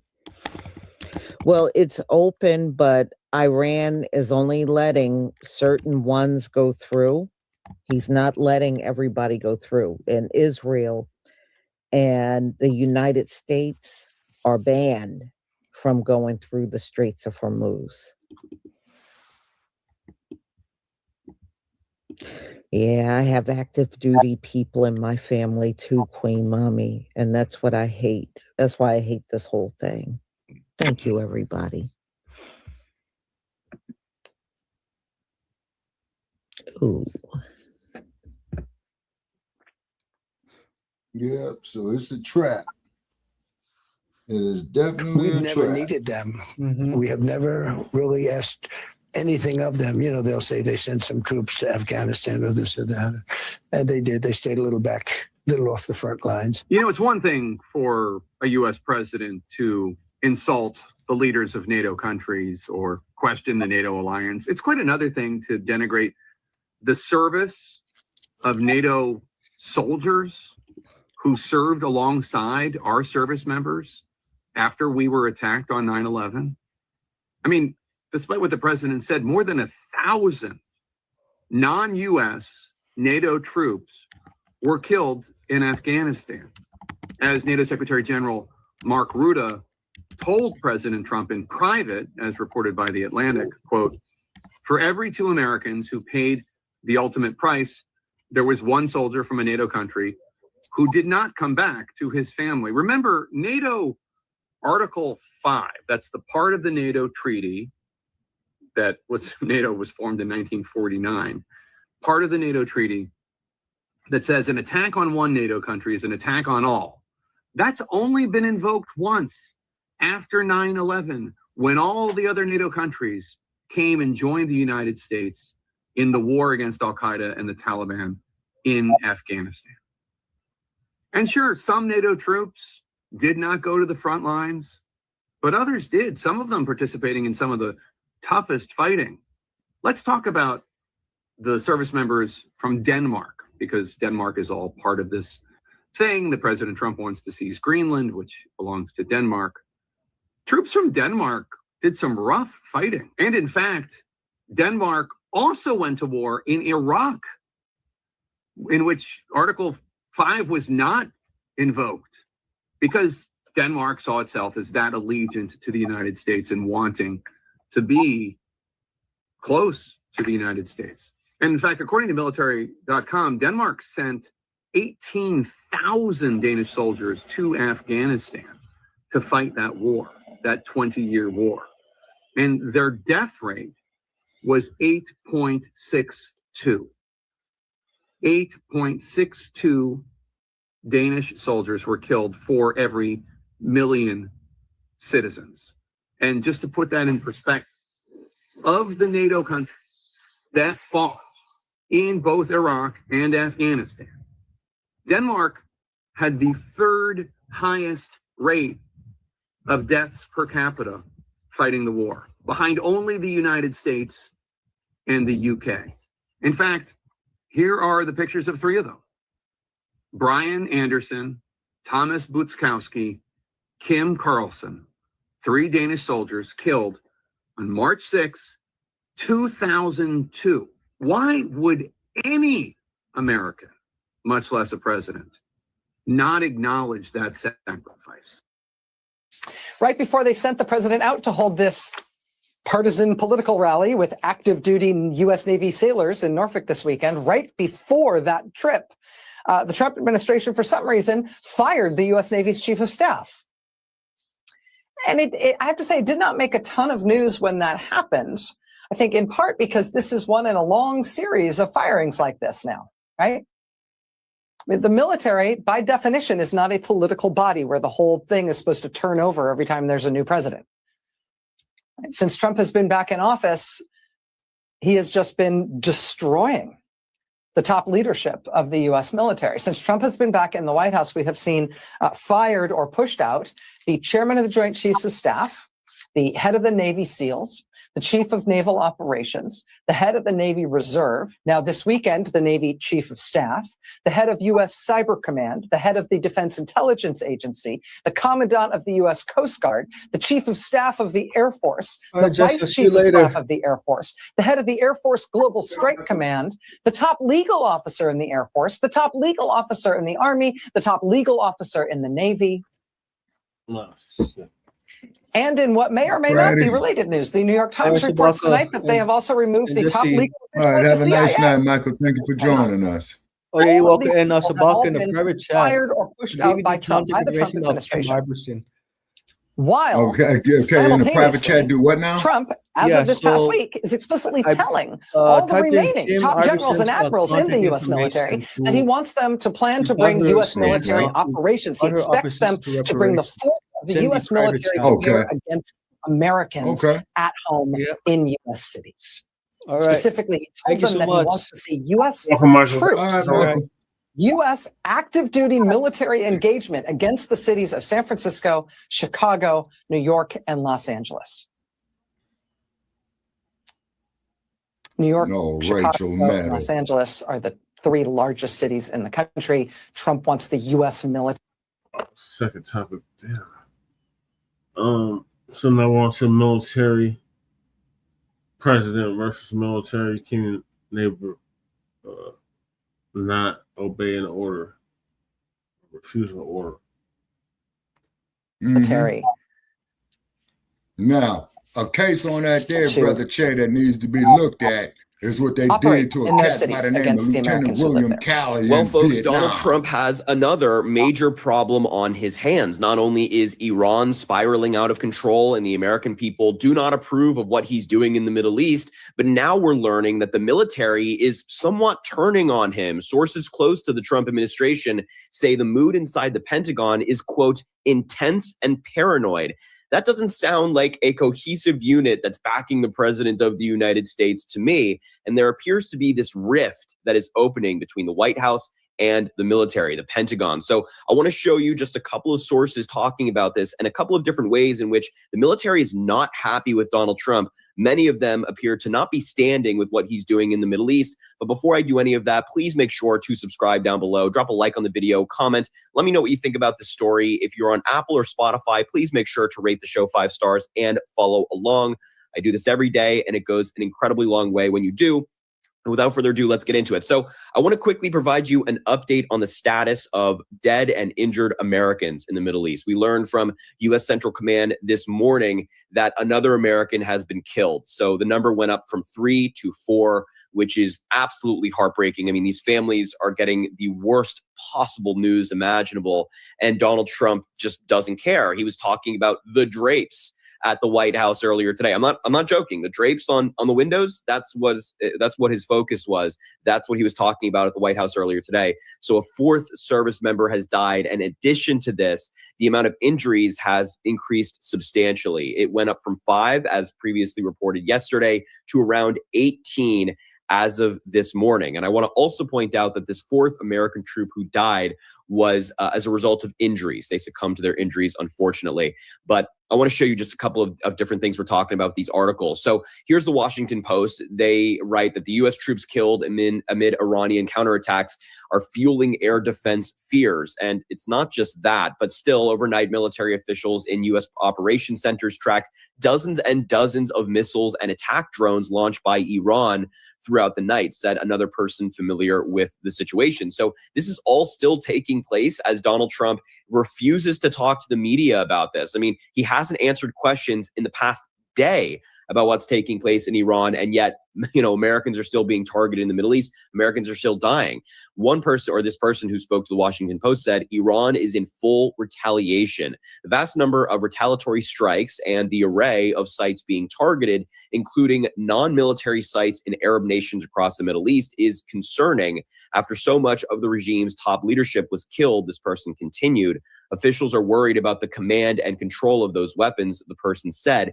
Inside the Pentagon and among some members of the Trump administration, there was deepening concern Sunday that the Iran conflict could spiral out of control, said people familiar with the situation. I don't think it's a matter of if it could spiral out of control. I think it is actively spiraling out of control. It is so obvious that Donald Trump has no plan for what's next. Like, great, we took out the Ayatollah. I don't think anybody is sad about that. Nobody wants the Ayatollah to be in power. The regime in Iran is repressive, authoritarian. They have done awful things to Americans in the Middle East, people in Iran, people in the broader region. But what's next? Great, you took out the Ayatollah. Now you have this power vacuum. What's next? Who's next? Who's going to lead Iran? What kind of government is going to lead Iran?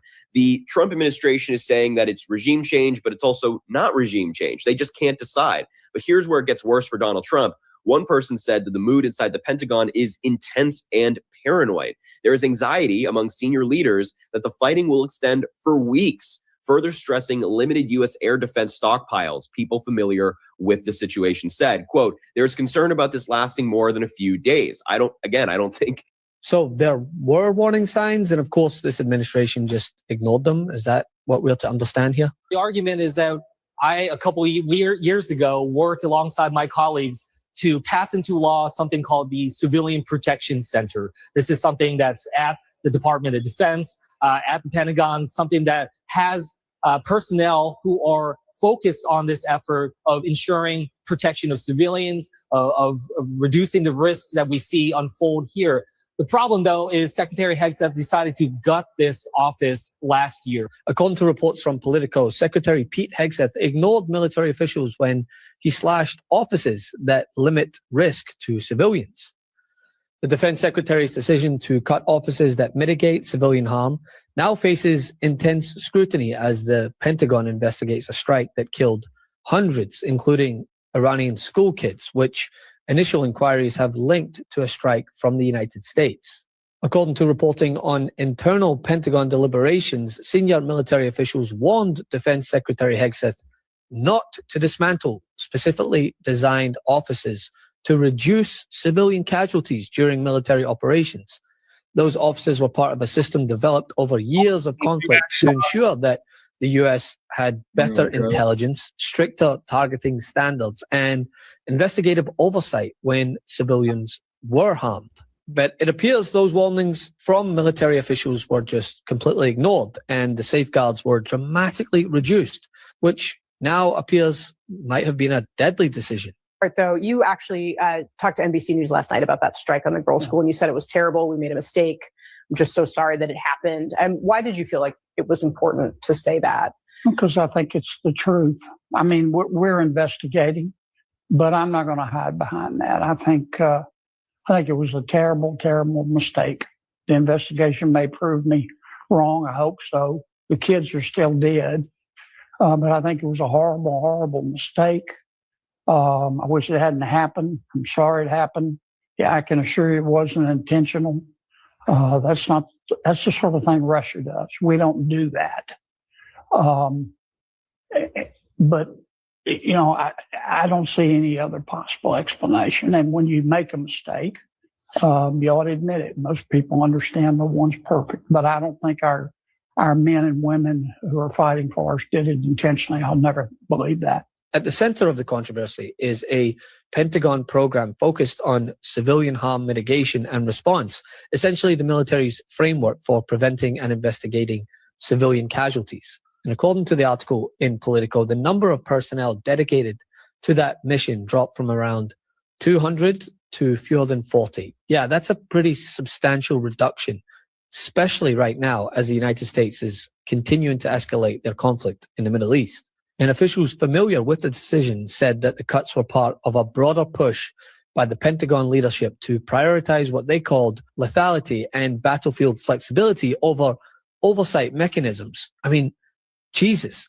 What we're saying here is that the bro Mandarin chief wanted more hoorahs over maybe let's hold up and think about this. Mr. Secretary, have you spoken with the family? How long is this operation, sir? I'm doing something about it. And I had to take an excursion. We had the greatest economy in history. We still do. Oh, this will bounce right back. When it's over, and I don't think it's going to be long, when it's over, this is going to bounce right back so fast. When are you going to know when it's over? When I feel it. Okay. I feel it in my bones. Will you ask anybody in particular? Would that be some of the a joint decision? Well, I deal with people. I have great people. Yeah. Countless military leaders have also warned that removing those safeguards would increase the risk of mistakes. And those warnings were not theoretical either. They were based on 2 decades of experience in Iraq and Afghanistan, where intelligence failures and rushed targeting decisions repeatedly led to civilian casualties. And now the Pentagon is currently investigating a devastating strike in Iran that hit a school and killed hundreds, including school children. According to the preliminary evidence, it suggests that the strike may have been carried out with a Tomahawk cruise missile, and investigators are examining whether outdated intelligence or misidentified targets played a role. I mean, you could not make this up. So, in other words, the exact scenario that military planners had warned about with these cuts may have just came to fruition. Gentleman's recognized. Mr. Speaker, nobody is defending the Ayatollah. There is no love lost for a brutal government that sponsors terror and murders their people. Iran has been doing this for decades. Everybody knows that. And so my question is this: why wasn't Donald Trump in favor of regime change until this weekend? Why did he campaign on swearing he would never send American kids to fight and die in the Middle East? Republicans can't answer because they were against war with Iran until exactly the second Donald Trump decided to go to war. And now they're all running around sounding like neocon lunatics. America can't take this level of gaslighting. I went to the classified briefing. There was no imminent threat. I guess unless Republicans want to redefine the word imminent to mean stretching back 47 years. This whole thing is just so transparently built on lies. Republicans went from imminent threat to regime change to nukes back to imminent threat in the last 24 hours. I'll tell you what this is, Mr. Speaker. This is Iraq 2.0. I still remember the lies about WMDs. I voted against that war too. At least George Bush had the decency to lie to people's face. And by the way, no congressional vote can legitimize this because there was no imminent threat. There was no UN Security Council resolution. So this war is illegal no matter what you want to call it. And it's not Donald Trump's kids that will have to go fight and die for their draft-dodging dad. It's not the children of the billionaire Epstein class. It's working-class kids who are going to put their lives on the line. Shame on Republicans. I'm sick of this BS. We're spending billions of dollars a day on a war, and we can't even get Republicans to join us to expand health care in America. How the hell is this America first?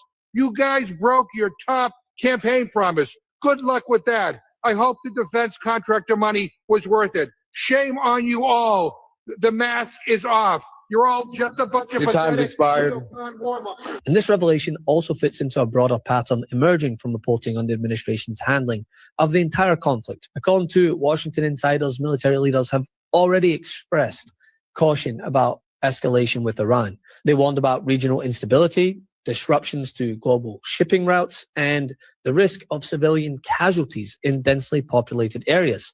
But it appears again and again, those warnings take a back seat to a more aggressive strategy driven by this administration. And when they're pressed for answers, the Trump administration just provide a plethora of reasons contradicting each other, ever evolving to the point that Fox News can't even help them spin it. It's definitely not going to plan if Iran is now exporting more oil than they were before the war, after sending it over to China, which was supposed to be one of our targets here, that we would actually hurt the Chinese. They end up to be doing just fine from this. The way that the war is being discussed, I'm glad that you actually use that term, but listening to Trump say it's a little excursion, actually it's a war, and this turned out to be easier than we thought, feels very akin to that mission accomplished banner, which what you're saying, Jesse, is basically backing it up. There are massive military accomplishments, especially when it comes to downing the big Iranian vessels in particular. Some of those smaller boats are still giving us trouble. Cutting down on the number of missiles that they're firing, also incredibly important. But we haven't been able to stop their production, and we haven't been able to stop the drones. So the Ukrainians are helping us do that, even though they came to us in August of last year. They had a PowerPoint presentation saying, we've got the right tech to sell you that'll actually help you if you get into a conflict like this. And we said, no, moving on. We're not going to do anything with that. And now we need them, especially because the Russians are helping the Iranians, even though Donald Trump and Steve Witkoff, gave Putin a call and said, stop doing that. The goalposts have shifted further than a football field. I mean, take this segment involving Bret Baier and Fox's chief national security correspondent, Jennifer Griffin, where she publicly pushed back against the Trump administration's claims that the missile strike was Iran's fault. Before then, Trump changed his mind and said, well, he doesn't actually know the full details of the strike. But as Griffin pointed out, satellite imagery and investigations suggest that the strike likely involved a Tomahawk cruise missile, a weapon used by the U.S., not Iran. One of the questions, Jen, in that news conference was about the strike on the girls' school that's next to a base in Iran, and it was a Tomahawk missile. The president saying Tomahawks are used by other countries, but an investigation is ongoing. What do we know about where that stands? Well, that was a bit surprising to me because basically the U.S. has Tomahawks. Tomahawks have to be fired from either submarines or from warships. The Brits and the Australians have Tomahawks, but they're not part of this conflict. And then you also have the Japanese who are in a testing phase. So it seems highly unlikely that it would be anyone's Tomahawk other than a U.S. Tomahawk that hit that school. And I think the president knows that. He just knows that this is certainly a mistake, a big mistake, and it's being investigated, but he's trying to sort of muddy the waters by talking about the Tomahawks. Yeah, they were saying that they didn't believe it was theirs, or they believed that Iran misfired something. Are we sure that it was a Tomahawk that hit that school? There's no evidence that the Iranians fired anything at this school. If you look at the satellite imageries, and there have been a lot of investigations from the air, from these satellite photos, showing the impact and showing the likelihood that it was a Tomahawk. I mean, let's round all this out, right? You have military officials warning the U.S. that cutting oversight could increase civilian casualties. And then you have political leadership pushing forward anyway, only for something like this to happen. It's no wonder that the American people feel left in the dark and are furious that the taxpayer dollars are going towards this. Want to stay plugged in? Become a subscriber to our Substack at MidasPlus.com. You'll get daily recaps from Ron Filipkowski, ad-free episodes of our podcast, and more exclusive content only available at MidasPlus.com. The soldiers are being asked, the American soldiers are being asked to fight this war. And again, no one knows why this war is happening. But there's reporting that the generals are telling the soldiers, this is a war for Jesus. This is a war to create the second coming of Jesus, okay? This is General Larson, and he's writing this on Substack, okay? U.S. troops were told Iran war is for Armageddon, the return of Jesus. Some soldiers who are not Christians were told that this is a war for Jesus, and like, wait a minute, we're not Christians, we're Muslims or we're atheists. Why are we fighting this war? And so they filed a complaint about this speech, okay? And we're going to read a part of this email that the soldiers who were dissenting sent to some other people to complain about this, okay? So could you read, please? I am a NCO rank withheld in our unit. This morning, our commander opened up the combat readiness status briefing by urging us to not be afraid as to what is happening with our combat operations in Iran right now. Okay, afraid. That's what tells us they're losing the war, okay? Right? Keep on going. He urged us to tell our troops that this was all part of God's divine plan, and he specifically Wait a minute here. Wait a minute. God's divine plan? God's not the one ordering them to fight this war. It's Trump or the American military, okay? This is kind of weird. Keep on going. And he specifically referenced numerous citations out of the book of Revelation referring to Armageddon and the imminent return of Jesus Christ. He said that President Trump has been anointed by Jesus to light the signal fire in Iran to cause Armageddon and mark his return to earth. Oh my God. President Trump, the fire in Iran. It's all part of a grand plan to destroy the world so that Jesus will return. What is this crap? Okay, keep on going. He had a big grin on his face. Okay, he's happy about this, guys. The world is ending. Yeah! Keep on going. When he said all of this, which made his message seem even more crazy. Our commander would probably be described as a Christian first supporter. He's been this way for a very long time and makes it clear that he desires all of us under him to become just like him as a Christian. But what he did this morning was so toxic and over the line that it shocked many of us in attendance at the Ops Readiness briefing. Besides myself, I am reaching out to MRFF on behalf of 15 fellow troops. I know you asked me about the religious views of our group who has requested help from the MRFF. I can only tell you that I am Christian, and at least 10 of the others are also Christians. One of the others is Jewish and one is Muslim. I don't know the religious or non-religious status for the other 3 at this time. Okay, so what is happening is that there's some crazy Christians in the American military, in the American government, okay, that want to use this war to end the world, to force Jesus to return. That is why this war is happening. Okay, I'm not saying that this is the reason why. I'm saying like this is a possibility. Okay, all right. This is Trump, and these are all religious leaders that support Trump because they see him as the Messiah. They see him as this great hero who will cause the triumph of Christianity and the return of Jesus. And that's a possibility as to why this war is being fought.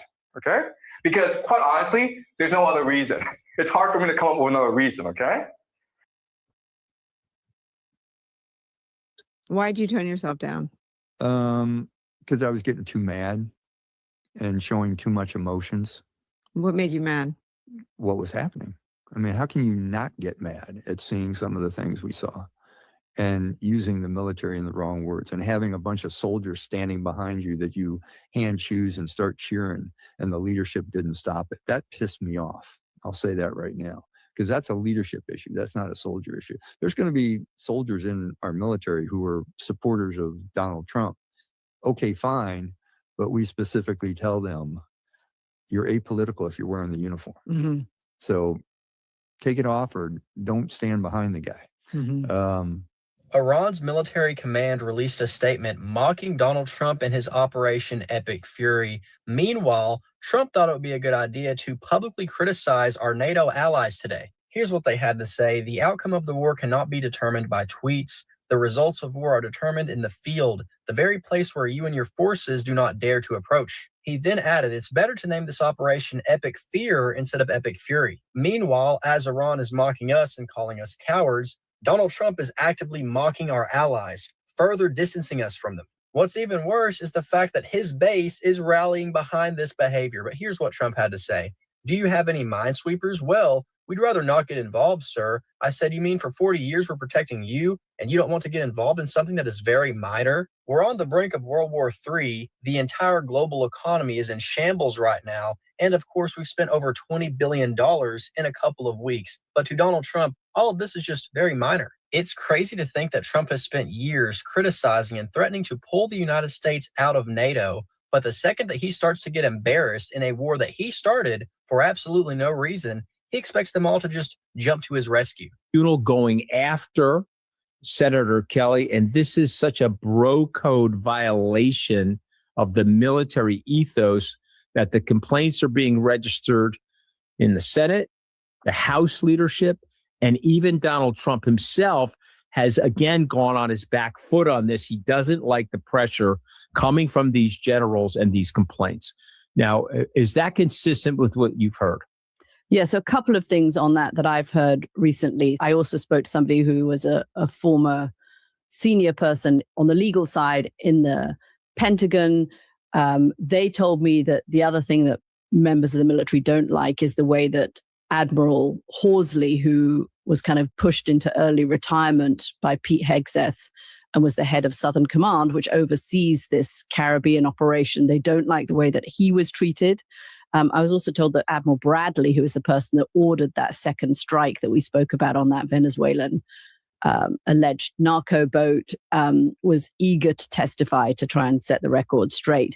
If you want to look at something about what Pete Hegseth himself believes about the need for members of the military to follow the rules of law, there is a video going around from April of 2016. We played it on the show yesterday morning on Morning Joe, which shows Pete Hegseth saying that it is the ethos of the military for the members of the military not to follow illegal commands and illegal orders.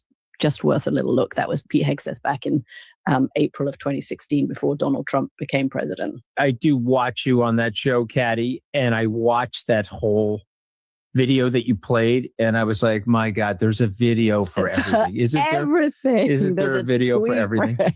So there he is claiming that Barack Obama is giving out these illegal orders and we have to disavow them, but not Donald Trump. Donald Trump can like blow people up that are floating around in the Caribbean Sea, not a problem. All right, so but before you go to Tennessee, Caddy, just answer this question, Caddy, if you don't mind. How did they successfully bait Donald Trump like that? I'm, again, surprised. He's off his game. I'm just going to submit that to everybody. Trump would have saw 8 years ago, that would have come across Trump's field of vision. He said, oh, these sons of bitches are baiting me. He probably would have put out a Truth Social or Twitter at that time and said, they're trying to bait me. Let me flip it back on them. But he didn't. He fell right into the trap. Why is that, Caddy? This is a story that's actually been unfolding in front of us that perhaps we haven't paid enough attention to over the last couple of months, because you've got the incident itself in September, you've got Admiral Horsley stepping down mid-October, you've got then this video that comes out a couple of weeks ago, and I think you and I were thinking, why have they suddenly put this video out now? They don't say what the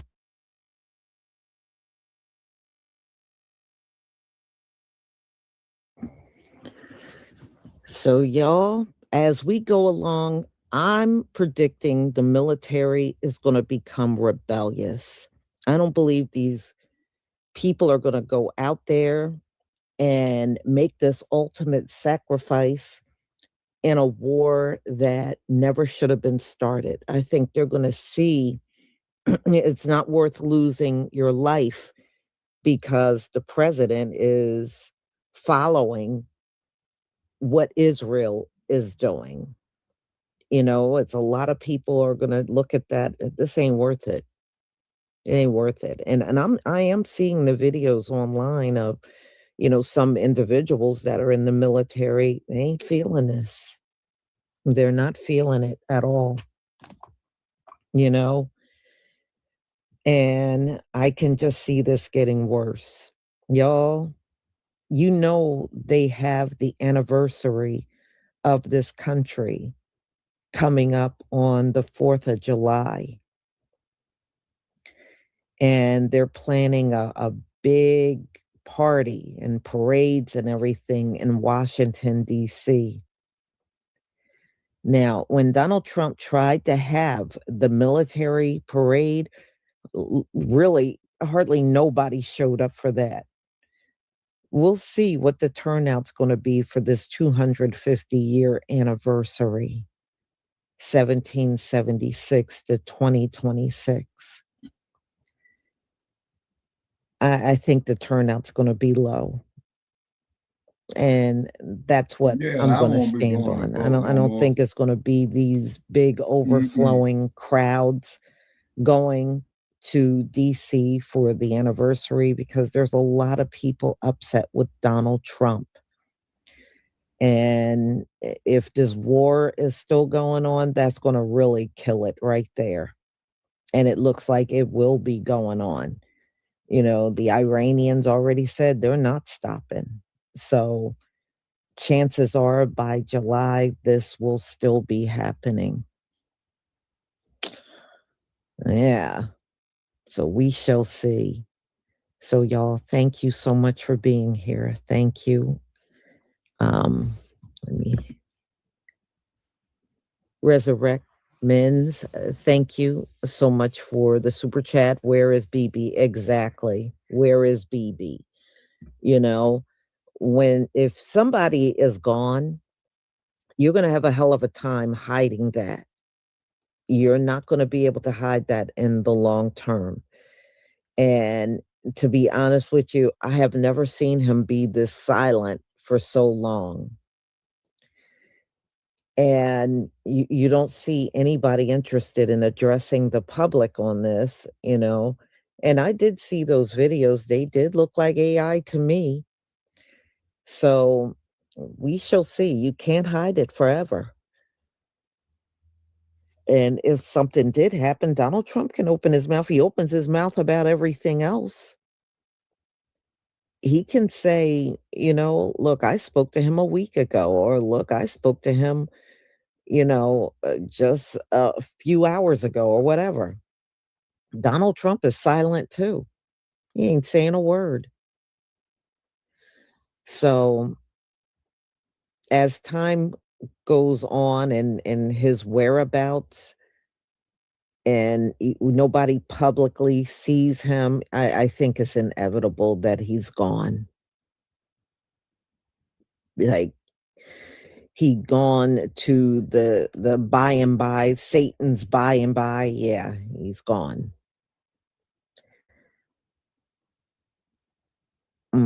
I heard about someone said he's in Germany, but that's not, that has not really been confirmed. I heard about that. But me, I'm like this, why start a war and then run?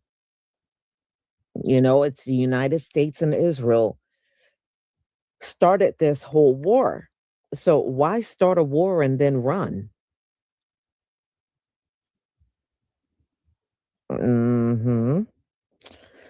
So this is going to be interesting. 2026 is turning out to be a very interesting year. We'll see what it looks like when we get to the end of the year, y'all. What will it look like in America? What will it look like in Israel? Because Israel is starting to look like Gaza. And what will Iran look like?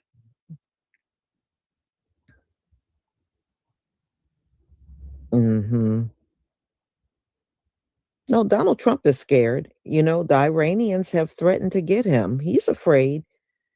He may get on the news putting on a brave face. I'm not buying it.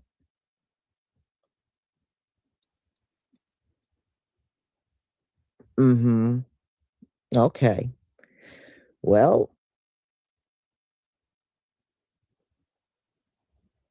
yeah. I mean, let's say he is injured and in the hospital. He doesn't have a person appointed to run things when he's not present. I mean, the whole thing with him is weird. Whole thing is weird. So, y'all, thank you for being here and be on the lookout for my upcoming lives. Shalom, family.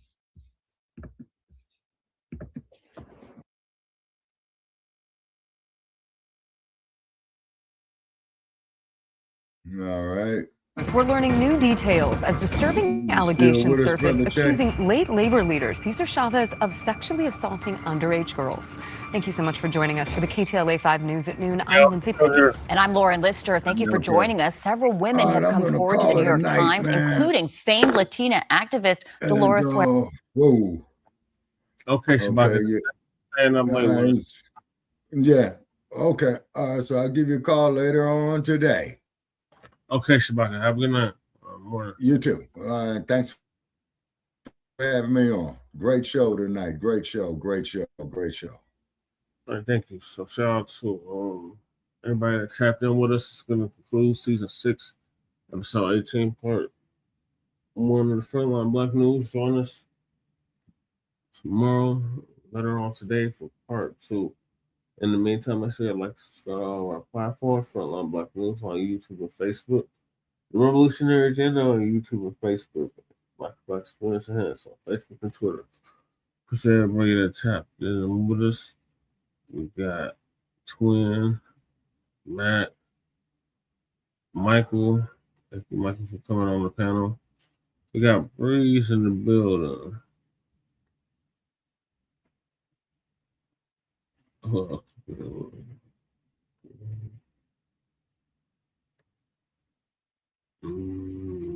Jay Dizzle came through. Shout out to Jay Dizzle coming on the panel.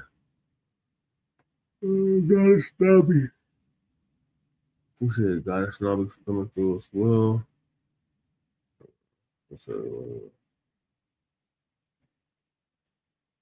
Thank the Hardy and Kukizi.